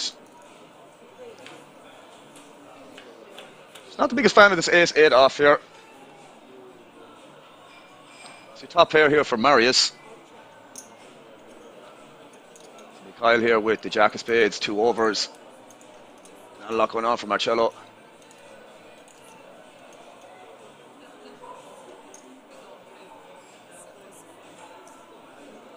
Yeah, I mean, yeah, just a really nice play here by Marius. Especially when you see the snap fall from Mikhail there. Yeah, obviously Marius knows what he's at in this position as well. I know guys are on about him in the chat that he's like, you know, maybe thinks it's the easiest table. Whether he thinks it's the easiest table or not, guys, I have no doubt he believes he has an edge on, not going to say everyone, but definitely an edge in general. What's this call here by Marcello, bro? Can't make this stuff up. This man is definitely keeping me on the edge of my seat, I can tell you that much, guys.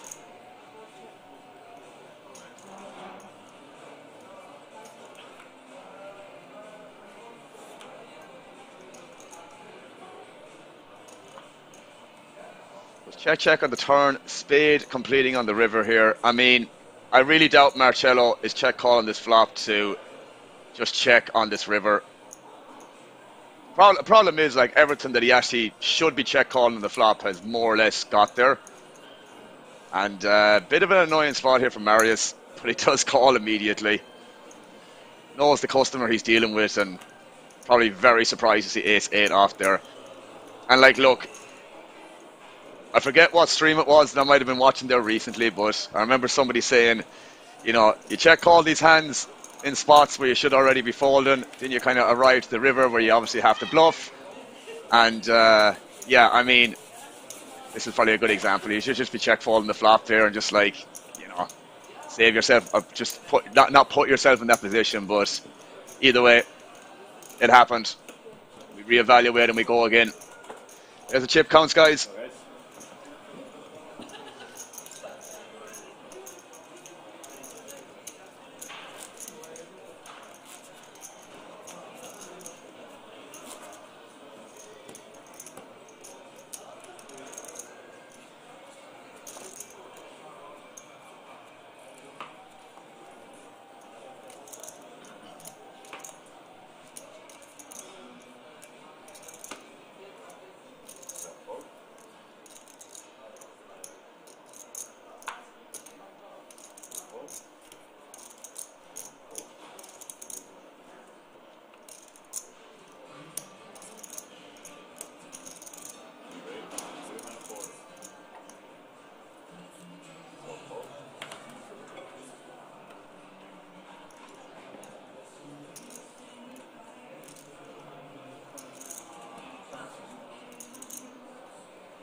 Kyle here coming in for a raise in the cutoff, guys. Marius with a pretty decent hand in the small blind.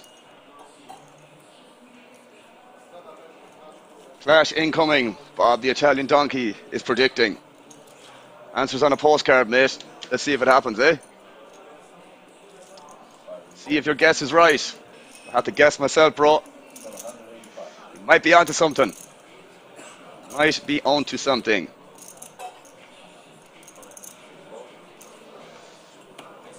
I think that was pretty swift from Mikhail. Man, don't waste no time.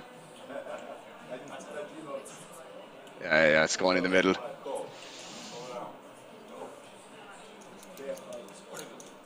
Alright guys, we are basically, I'm not going to say off to the races in terms of equities here because maybe there was an ace or a queen folded. But in general, you're talking a 45-55 here at max. So good luck to Mr. Mikhail Mdrix, or if I say that right, probably not. Wouldn't be the first name I butchered this evening. But off to a flop we go nonetheless. Should I say off to a 5 card board we go. Well, that's an interesting flop, guys, eh?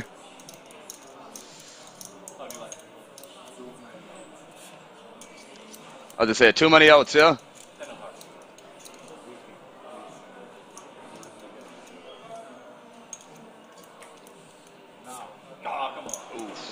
Unlucky.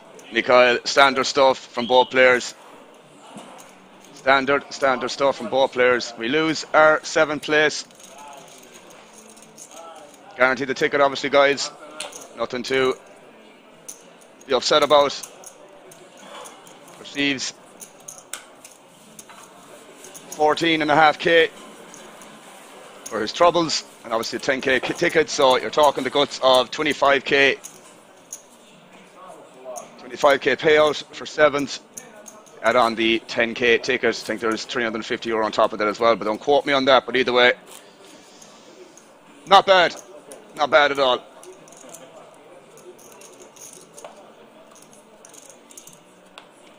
No more contender now for Marius, tis Julian says. Yeah, we'll see. Lupascu is another guy that you got to keep an eye on, says Julian. Not a bad player at all. He saw some interesting stuff from Bunjo earlier on in the stream. He's not going to say he's quieting down a little bit, but definitely been lathering up the pay jumps at this stage.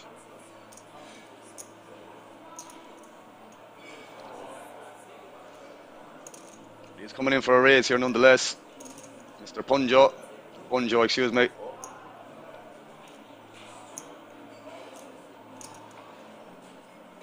Well, I hope he's not that bad, tis Julian, because I picked him at the start of the final table. I hope he's not that bad, bro. Otherwise my call is going down the tube. Now, I will admit Marius is obviously a pretty confident player too.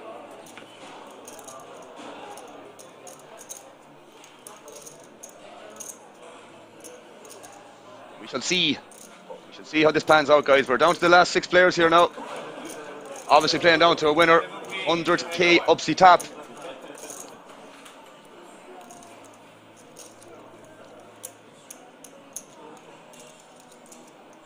Let's flop a king 5-3, rainbow.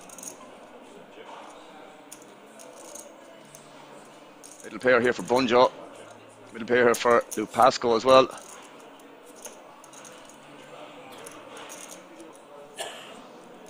Maybe it's better to say Mathieu. Is that correct to say in that pronunciation with the first name? Somebody in the chat there. Pef, is it correct in saying that for the first name? Is it Mathieu? Please verify that for me before I go down another road of wrong pronunciation. Wouldn't be the first time this evening. Definitely won't be the last.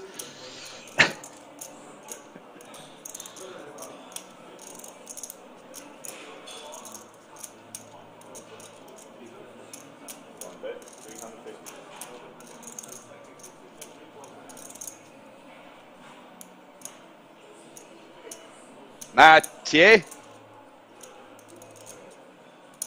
So it's more Emma, the M-A, so it's Mathieu. Mathieu. Am I getting closer? I'm glad you're in the chat helping me, mate.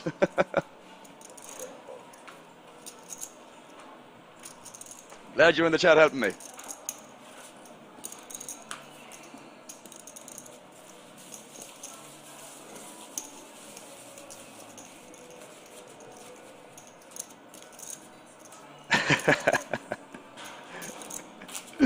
I'll get there eventually, Pev. I'll get there eventually. Yeah, there you go. Cheers, Apocalypse, just for verifying that again. It's not the, as I said, it's not the first time or the last time. Mate. Same spelling name. Same spelling, same pronunciation, Romanian. Maybe I go back to Lupascu.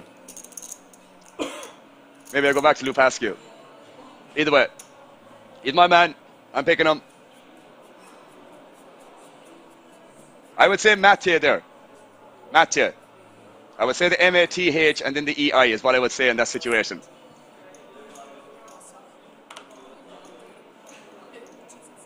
Is what I would say. Rating number 2. I'm telling you, seat 1, C2, C3, C4, 5 and 6 at this stage. Which is my name in Czech. There you go. Mada and I. We'll pack it in now. I'll go back to Lupascu there. End of story. Forget about it. Alright, you've got Marcello here. Jack 10 opening it. Mephisto waking up with the ace king. I imagine this is going to go 3-4, guys. Not much else going on here.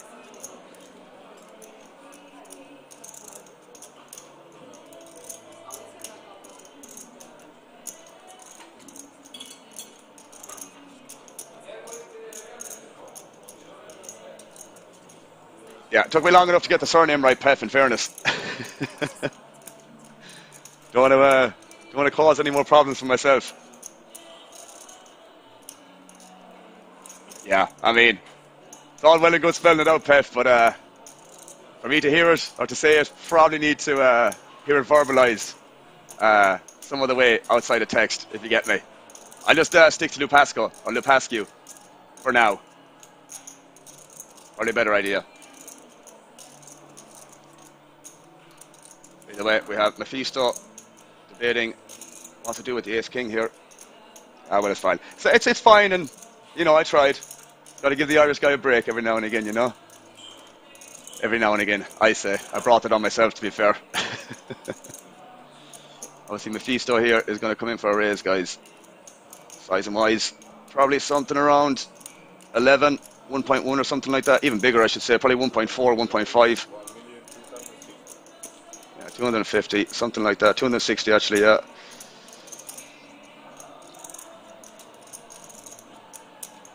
People giving out to you. Not the first time, Bob. Probably not the last, mate.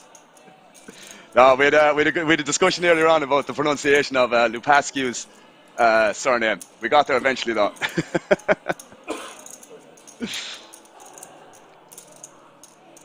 We got there eventually. Although I don't even know if we got there, Peth. To be honest, bro. Yeah, I imagine Marcello is going to be folding here, guys. Again, I would not be over-investing these sort of hands, even though you are getting, I mean, whatever, 2-1 in the call here, but it's still not justifiable. What Mephisto is going to be 3-betting here on average versus the hijack is not going to be... Yeah, I should listen to it, mate, but, you know, sometimes I don't always do what I'm told. That's on me. That is on me. I did listen to the Marcello part though, because I was saying Marcello before that. I changed the S to a C, so I picked that up in fairness. But either way, Marcello is probably going to end up folding here, guys. Realistically,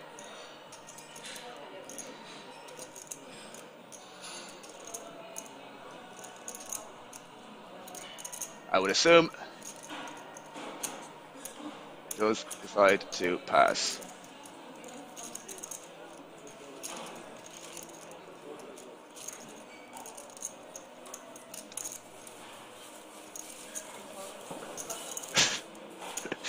Yeah, I mean, I was kind of saying earlier on, guys, that live poker, I was maybe having that discussion with Apocalypse, one of the mods here, that, you know, I understand, like, not really wanting to give off any body language or potential, you know, fast acting and whatnot, but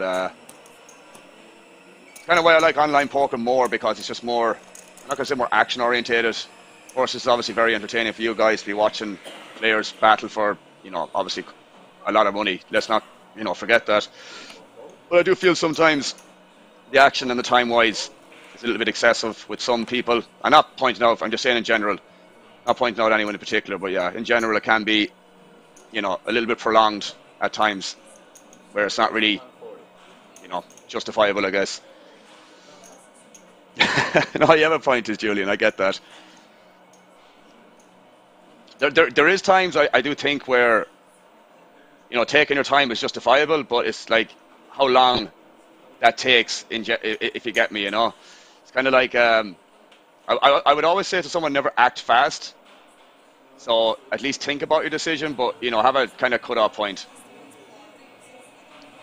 see Mephisto here waking up with the queens in the small blind. Again, unless the big blind wakes up with something here, 3-bet fold is going to be the name of the game here.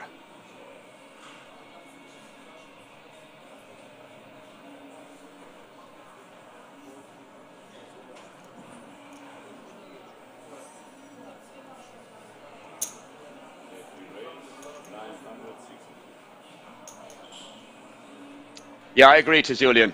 I mean, that's probably, well, Bunjo waking up with ace-10 here, probably just going to be folding, I guess.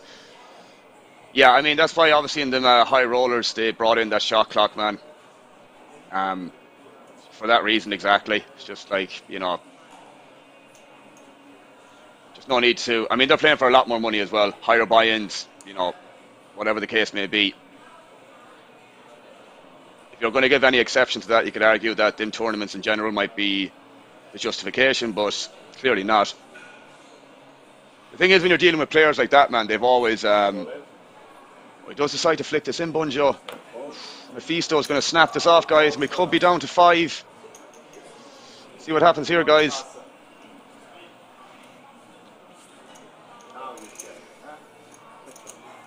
We've seen somebody fold ace-jack suited in this situation like this before. Button open, small blind 3-bet.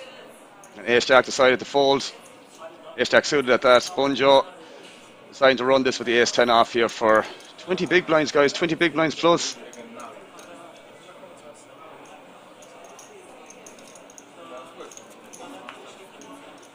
See what comes here on the flop, guys. Got some backdoors.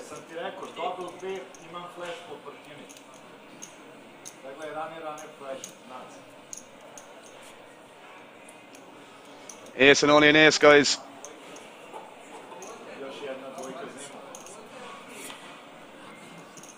And we lose.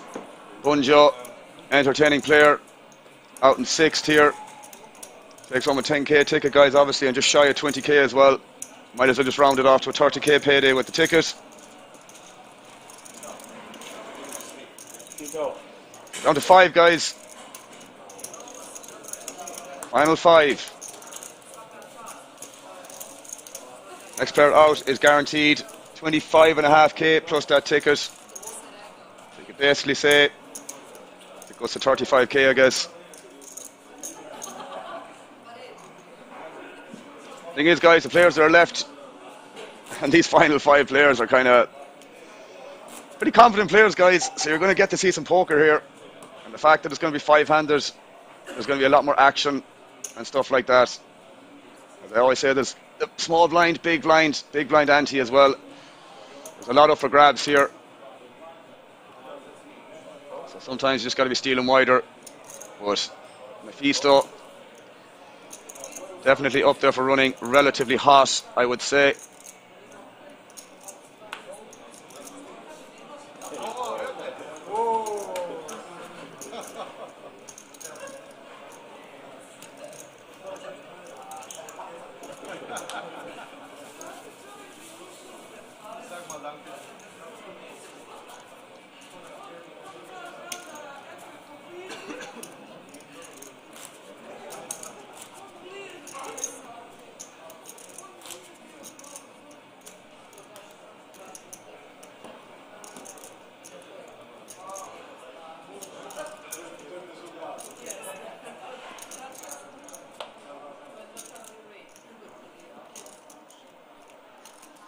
See Sunjik here with the queens now. His turn to pick them up.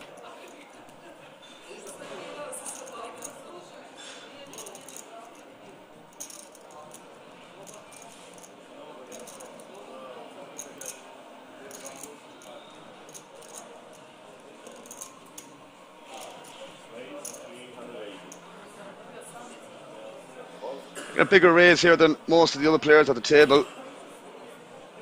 I got 380, just slightly bigger than 3 big blinds. Basically could say 3.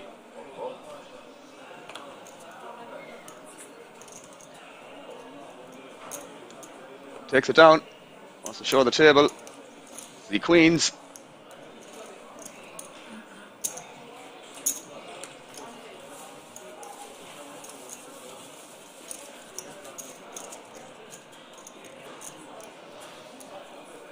hours, 20 minutes into this stream already, guys. Started with 15 players, down to the final 5. All players, well, top 7 players technically were guaranteed that WSOP main event ticket. 5 players remaining, battling for 100k up top.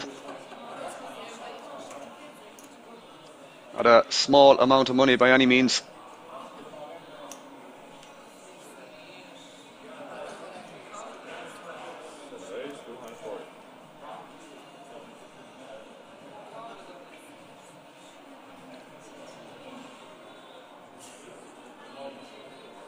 Pascu here now, coming in for a raise under the gun.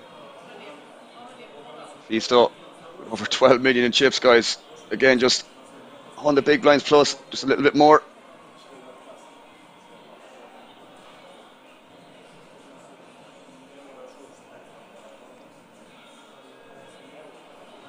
Just see what he does here. Does he decide to 3-bet? Does he call? Does decide to 3-bet.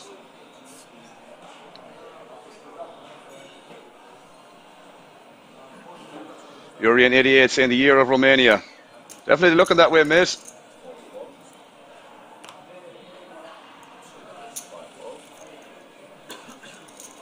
See if that does happen, though. Sunjik now with ace queen off. Definitely not a bad hand to have in this situation.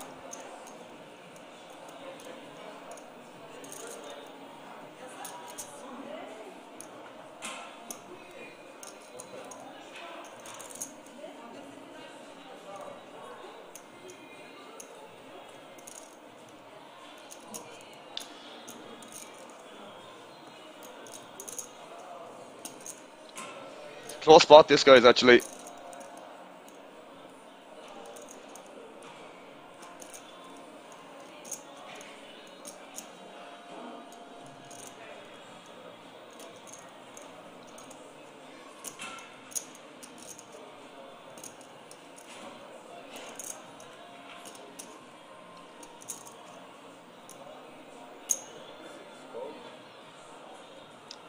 Well, this is what I don't like at all. I mean, you should just be called 4-betting this or folding, in my opinion. This calling out of position makes this very goddamn awkward. I think, anyways.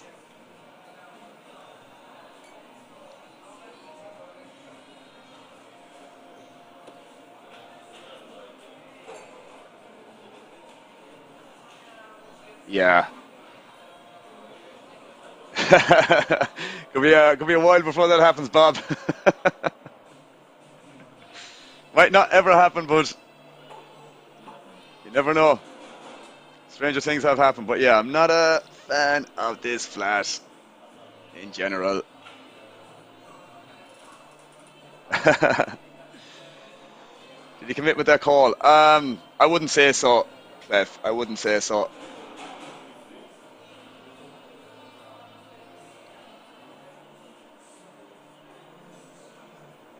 It just sets up a weird, like Lupascu is just going to get out of the way here. That's what's going to happen here, obviously. Yeah, but if you flick in a 4-bet here, man, it's just like very, very strong from the big blind perspective, and it's going to get a lot of respect. When you just cold call like that, it's kind of like, I'm not going to say you're capping your range, but like you definitely don't have many premiums, I guess. Pretty good board from Mephisto here, nonetheless.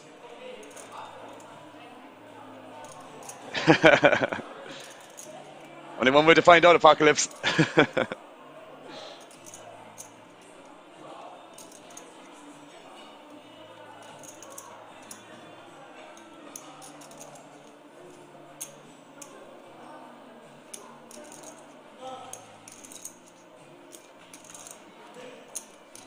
was over the Kings there, man, like for the WSOP for a week, myself and Dan.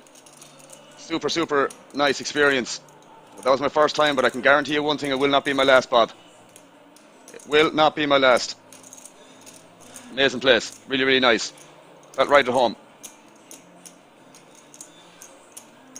Felt right at home.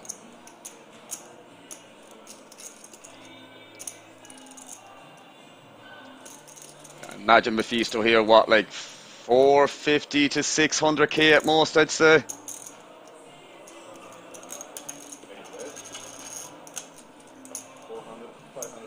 Yeah, 550 there.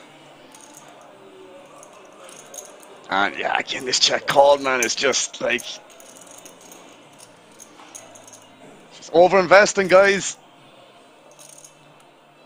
I mean, a little bit kind of scary here from Mephisto in one way when he just check calls, like. So he might be a little bit cautious here on the turn and decide to check back, but at the same time, guys, it's like when he just call the 3-bet, I just what I really imagine is just like a pretty capped range of like king queen suited, I don't know, stuff like that, you know. Even like this ace jack suited might be another example, possibly.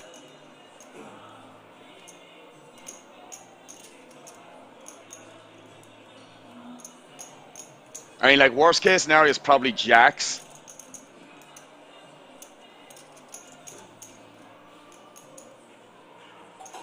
Very little, Bob. Very little, mate. I'm not going to lie.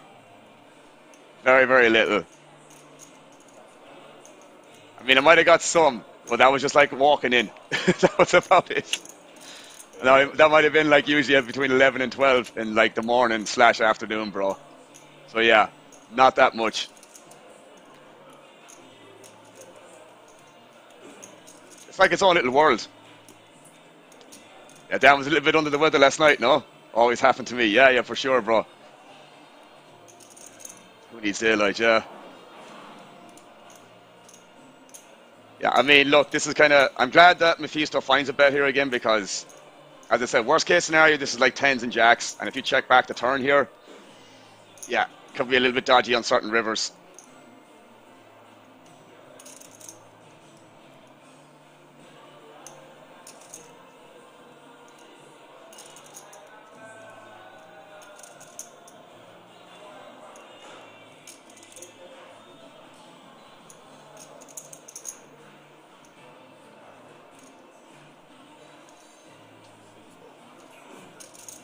Get all the way. I mean, I doubt Mephisto is going to be calling the 8s here versus the cold 4-bet. Now, I could be wrong, but yeah. Yeah, he's going to the hospital at 9 this morning. Hope he's doing good. Yeah, he's, I was chatting to him earlier. ECW King. I was chatting to him earlier. Just asked him what the story is, what time we starting for this stream, because obviously I knew I was covering from him. But, I mean, he replied, so whatever news he has, I'm sure he'll tell me at some stage, but yeah. No, for sure, Sticks, I like the turn bet as well. I like the turn bet too. I mean, it's a pretty good board for 8s if you try and maybe imagine what he has. The guy that Cole called the 4-bet. But yeah.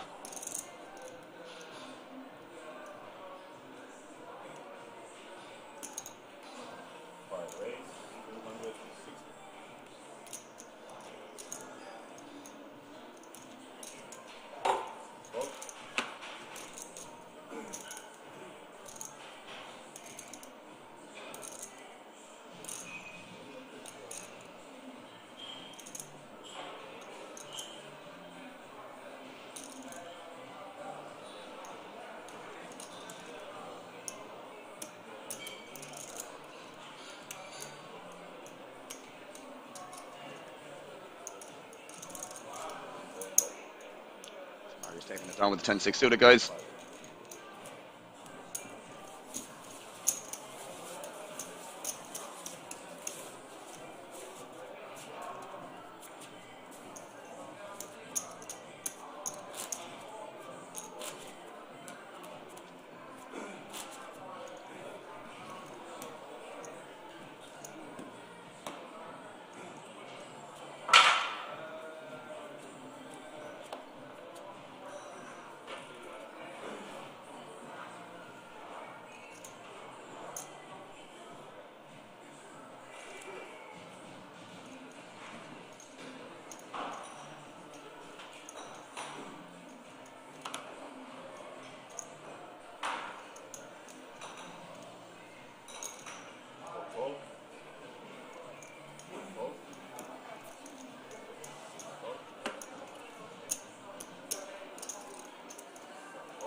Marcello here. Marcello, I should say. Limping 7-4 suited UTG.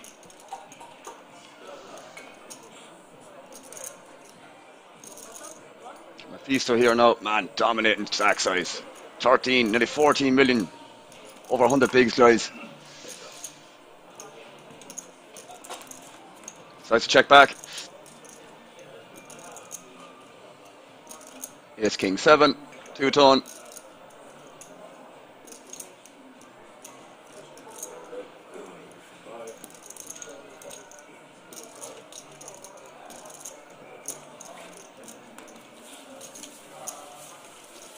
Back from Marcello, takes it down.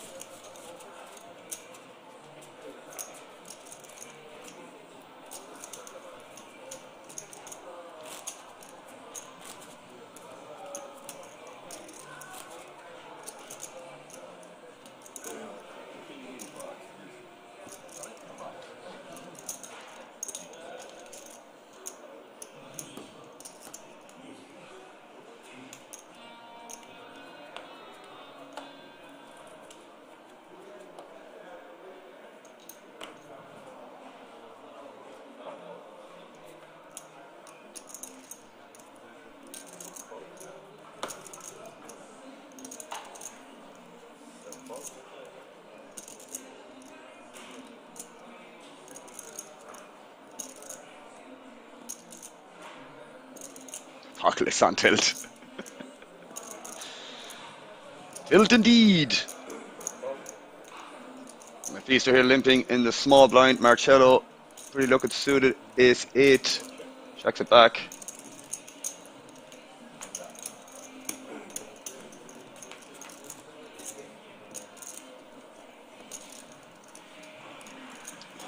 Nice flop from Marcello.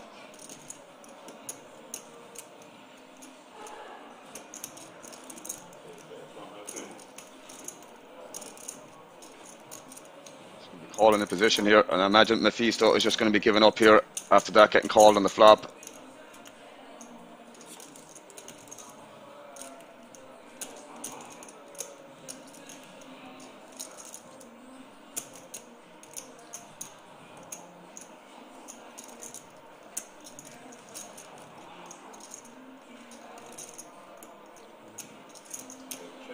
Does check.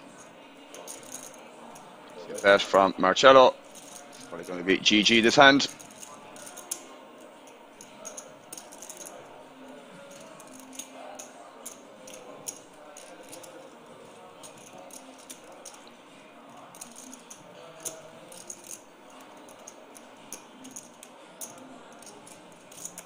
Yeah, just gets out of the way.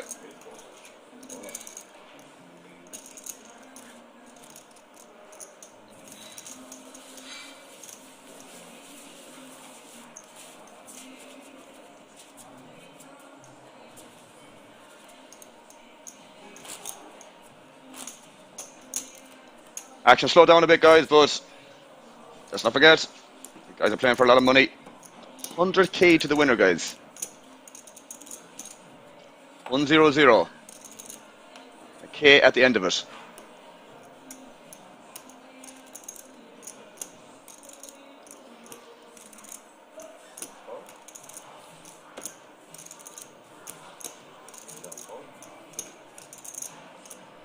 These are going to come in for a raise here, I guess.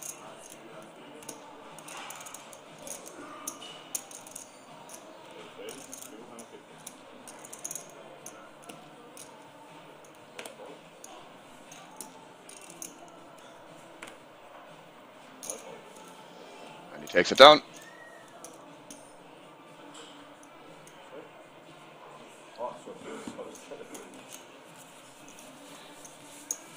Bob getting used to the, someone get used to the commands here, Bob. Updating yourself with the new knowledge. Now I can say new dealer, guys. That's a man that cares about his job, huh? We have the chip counts here, guys. Mephisto obviously dominating so far, 38% of the chips in play. Marius in second with 24% of it.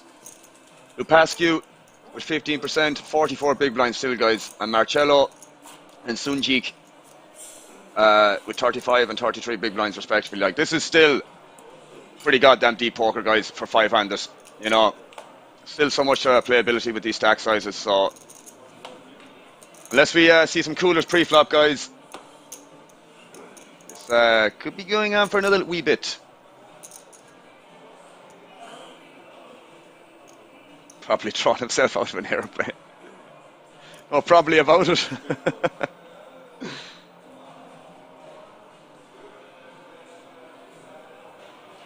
Raise here under the gun with the king tree of hearts.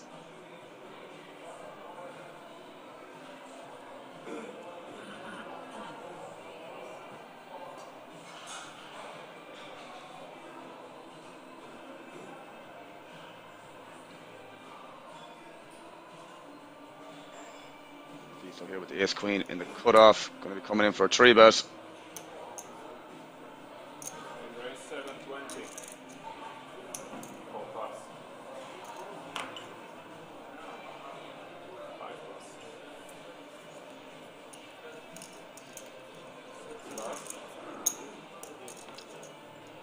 Go 3-bet fold here, I guess, guys.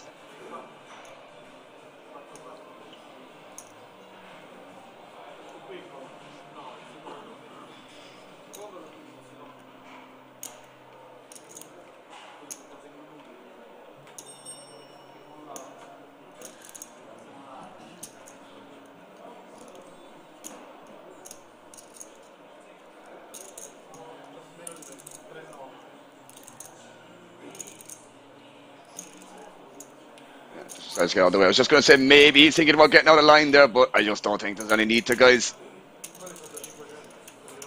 Just don't think there's any need to.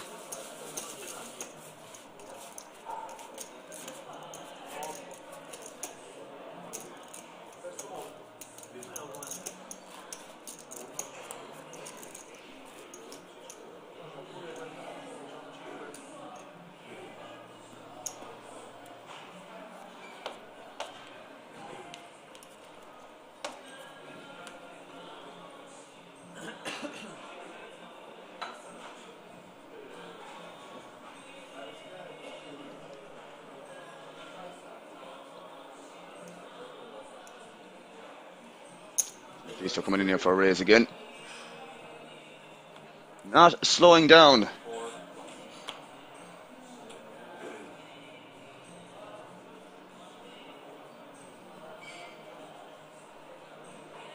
So Marius here contemplating what I imagine is a 3-bet.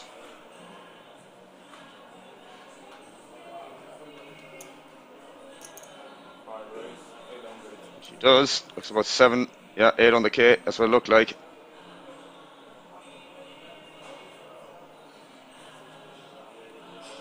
Sanjay getting out of the way.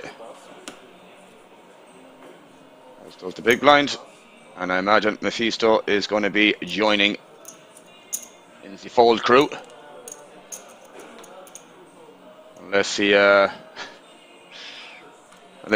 starts clicking buttons, eh?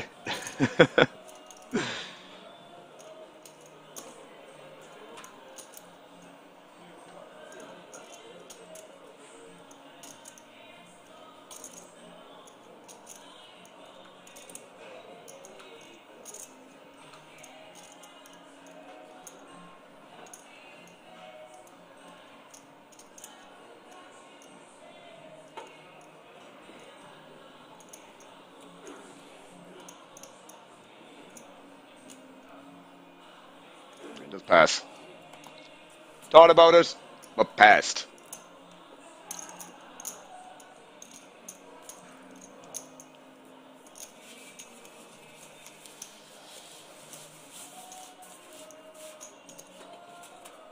Be interested to see how this pans out, guys.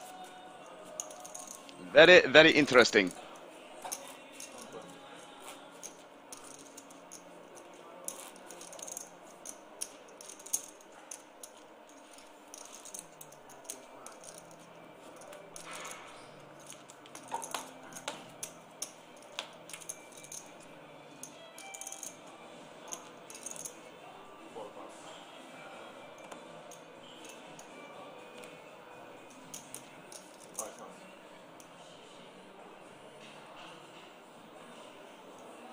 Sunjik here now with the 7s.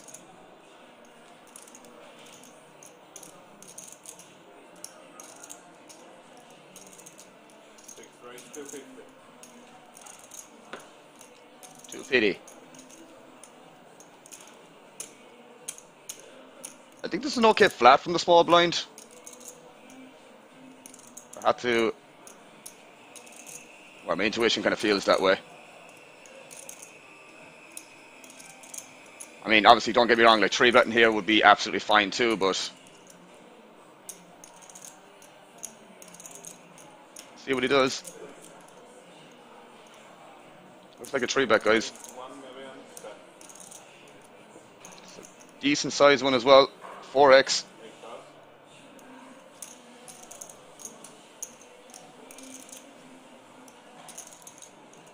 It's a decent chunk of Sunjik's. Yeah, he still doesn't really hesitate in deciding. Well, I say that.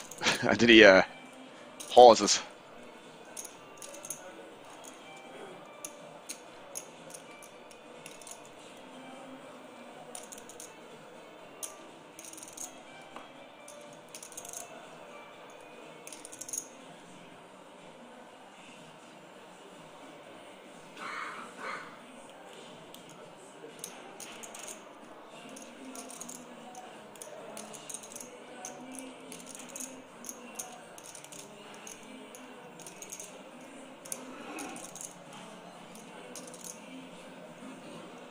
Looks like a call, guys. He still has whatever, 20, 25 big blinds, give or take. 22, 23, thereabouts.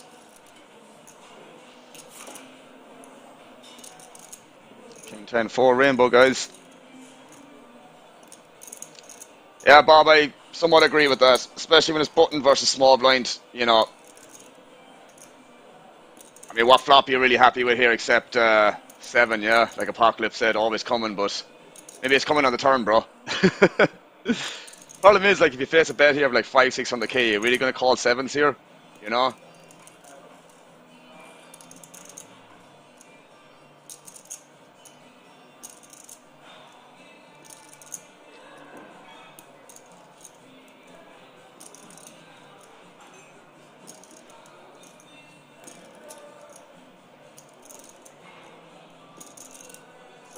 Just check, which is interesting.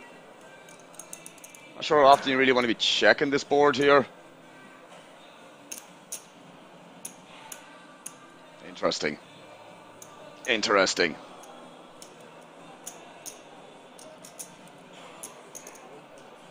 He's cutting them out, guys. He's going for it.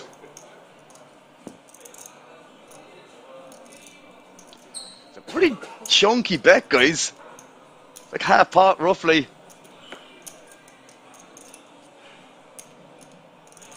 It's these kind of spots, guys, where you need to be pretty goddamn sure that, like, you know, you need to know where you are on the hand, like.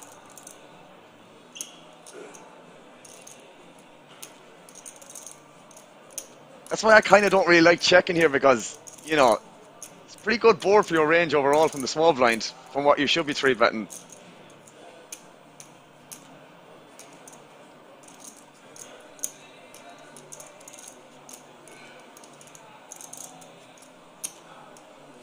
Problem is, I don't think you can ever check fold here.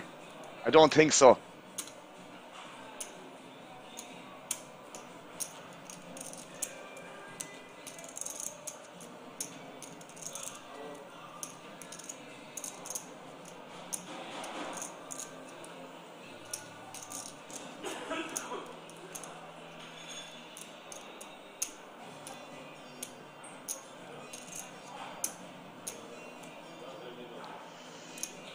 The fact that it's such a committing size and like it just looks half pot here is like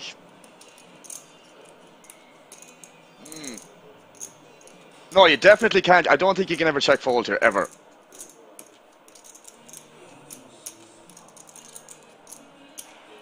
It's just the pot is getting big when you check call here, you know? And he does check fold, just bet the flop, man! Ugh. I don't look great, guys. I don't look great. Yeah, I mean, that's why I just prefer betting the flop myself, guys, personally. It's why I just prefer betting the flop myself for like 400 or 500k, and 7s probably just folds there, you know?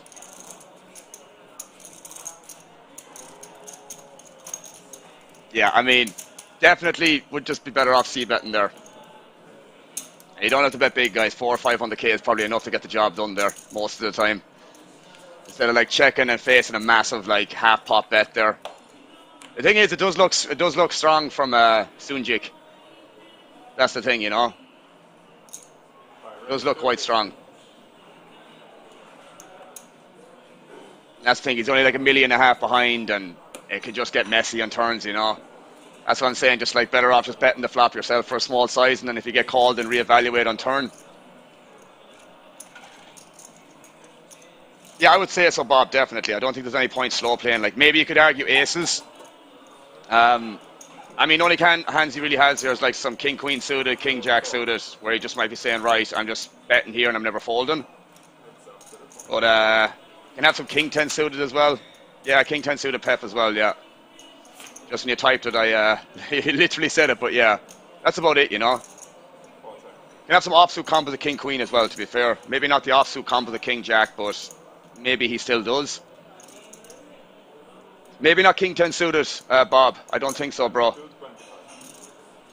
I don't think king 10 suited. King 10 off, yeah. King jack off could be close as well. But I would fold that personally. But king queen suited, probably always calling, you know. King jack suited, always calling. Probably king 10 suited, you always have to call as well. But yeah, just make your life easier. Just bet small and just find out where you are. If you get called, then you just reevaluate on turn, you know. Check call and half pot there just gets messy in some runouts, you know. But yeah, I mean, just bet the flop, guys. Simple solution to that problem, I guess.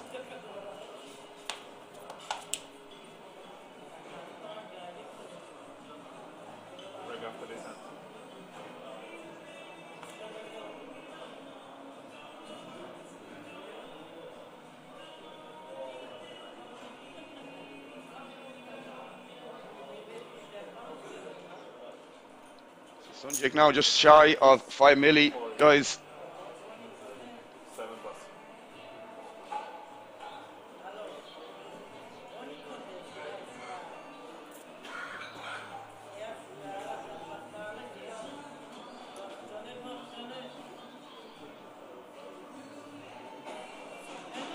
Always so many things to talk about.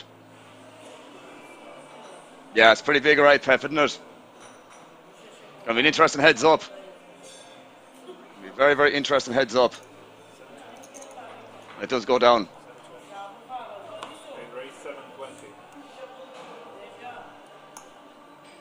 See Mephisto here going at it again.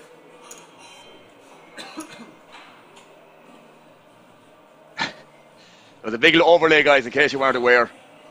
A big overlay. 600k guaranteed. I think Apocalypse was saying earlier on was 190k overlay, so probably why that's the case.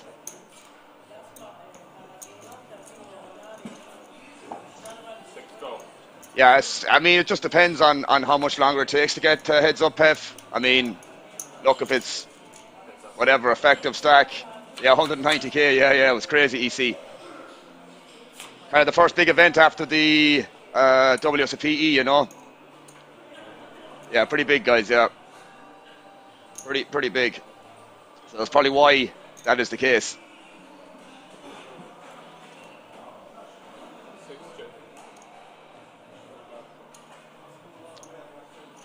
Yeah, I agree. Logo.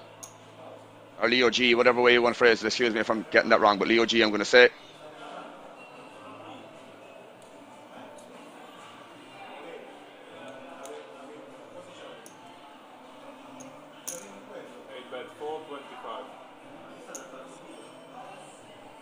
I'm getting the impression, guys, that Sunjik does not like to fold to 3-bets. Is zero quickly called as well there? That's like an indicator. I'm like, I'm screwed here with sevens, basically.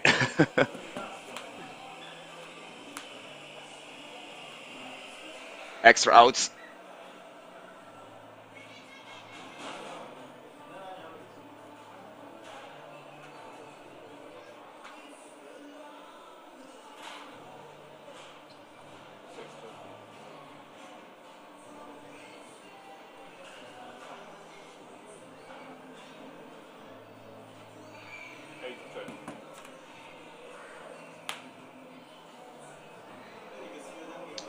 Alright, just gonna go check, guys.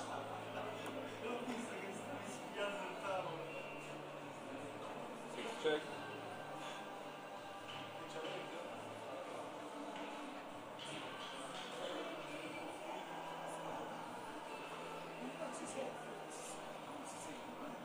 It was a 600k guarantee EC. 600k guarantee, my man. Forget the buy-in, if I'm honest with you, mate, at this stage. Yeah, Apocalypse is answering there either way. Forget what the buy-in was. We just check on the river, guys. Ace 6 is going to win it. I think we're going on a break here, guys, by the looks of it. Players are away from the table. But here are the chip counts nonetheless, guys. Yeah, 660 buy-in, that's what I thought. I knew it was around the 500-600 mark. There you have the chip counts, guys. As I said, I'm pretty sure we're going on a 15-minute break, so I'll catch you guys after that, alright? Enjoy.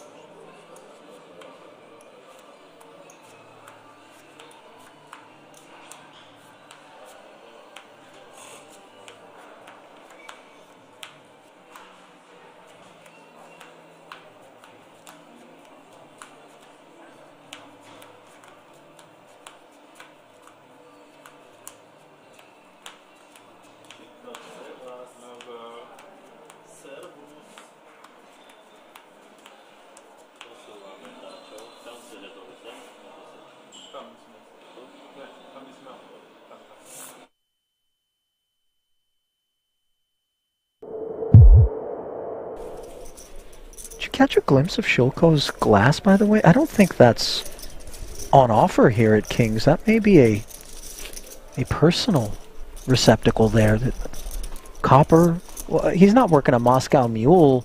No. Venti. Is he, or a mint julep? It's the entire fit. He's got the Rolex Yacht Club polo shirt on.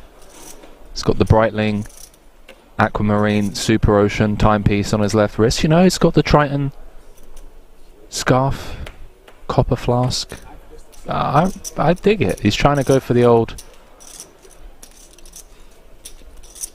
Dad's hedge fund is funding my poker career look. Don't believe me when I go all in kind of vibe. Oh, we know differently. His talents are funding his poker career. 10-7 suited is funding the Hijack Open from Tabakaru. Oh, remember, 3-bet from the small, showed the ace-king, obviously looking to buy some table image. Ace-9 suited. We pause upon Kuru. I don't know if you've sensed the shift in the pace of play as well as we head into the final 90 minutes or so. We've been at 46 for a while. They were dropping like flies when we came back in as Shilko in the small with the decision for 10 bigs.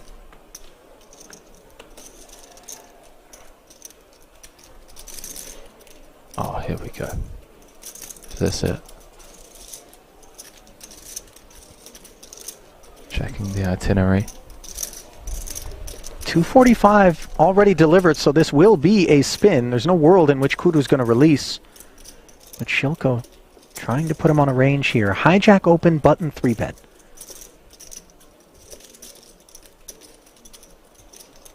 When you have the ace-queen, you're focused more upon the 3-betters holding than the opener, correct?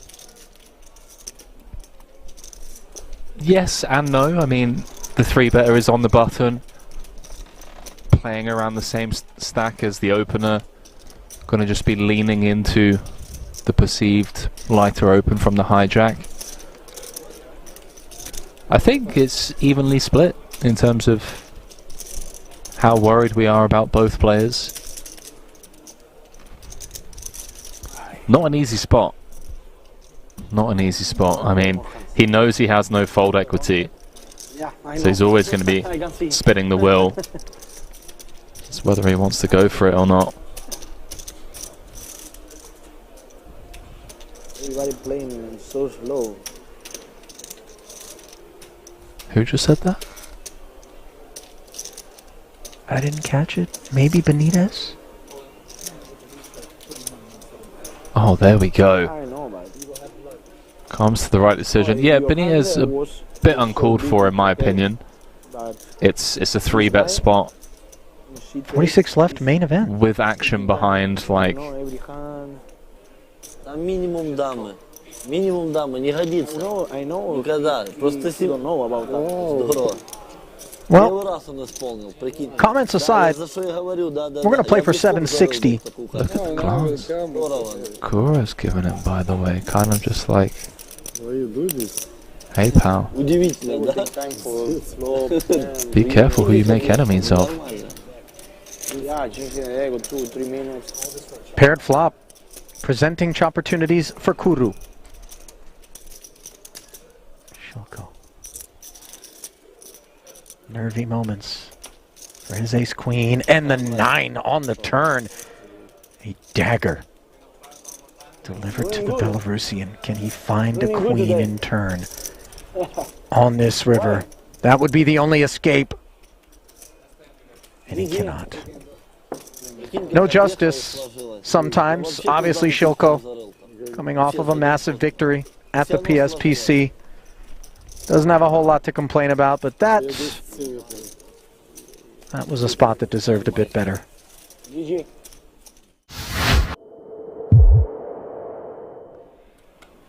Especially again, broken record, but the structure of this tournament, 90-minute clocks, So forgiving. can just get away with doing a lot more flatting there.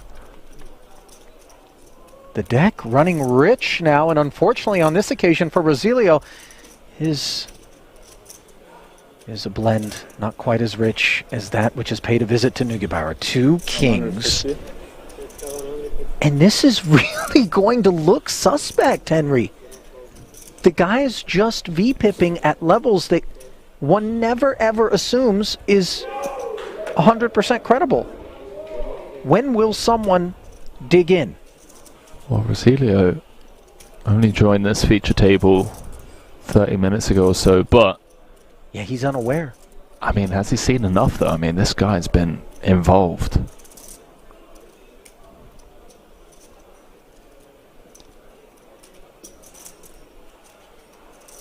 Does all the money find its way in the middle? Low jack v +1.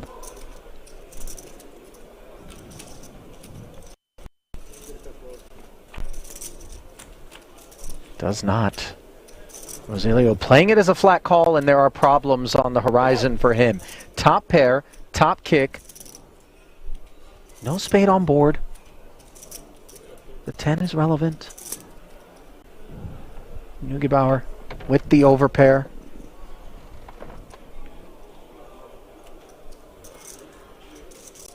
I mean, this is just going to be showers, right? 360 out there. It's hard to imagine worlds in which Rosilio's fate is not somewhat predetermined, bar improvement. 120. Continues for 1/3 on a very wet and connected board. But one he's not fearful of, in particular given the presence of the King of Hearts.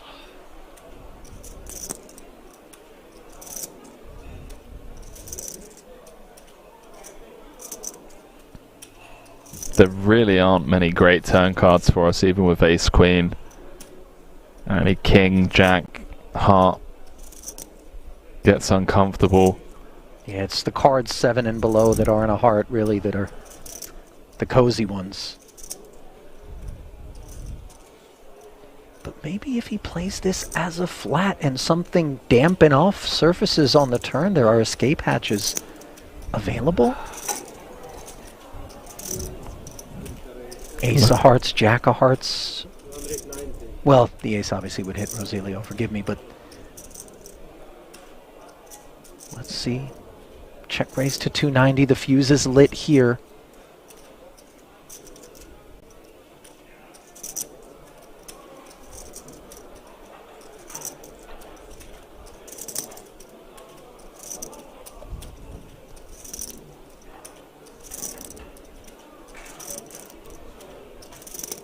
Do we ask for the rest now? I think we do. Don't hate trapping, but there's enough out there already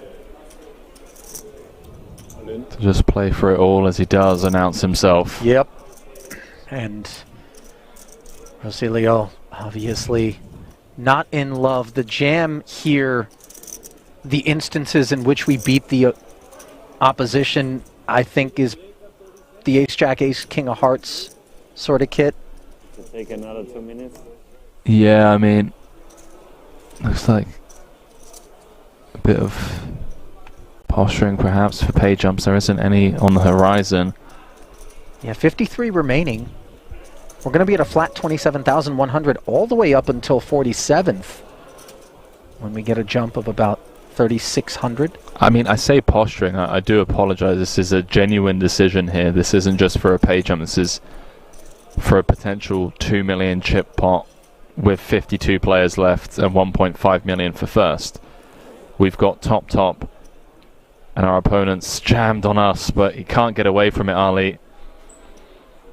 Yeah. And it goes.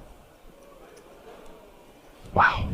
2 to come. He still has 20% equity, but a 4-1 dog for his tournament life here in the main is Hen Rosilio, the late arrival here at this feature table up against the Austrian Neugebauer, who has his sights set on the 2.1 million in the middle. We move to inside. What our table number? Oh, okay. Turn is as dry as it gets. A veritable Kalahari desert in the form of the deuce of clubs. Can Rosilio find the needed queen or ace? On his feet. Doesn't appear particularly optimistic. Maybe trying to use a little reverse psychology with the deck. Ineffectively, though. Jack of diamonds. One more hand. Will polish off his remains. One more hand. And that'll do it. For Hen Rosilio, 52nd place, 27,100. Ask yourselves whether or not you'd find the escape with ace-queen in the spot as played.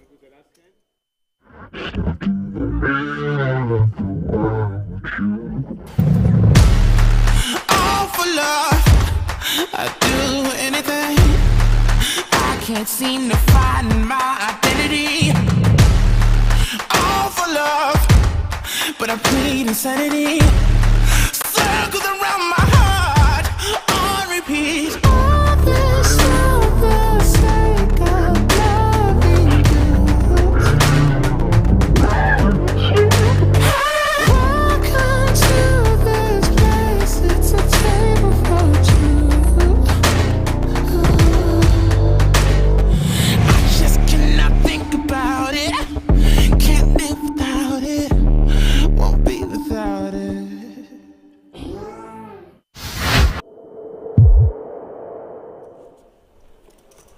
No need to bluff it all off with reckless abandon, which we're all guilty of from time to time. Now's not the time to do it. 73,000 euros locked up. That'll be the payout for the next 2 spots, 13th and 12th. Final table will be set when we get down to 9.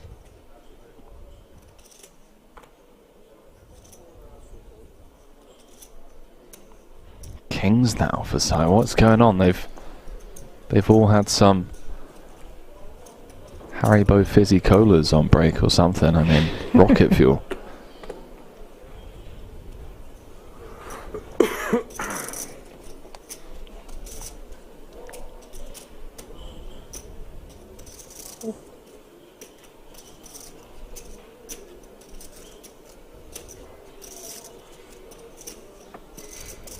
Queen Jack being deliberated on by Poodle,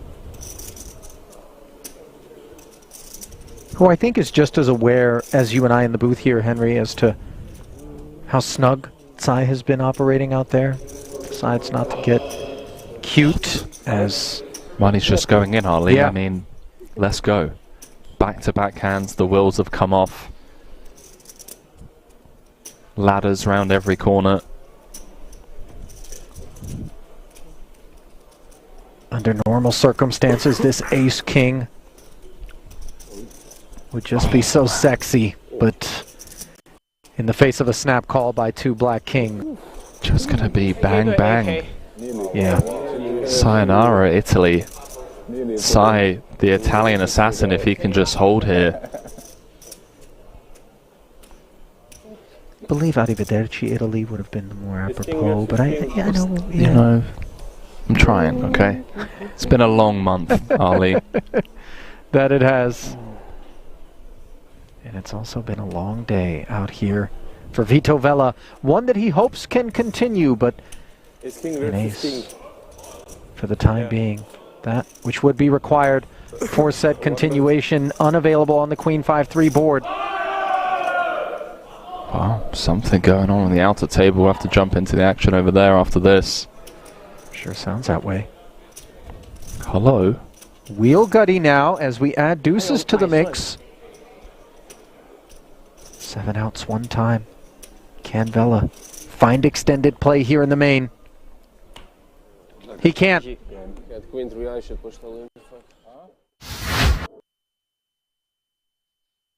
Alright guys, and welcome back to the final table of the Swiss Poker Open here in King's Resort, Rosadov, excuse me. We're down to the final 5 players here, guys. 100k up top.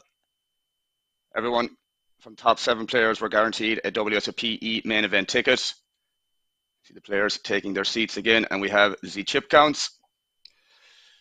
So we have Mephisto running away with it at the moment. Well, I say running away with it, he's pretty dominant. 80 big blinds. We got Marius with 59. Sunjik, sorry, with 40 big blinds. Marcello with 24. And Luke Caspu, excuse me, with 23 big blinds then. All guaranteed that 10k ticket, guys, to the main event next year for the WSOP E. But a lot to play for, as you can see with the payouts as well, guys. 101k up top, 58k for second, 41.5k for third, 32k for fourth, and there or thereabouts 24.5k for next place finish, which would be fifth. So you have it, guys. Final 5 players. Looks like we are shuffling up after a 15-minute break. There you have it. First hand here, Mephisto, UTG.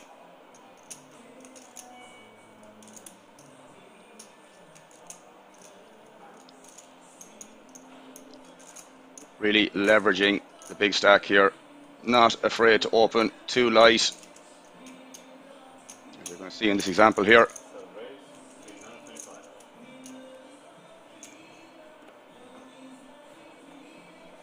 Cello getting out of the way.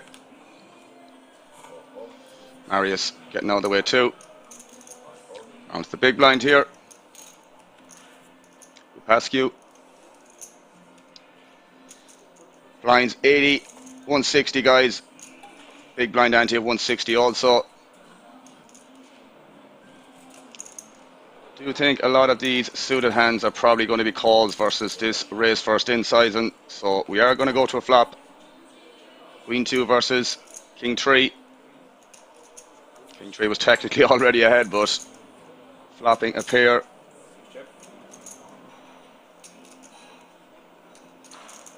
Definitely like to see a bet for Mephisto here.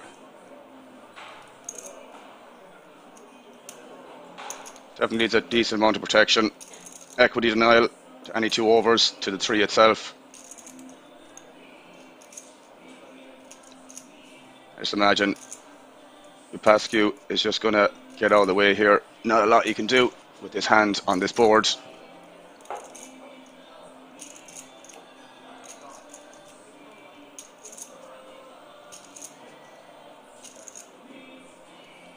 Wow.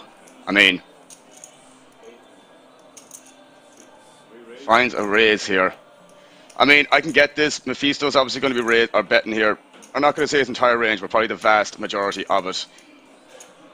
But you know, I'm not going to say there's better combos, but there probably is usually. But if somebody is betting their entire range like this, guys, check raising becomes way more of an option with a lot of combos. usually. Don't know if this is going to be one of them, but yeah. Mephisto. And a call. Pascu, not going to be too happy about that.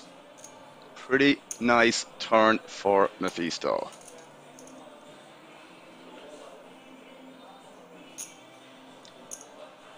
Is Pascu now just going to be in give up mode? I imagine so.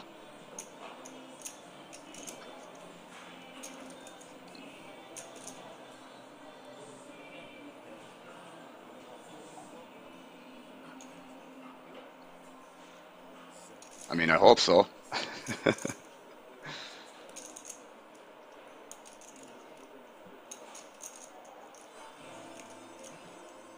He does.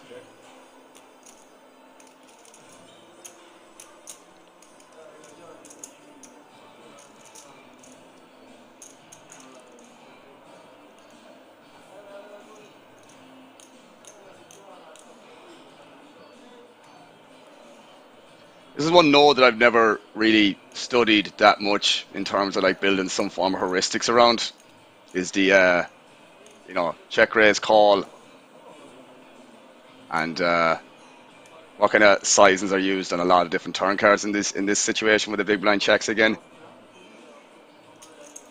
I know a lot of small sizings are used a lot of the time, but I think on these picture cards I feel intuitively that like big bets should be used mostly because you should be relatively polar here, I guess. Mephisto should play Mephisto in upcoming MCU movies. It's a good point, Bird.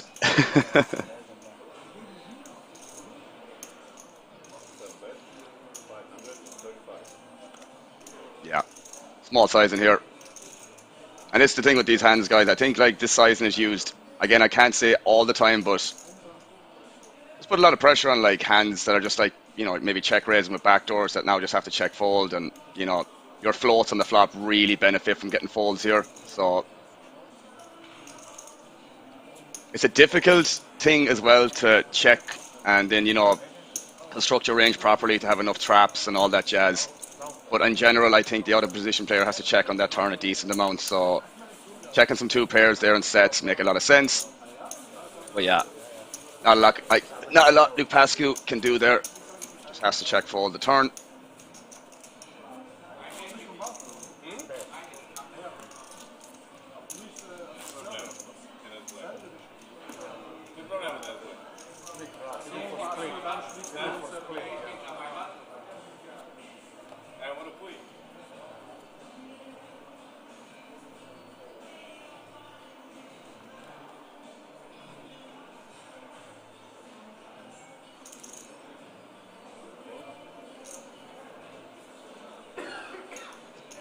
Marius here with the bullets.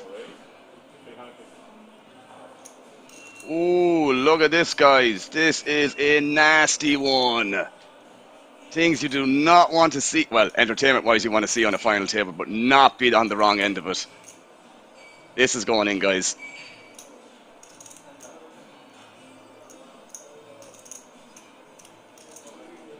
Wow. I mean, look, we kind of said this already. This is the only way these stacks are going to go in with pre-flop coolers, and not going to get a bigger one than this, guys.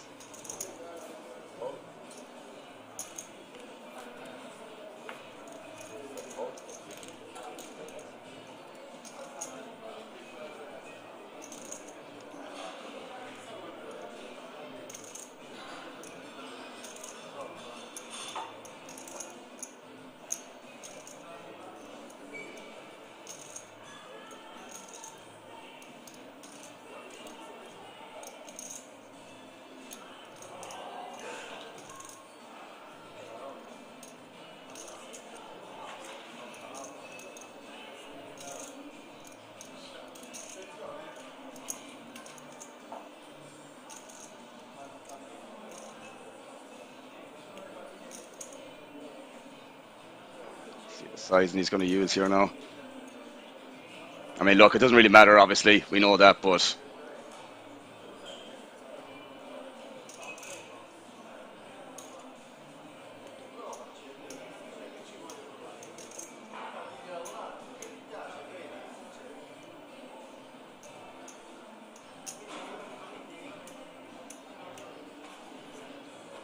There it is.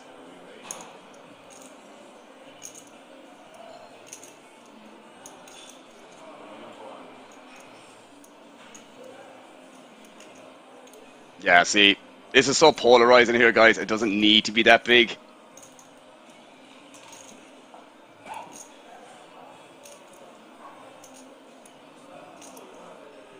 Especially at these stack depths. It just does not need to be that big.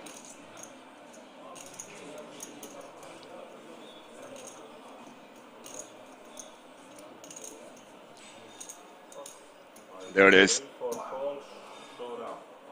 Yeah. I mean, look. I mean, the thing is, ECW King is like, it doesn't need to be that big. I mean, look, it obviously looks strong, don't get me wrong. But, you know, it also doesn't have to be that big.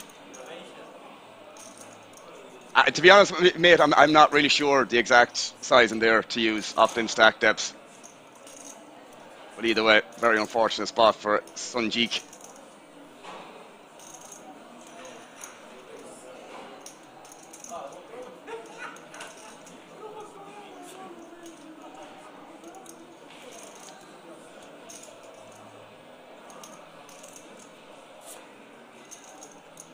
Unfortunate. GG Sunjik. Would you ever fold kings there? Nah. I doubt it. If it was on the bubble of the ticket, maybe you could argue it, but at the same time, man, just whatever spot, you know, if it happens, it happens. Just take it on the chin and move on to the next one. That's the only way to look at that, in my opinion.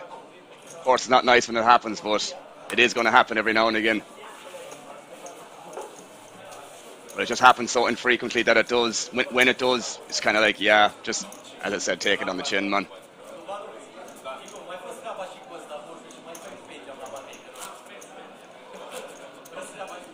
But yeah, it's going to hurt a little. It's going to hurt a little.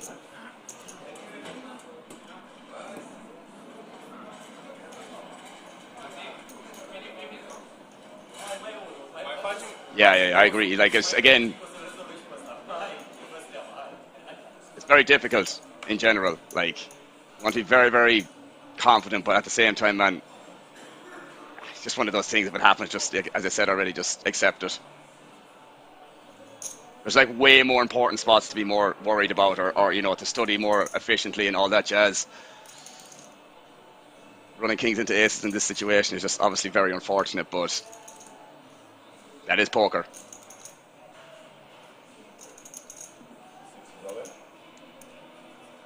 Vasco. Look at this, Mephisto waking up with the kings. Someone asked that dealer, did they shuffle the deck?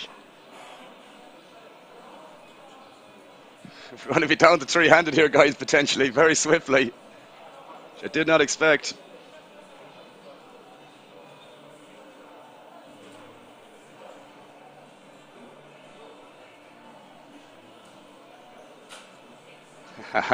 True, EC.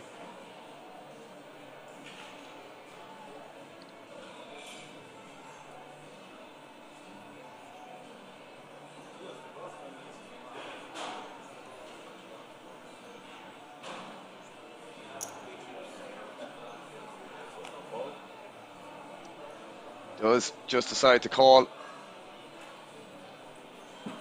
Obviously, Marius is going to get out of the way here. And this is going to be potential another elimination, guys. 2 hands in a row.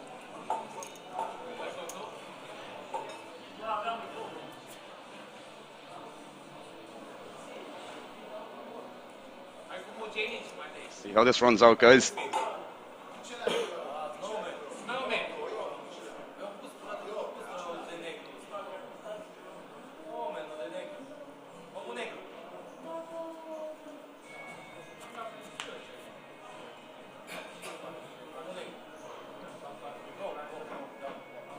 Jack 6-2 or Jack 6-5, excuse me, two-tone.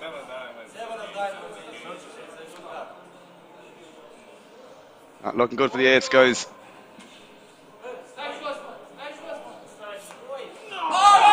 Oh! Nobody expected that, did they? Wow.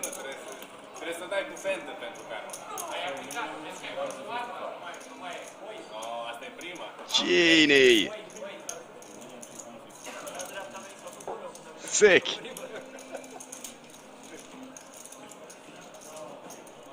Ridiculous. I did not expect that. 5% on the river. Wow. Nice catch.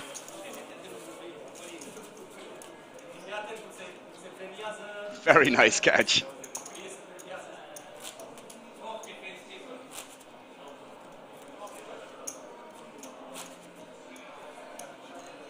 Sit down, dude, sit down. Yeah, I was just going to say that, Pef, that like this stand-up on the river card is sometimes works, no?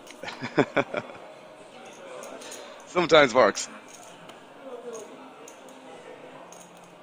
It worked that time. And Pascu is not complaining.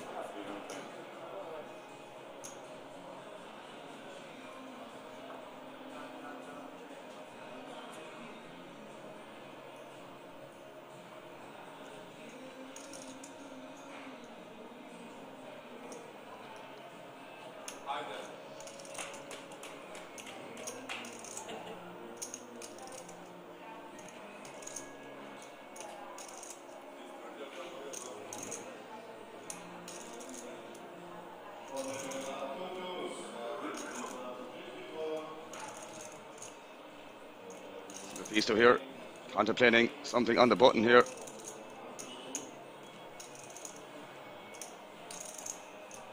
He's definitely been very aggressive with the 3-bets. Since he's got more and more short-handed.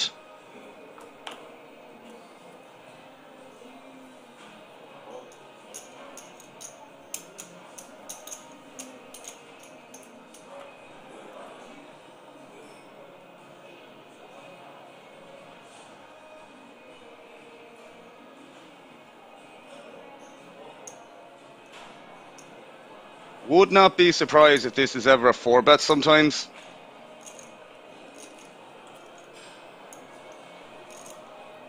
Like again, Mephisto's been really aggressive with 3-bets, guys.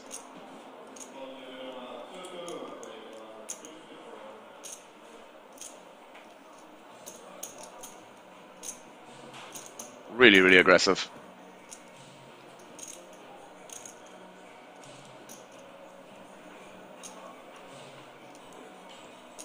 When he finds the jam. This man ain't messing around. I did say 4-bet. That stack there, probably just 4-bet jam is going to be the best play. Mephisto getting his hand caught in the cookie jar, but I don't think that's going to stop him from doing it again in future. But can definitely make you reconsider it sometimes when somebody does 4-bet light like that. But either way, we are seeing some spicy hands since we come back from break, guys.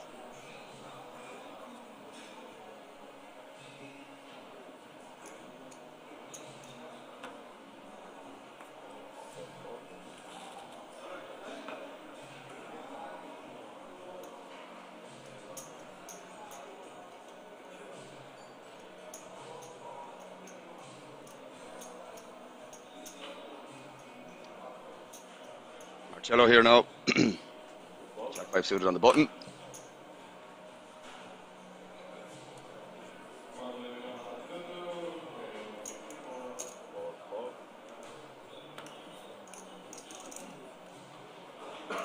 See him limping on the button here, and that's just not going to... I mean, he's going to get away with it this time, but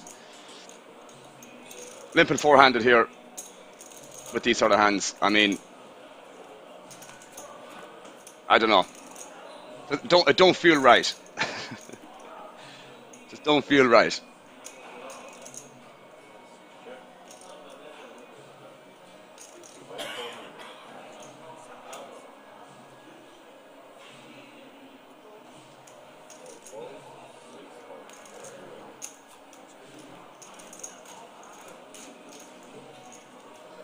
Just take it down with the bet on the flop.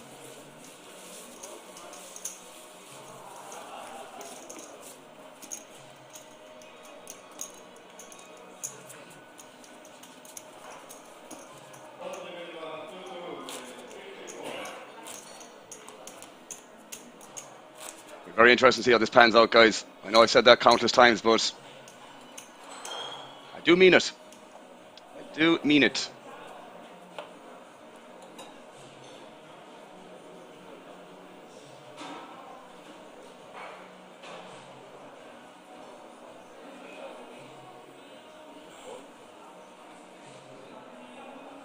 Marius here now with the 10s on the button.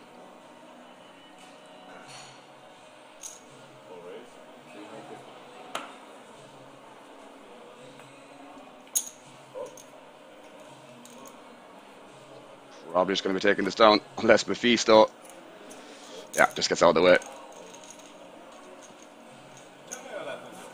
Standard stuff.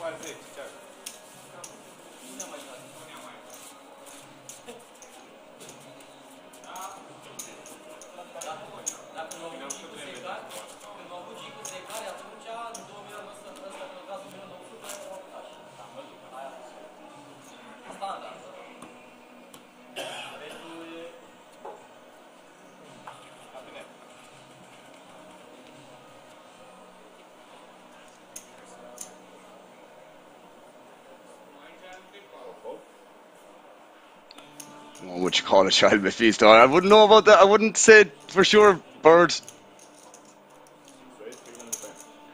Anyways, we get a raise here from Luke Pascu. Skew, or the Q, skew at the end, the S, getting there. Our shadow here.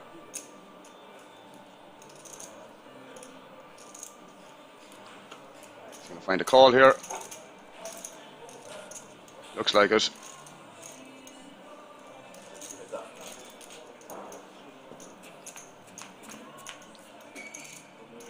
See what happens here, guys. Not a whole lot by the looks of it.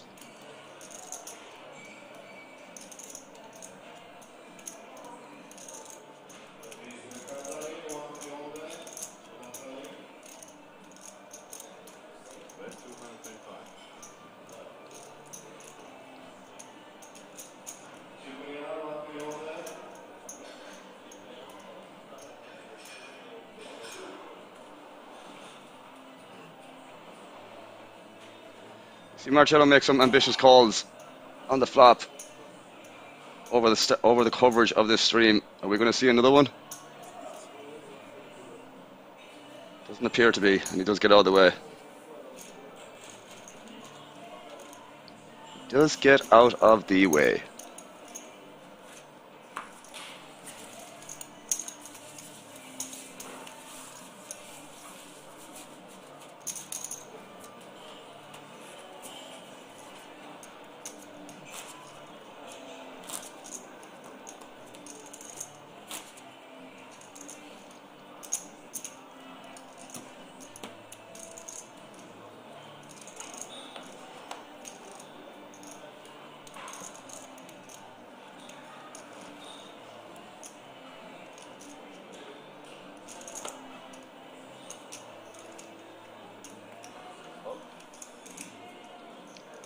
Mephisto here now with ace-10 off on the button.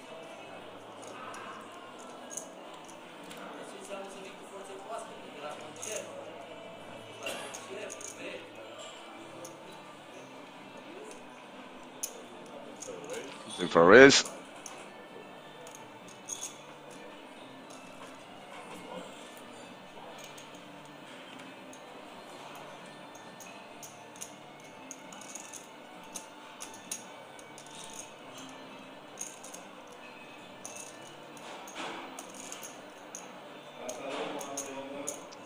Marius deciding to defend the 9-7 off here versus Min.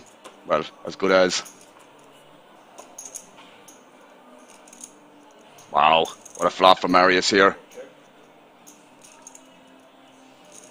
Let's see how this escalates, guys.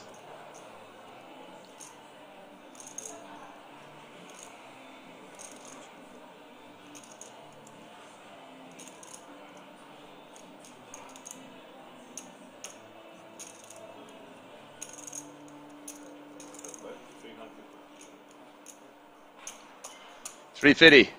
Mephisto has bet on the button here.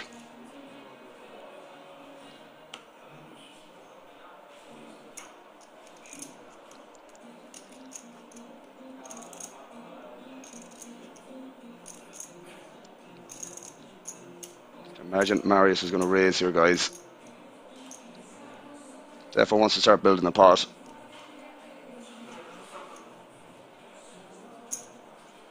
Which is what happens, or what happens, I should say.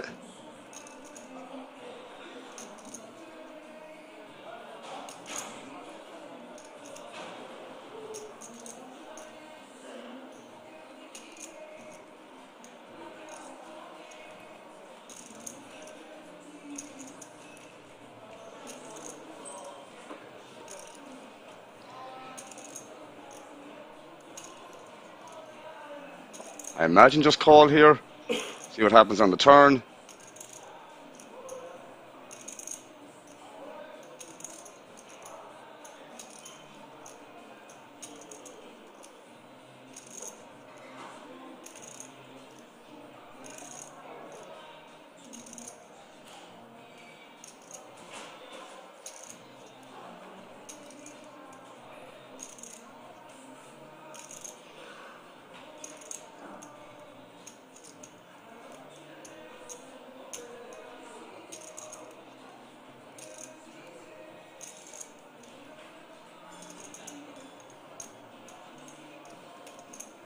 Thinking about it, guys.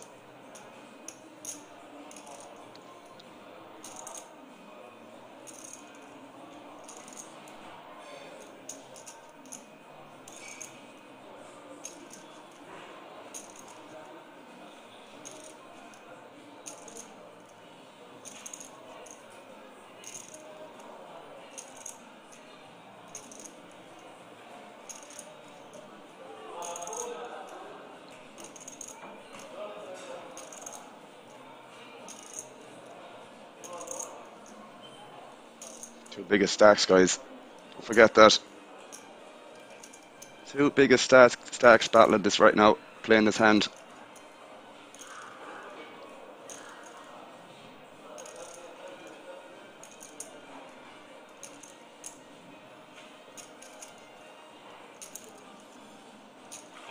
Is this a 3-bet, guys? Oh, this is committing. This is committing. You must think Marius has some combo draw here, like, I don't know, Jack 7 of spades, 8, 9 of spades, etc. This could be a big one, guys.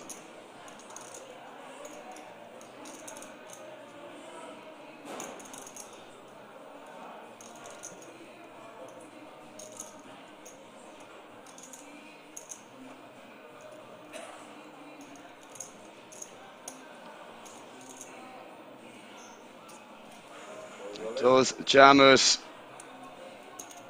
Ah, he can't be. This just getting it in dead, man. Dang, boys, that is the big one. Wow. Insane. I don't know about getting that in there, guys. What do you think? I'm more of a call guy in that situation. See what happens on the turn. Just saying.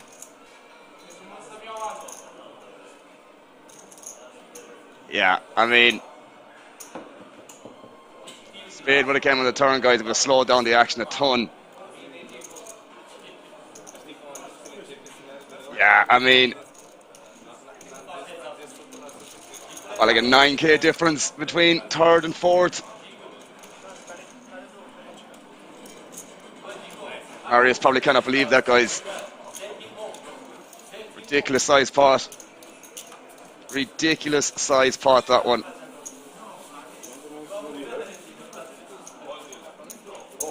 Now it's already old.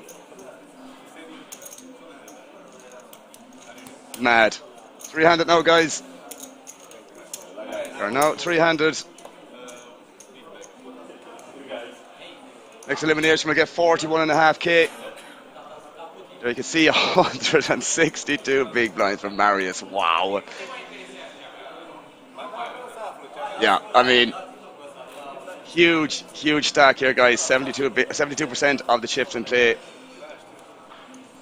Second in place is Lapascu, 43 big blinds, and Marcello with 21 big blinds in.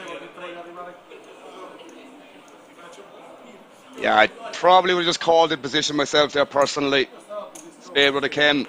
Probably wouldn't have put any more into that. I assume he just thought that Marius is just going to have a pair plus like draw there, or as I said, like, you know, good shot or just a combo draw itself. But even still, guys, you know, sick amount of big blinds to get in the middle there with top pair, top kicker, with no redraw.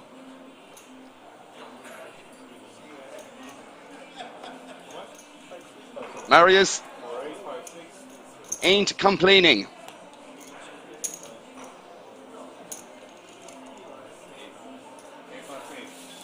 Insane spot, guys. Insane.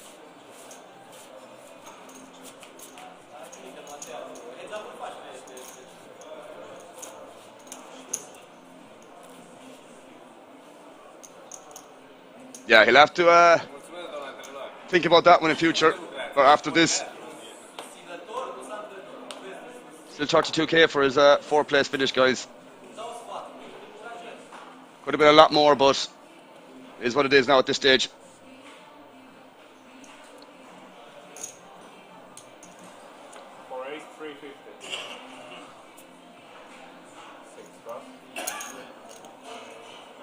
Now the three-handed action begins, guys.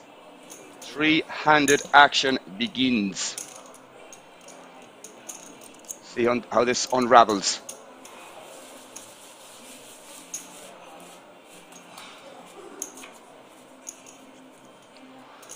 I don't think Marius is going to be too shy about splashing around here, taking the blinds and antes as much as he can. It'll be interesting to see how he does it.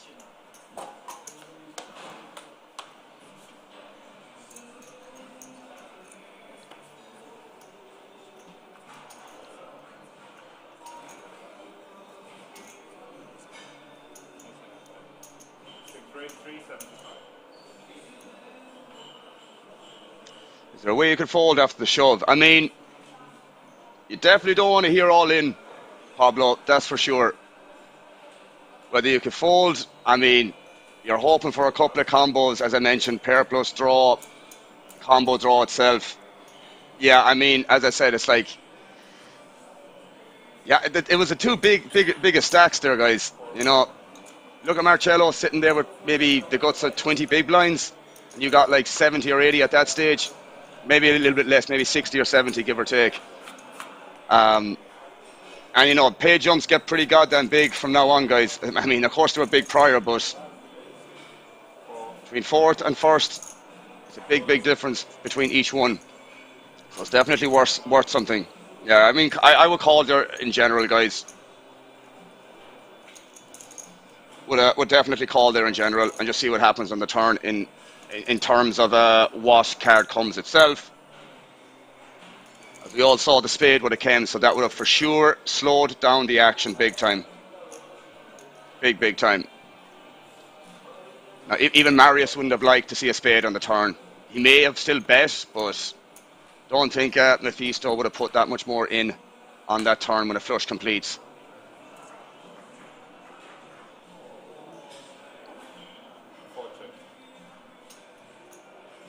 So yeah, probably an overinvestment.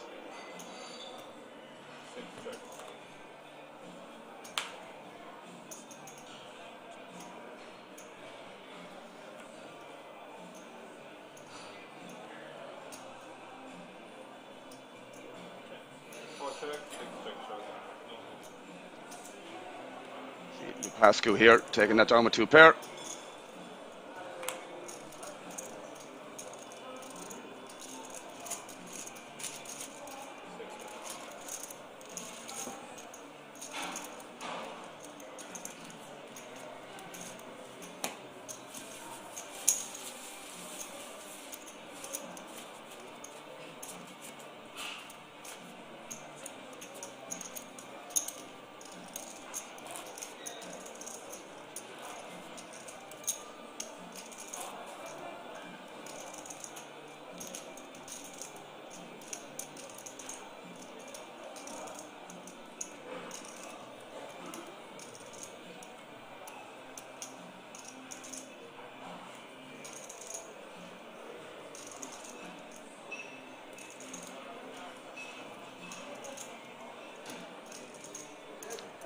Marcello here now. Ace-9 off.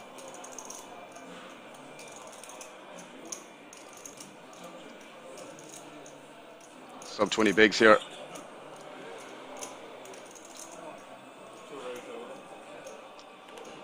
He does jam the 20 big blinds. Don't think Marius, even though he has the stack, will not be calling it off for twos.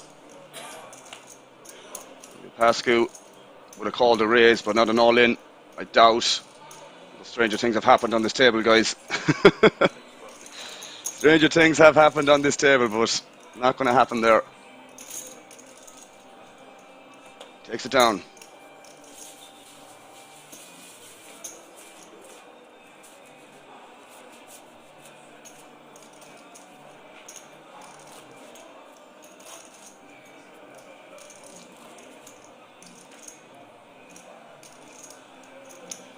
Been fireworks since we got back from the break, guys, no?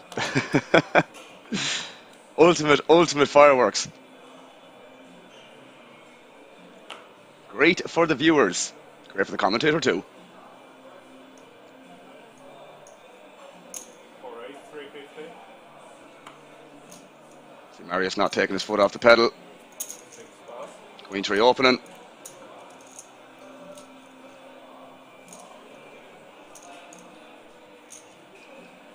Yeah, it is easy to write, mate, when you can see the cards, isn't it? That's why I feel a little bit guilty in some of the analysis sometimes. Like, you know, totally different ball game, man, when you're playing for 100k up top and, you know, I can see the cards and they can't. So, obviously has a different impact in the analysis itself, but yeah.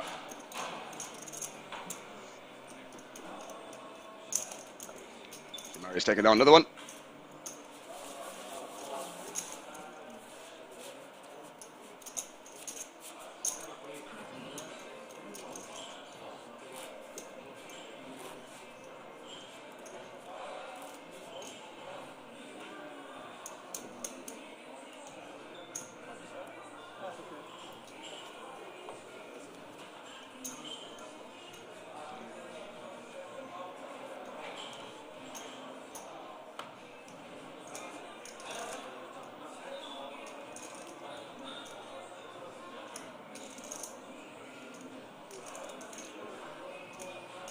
Trees here on the button.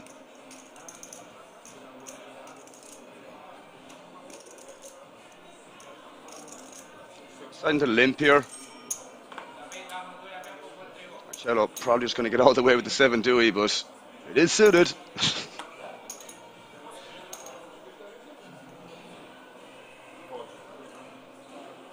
It is enough for him.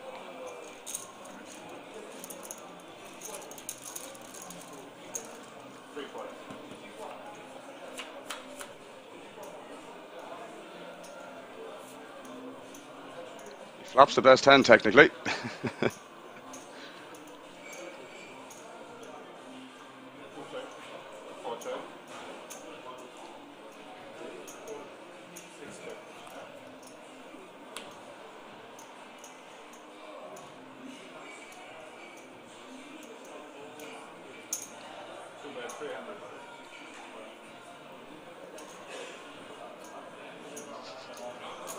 Would not be surprised if Marius finds a raise here, but maybe he just might not bother.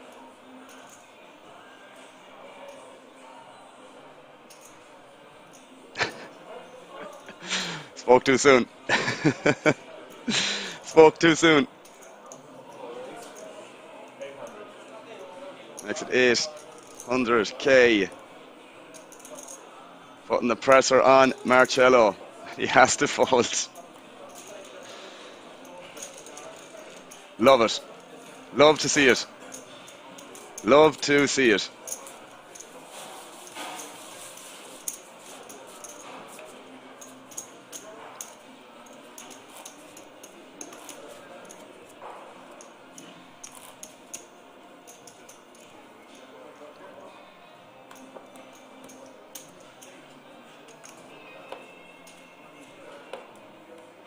Yeah, I agree, Osmo.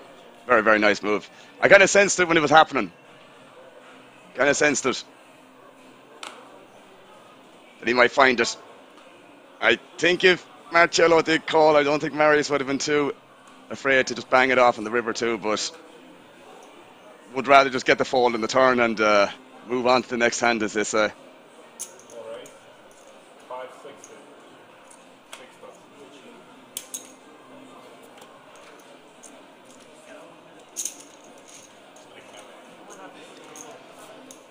He is literally taking down every single goddamn pot, guys.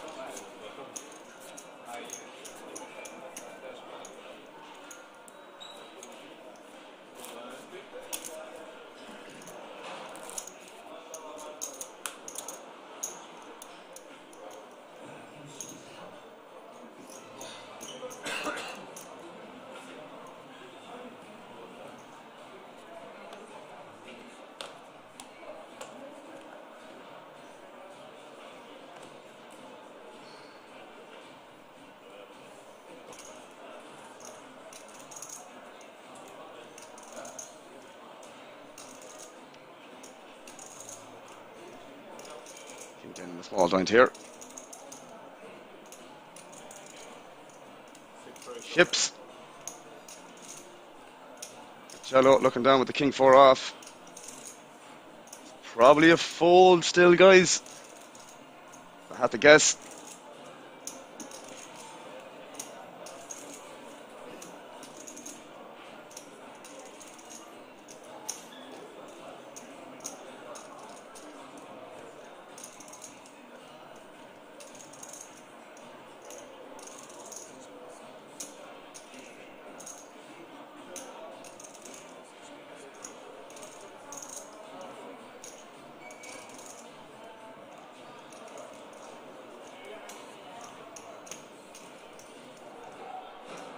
I know he's going to be shoving wide here, guys, but I still think king 4 with the ICM in play is going to still be a fold. Yeah, I mean, he does find it. I think that's not going to say standard fold, but maybe it is. It probably is with the ICM, to be fair. 30%, man. Jeez, that's high.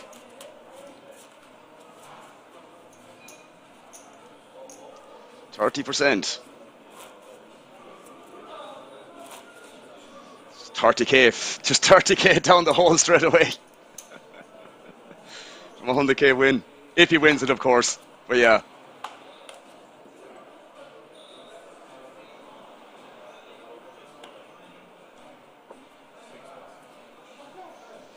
Jack 4 fold on the button. Marcello here might be willing to open ship this. I think that would be the standard play. Marius not going to be calling the 6-5. On to the next hand we go.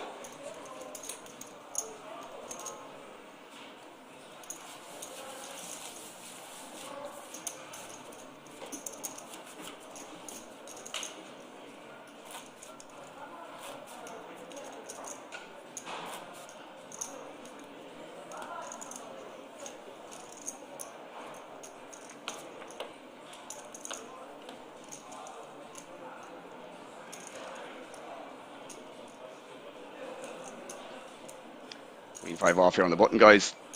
Going to be a fold, I'd say. I had to guess.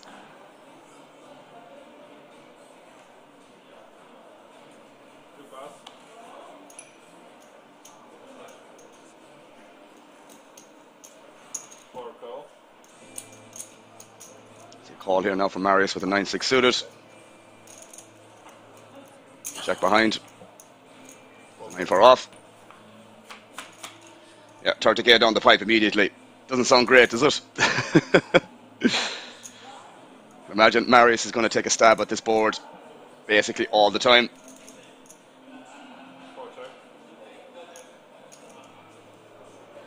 Probably see a check there.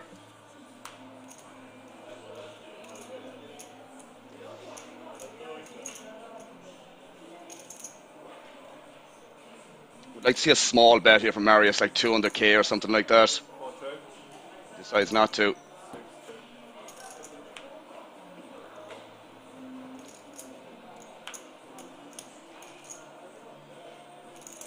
I would say Marius is going to have way more ace high here, so that's why I kind of feel like betting the turn there mightn't be a bad play, but I do think you have to bet the river now. If ever. You just don't have to bet big here. Like, big blind's range is going to be super, super wide here.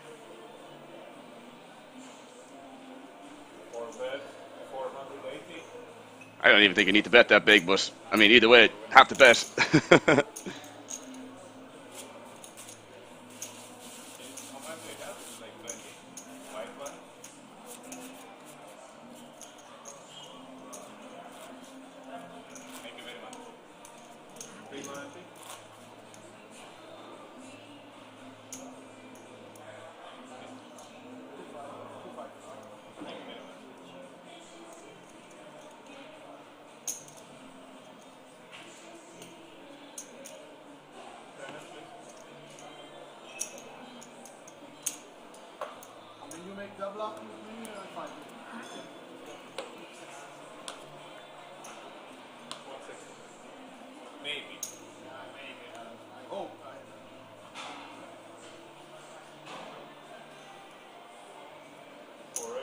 Suited here from Marius on the button.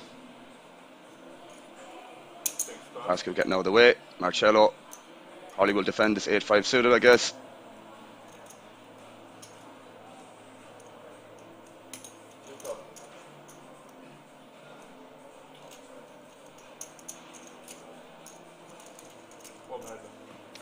Yeah, my bro's getting married next week in Apocalypse, so I definitely won't be around next weekend, I can tell you that much. But either way, enjoy your own weekend, mate. Pleasure to have you modding here as per usual, bro. Appreciate it as always. GG. See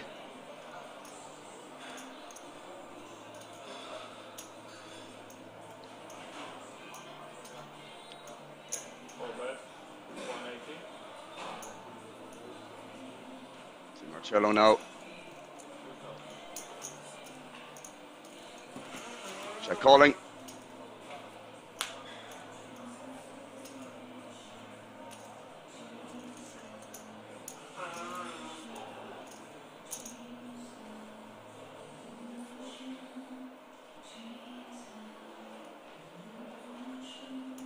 Yeah, I remember you mentioned the Liverpool situation, right, mate? But yeah, enjoy your weekend. Be sure to let us know how the 250 goes. Be sure to. An interesting lead here from Marcello. Interesting lead, man. Very, very unorthodox here on this board texture. Very unorthodox. Don't think Marius is going to be going anywhere because this just doesn't seem right at all. C9 on the river.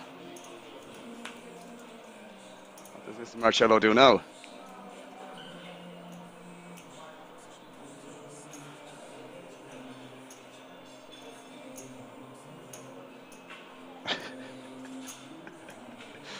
Oh, this is always, man. This is just always like. Just always a surprise, man. Just like you just never know. Never ever know what is going to happen in these hands. You can make a prediction, you can make an assumption, but my God, you can never ever know for sure.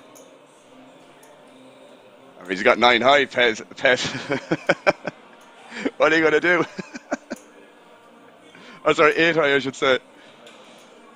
But yeah, I mean, like if you have an ace there, like you're just like. You're always just going to jam this on a 9? I mean, the fact that even donked an ace is like questionable, no? He's going for it, guys. He's reaching. Man is reaching.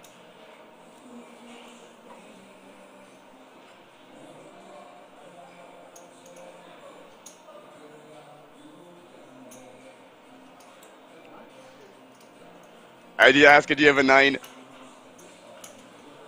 Don't think it matters, mate.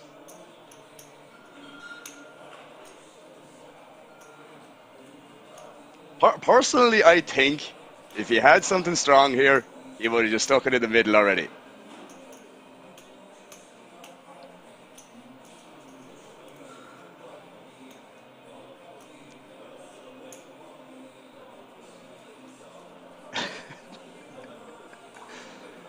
So confused.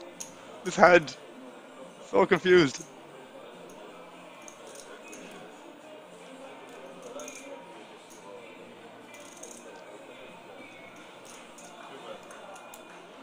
What did you bet? He just snap calls it. He just knew. He just knew. Banged it off. Sound.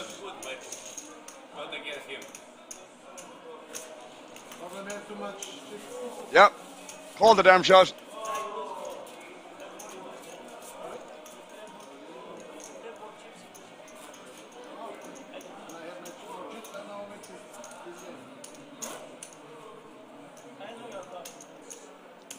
I know you're bluffing. Well, no shit, Sherlock. Fucking didn't give him any respect on the river. Like the moment he put the chips over the line, it was just like call.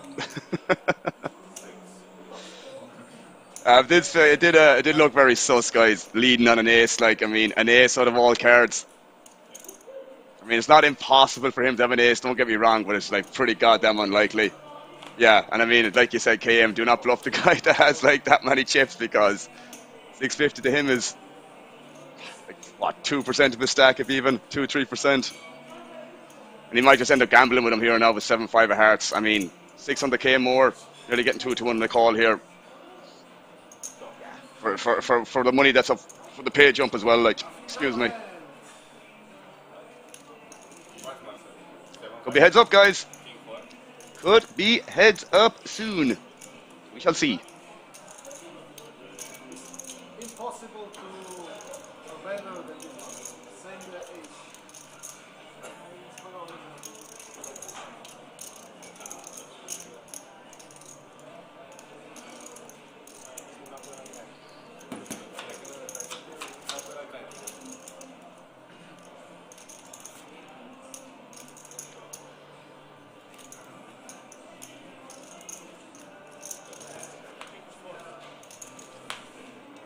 Ace on the turn, guys. Flush draw.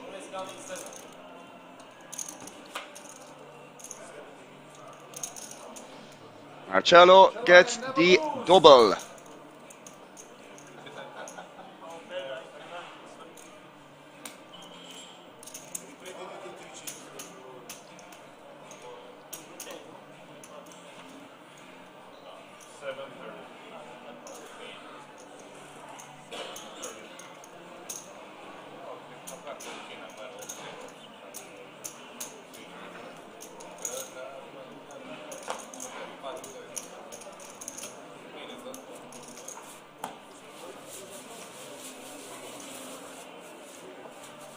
My guy, Marcello, man. My guy. The comeback king. It's happening, guys. I can feel it.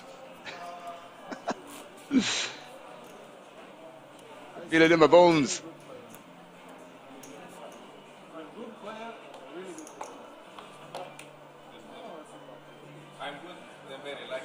I mean, does it matter, Lego or Leo G? Tell ya. He's all in again, guys. That's like 10 bigs here for Marius. Let's get out of the way. It's going to be close for this man, though. Might still be a fold, though. Like ace 6 plus might be a lot more of a call. Ace 2. I could be wrong. Like, I'm just making an assumption here, guys, to be honest.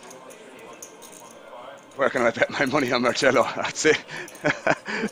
Don't think anyone's taking a price, Dino. I just stick it in, guys. I think it's pretty goddamn close as well. Arm shot. Last thing, you kind of want to double up him in this situation where it could be pretty goddamn matched in terms of stack sizes here, but it's a slight favourite nonetheless. Let's see what happens, guys.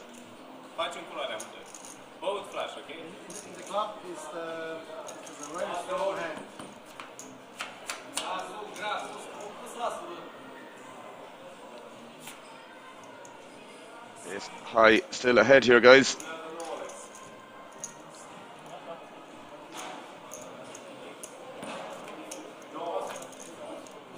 6 on the turn. £100 bet, at least, Apocalypse. Yes, sir.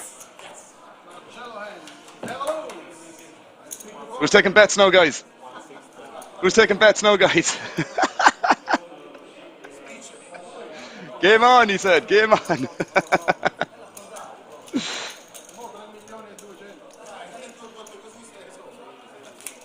Marcelo back in visions. Indeed, arm shot.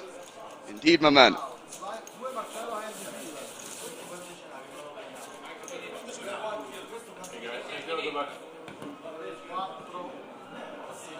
Have it, guys.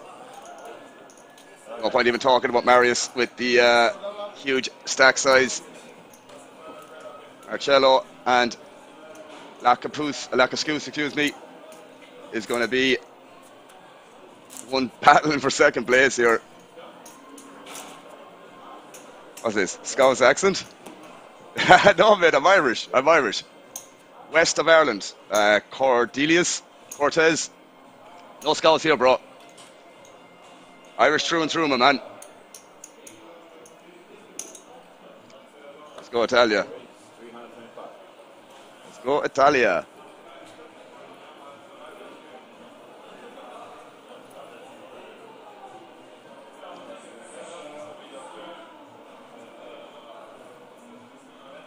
Pretty big blinds, easy money. It's close.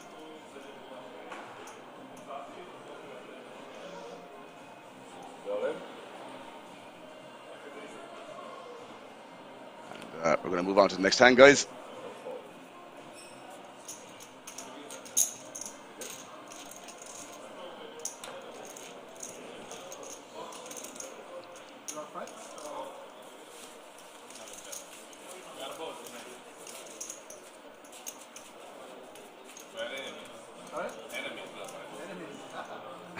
Enemies, yeah.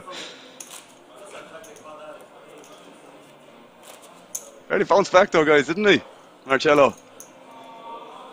All in the space of what? 4 hands? Down to 5 big blinds, now sitting there with what? 20? As we mentioned already. You speak France or French? Neither. Neither. Only English. And Romanian. He might be shoving this here, I possibly think. Right. I think limping is fine as well, but I don't think that's in his strategy.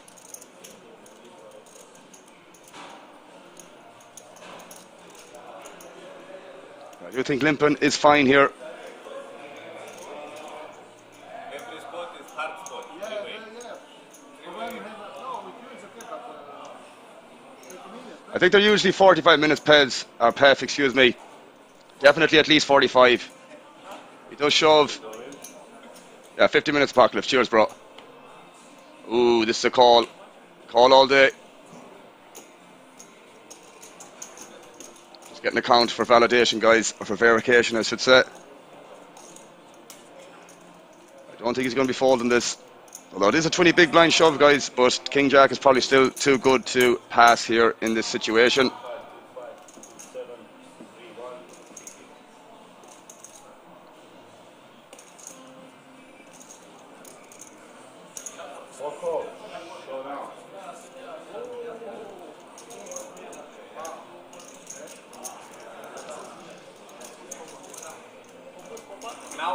Yeah, after call, I agree. Let's see what happens, guys. Let's run it. King 2, 3, 4, 5, 6 is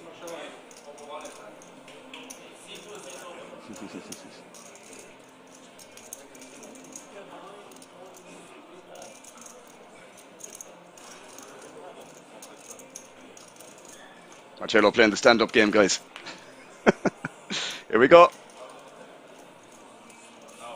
Oh, nice flop for Marius. For 100 beer, space directly to Croatia, 100 beer. 5 on the turn, guys. Is a queen or a 10? Queen or a 10 on the river for Marcello. No dice. We are heads up, guys. For 100k. Marcello cashing, guys, for the guts of 41.5k plus that ticket. Let's not forget that. It's a pretty decent payday for Marcello. GG, my man. Nice run indeed, arm shot. Keep thinking back to that 10-9 hand where he cracked the kings that time. Imagine if that didn't happen, how different it would be. That's poker, folks. We are now heads up.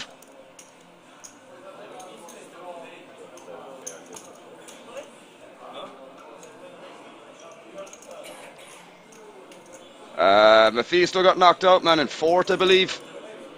Ace-10 on he had ace-10 and a 10-8, 6-board, I believe.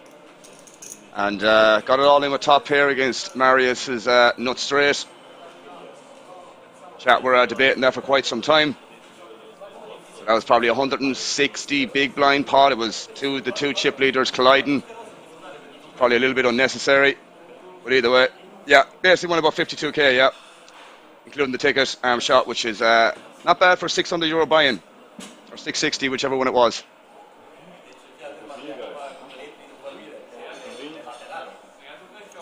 I don't know if I called him, mate. I think I called...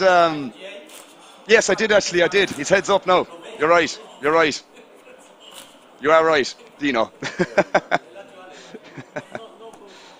Nobody took my bet though. Unfortunately, but yeah.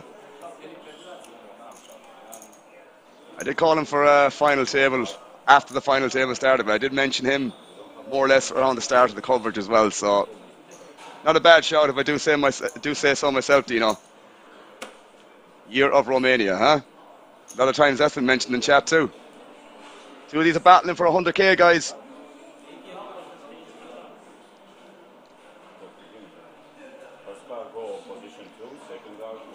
I don't want to say we could do our own betting arm shot, but that might be slightly against the TOS, to put it lightly. Average 122 big lines, just that nearly all of them. Yeah, exactly. Apocalypse, man. It's insane, bro.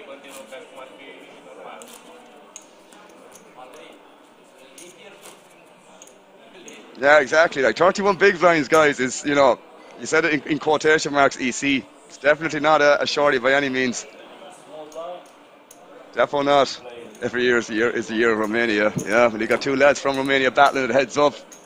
See where you're coming from, Dej. Dej, I should say.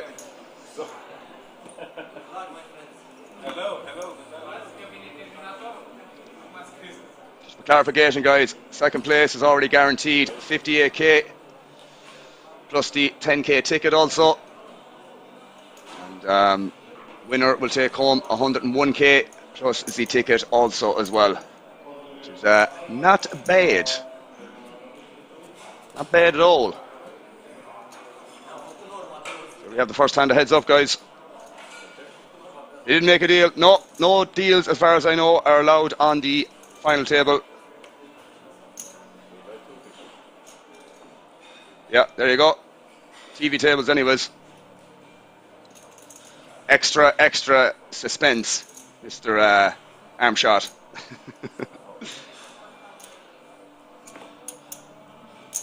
Go big or go home, as they say. Go big or go home.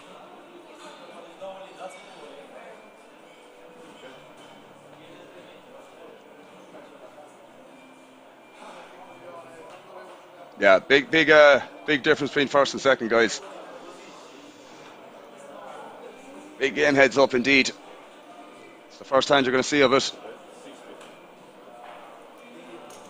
Marius betting 650 here on the turn with ace-7 with the ace of spades.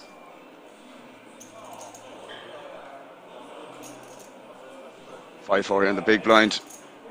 Probably just going to have to check fold here without a spade if I had to guess.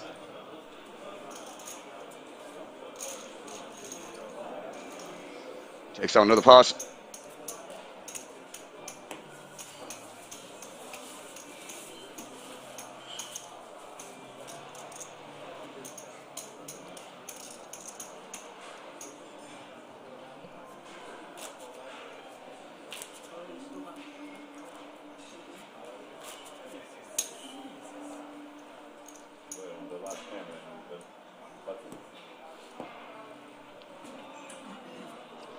What a great feeling that must be for Marius, guys, no? Huge ship leader heads up here for 100k. Must be nice. Must be nice.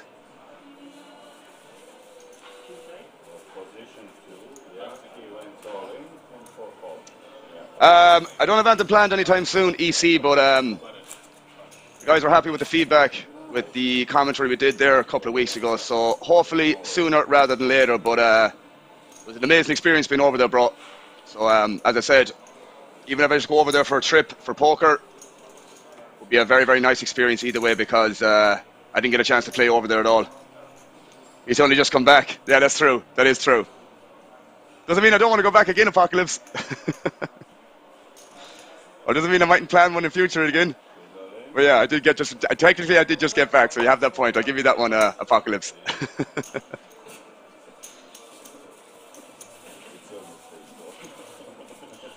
I mean, we're commentating for the first week of the WSOP ECW, for the first week of the World Series. So yeah, didn't really get that much time. We were too interested in having a beer afterwards than playing cash, not going to lie.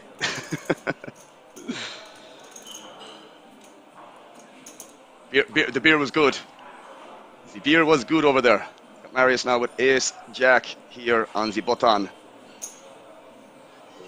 Coming in for a raise, it looks like 500k.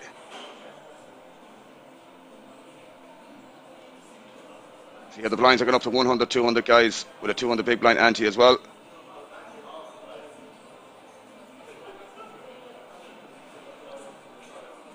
Aperfu has this look on his face that I've saw before, and that is an all-in. We got an all-in, guys. This could be over in the blink of an eye. Marius a 60% favourite here versus the Queen 7. See what happens here.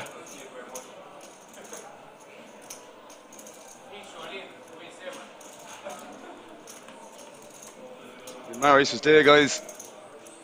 It's a good flop for Marius so far. Jumps into the lead, even bigger than he was before the flop. Queen or a 7, needed for Lapascu. 7 no, or 8 no good, excuse me. Queen or a 7, or we will be crowning a Swiss Poker Open champion. And that is it. Straight on the river for Marius. And there you have it, guys. There you have it. 100k for the winner. GG, guys. It's been an absolute pleasure. An absolute pleasure, guys, doing the commentary for this event. Very, very much enjoyed it. Thank you for all the mods, all the viewers that tuned in. Really, really appreciate it, guys. Dan's probably going to be back next week, guys, so he will catch you then. As for me the next time, who knows, but you'll be given a heads up. Either way, appreciate the viewership, and I will catch you guys on the next one. Peace.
Take me over, Chief. Huh?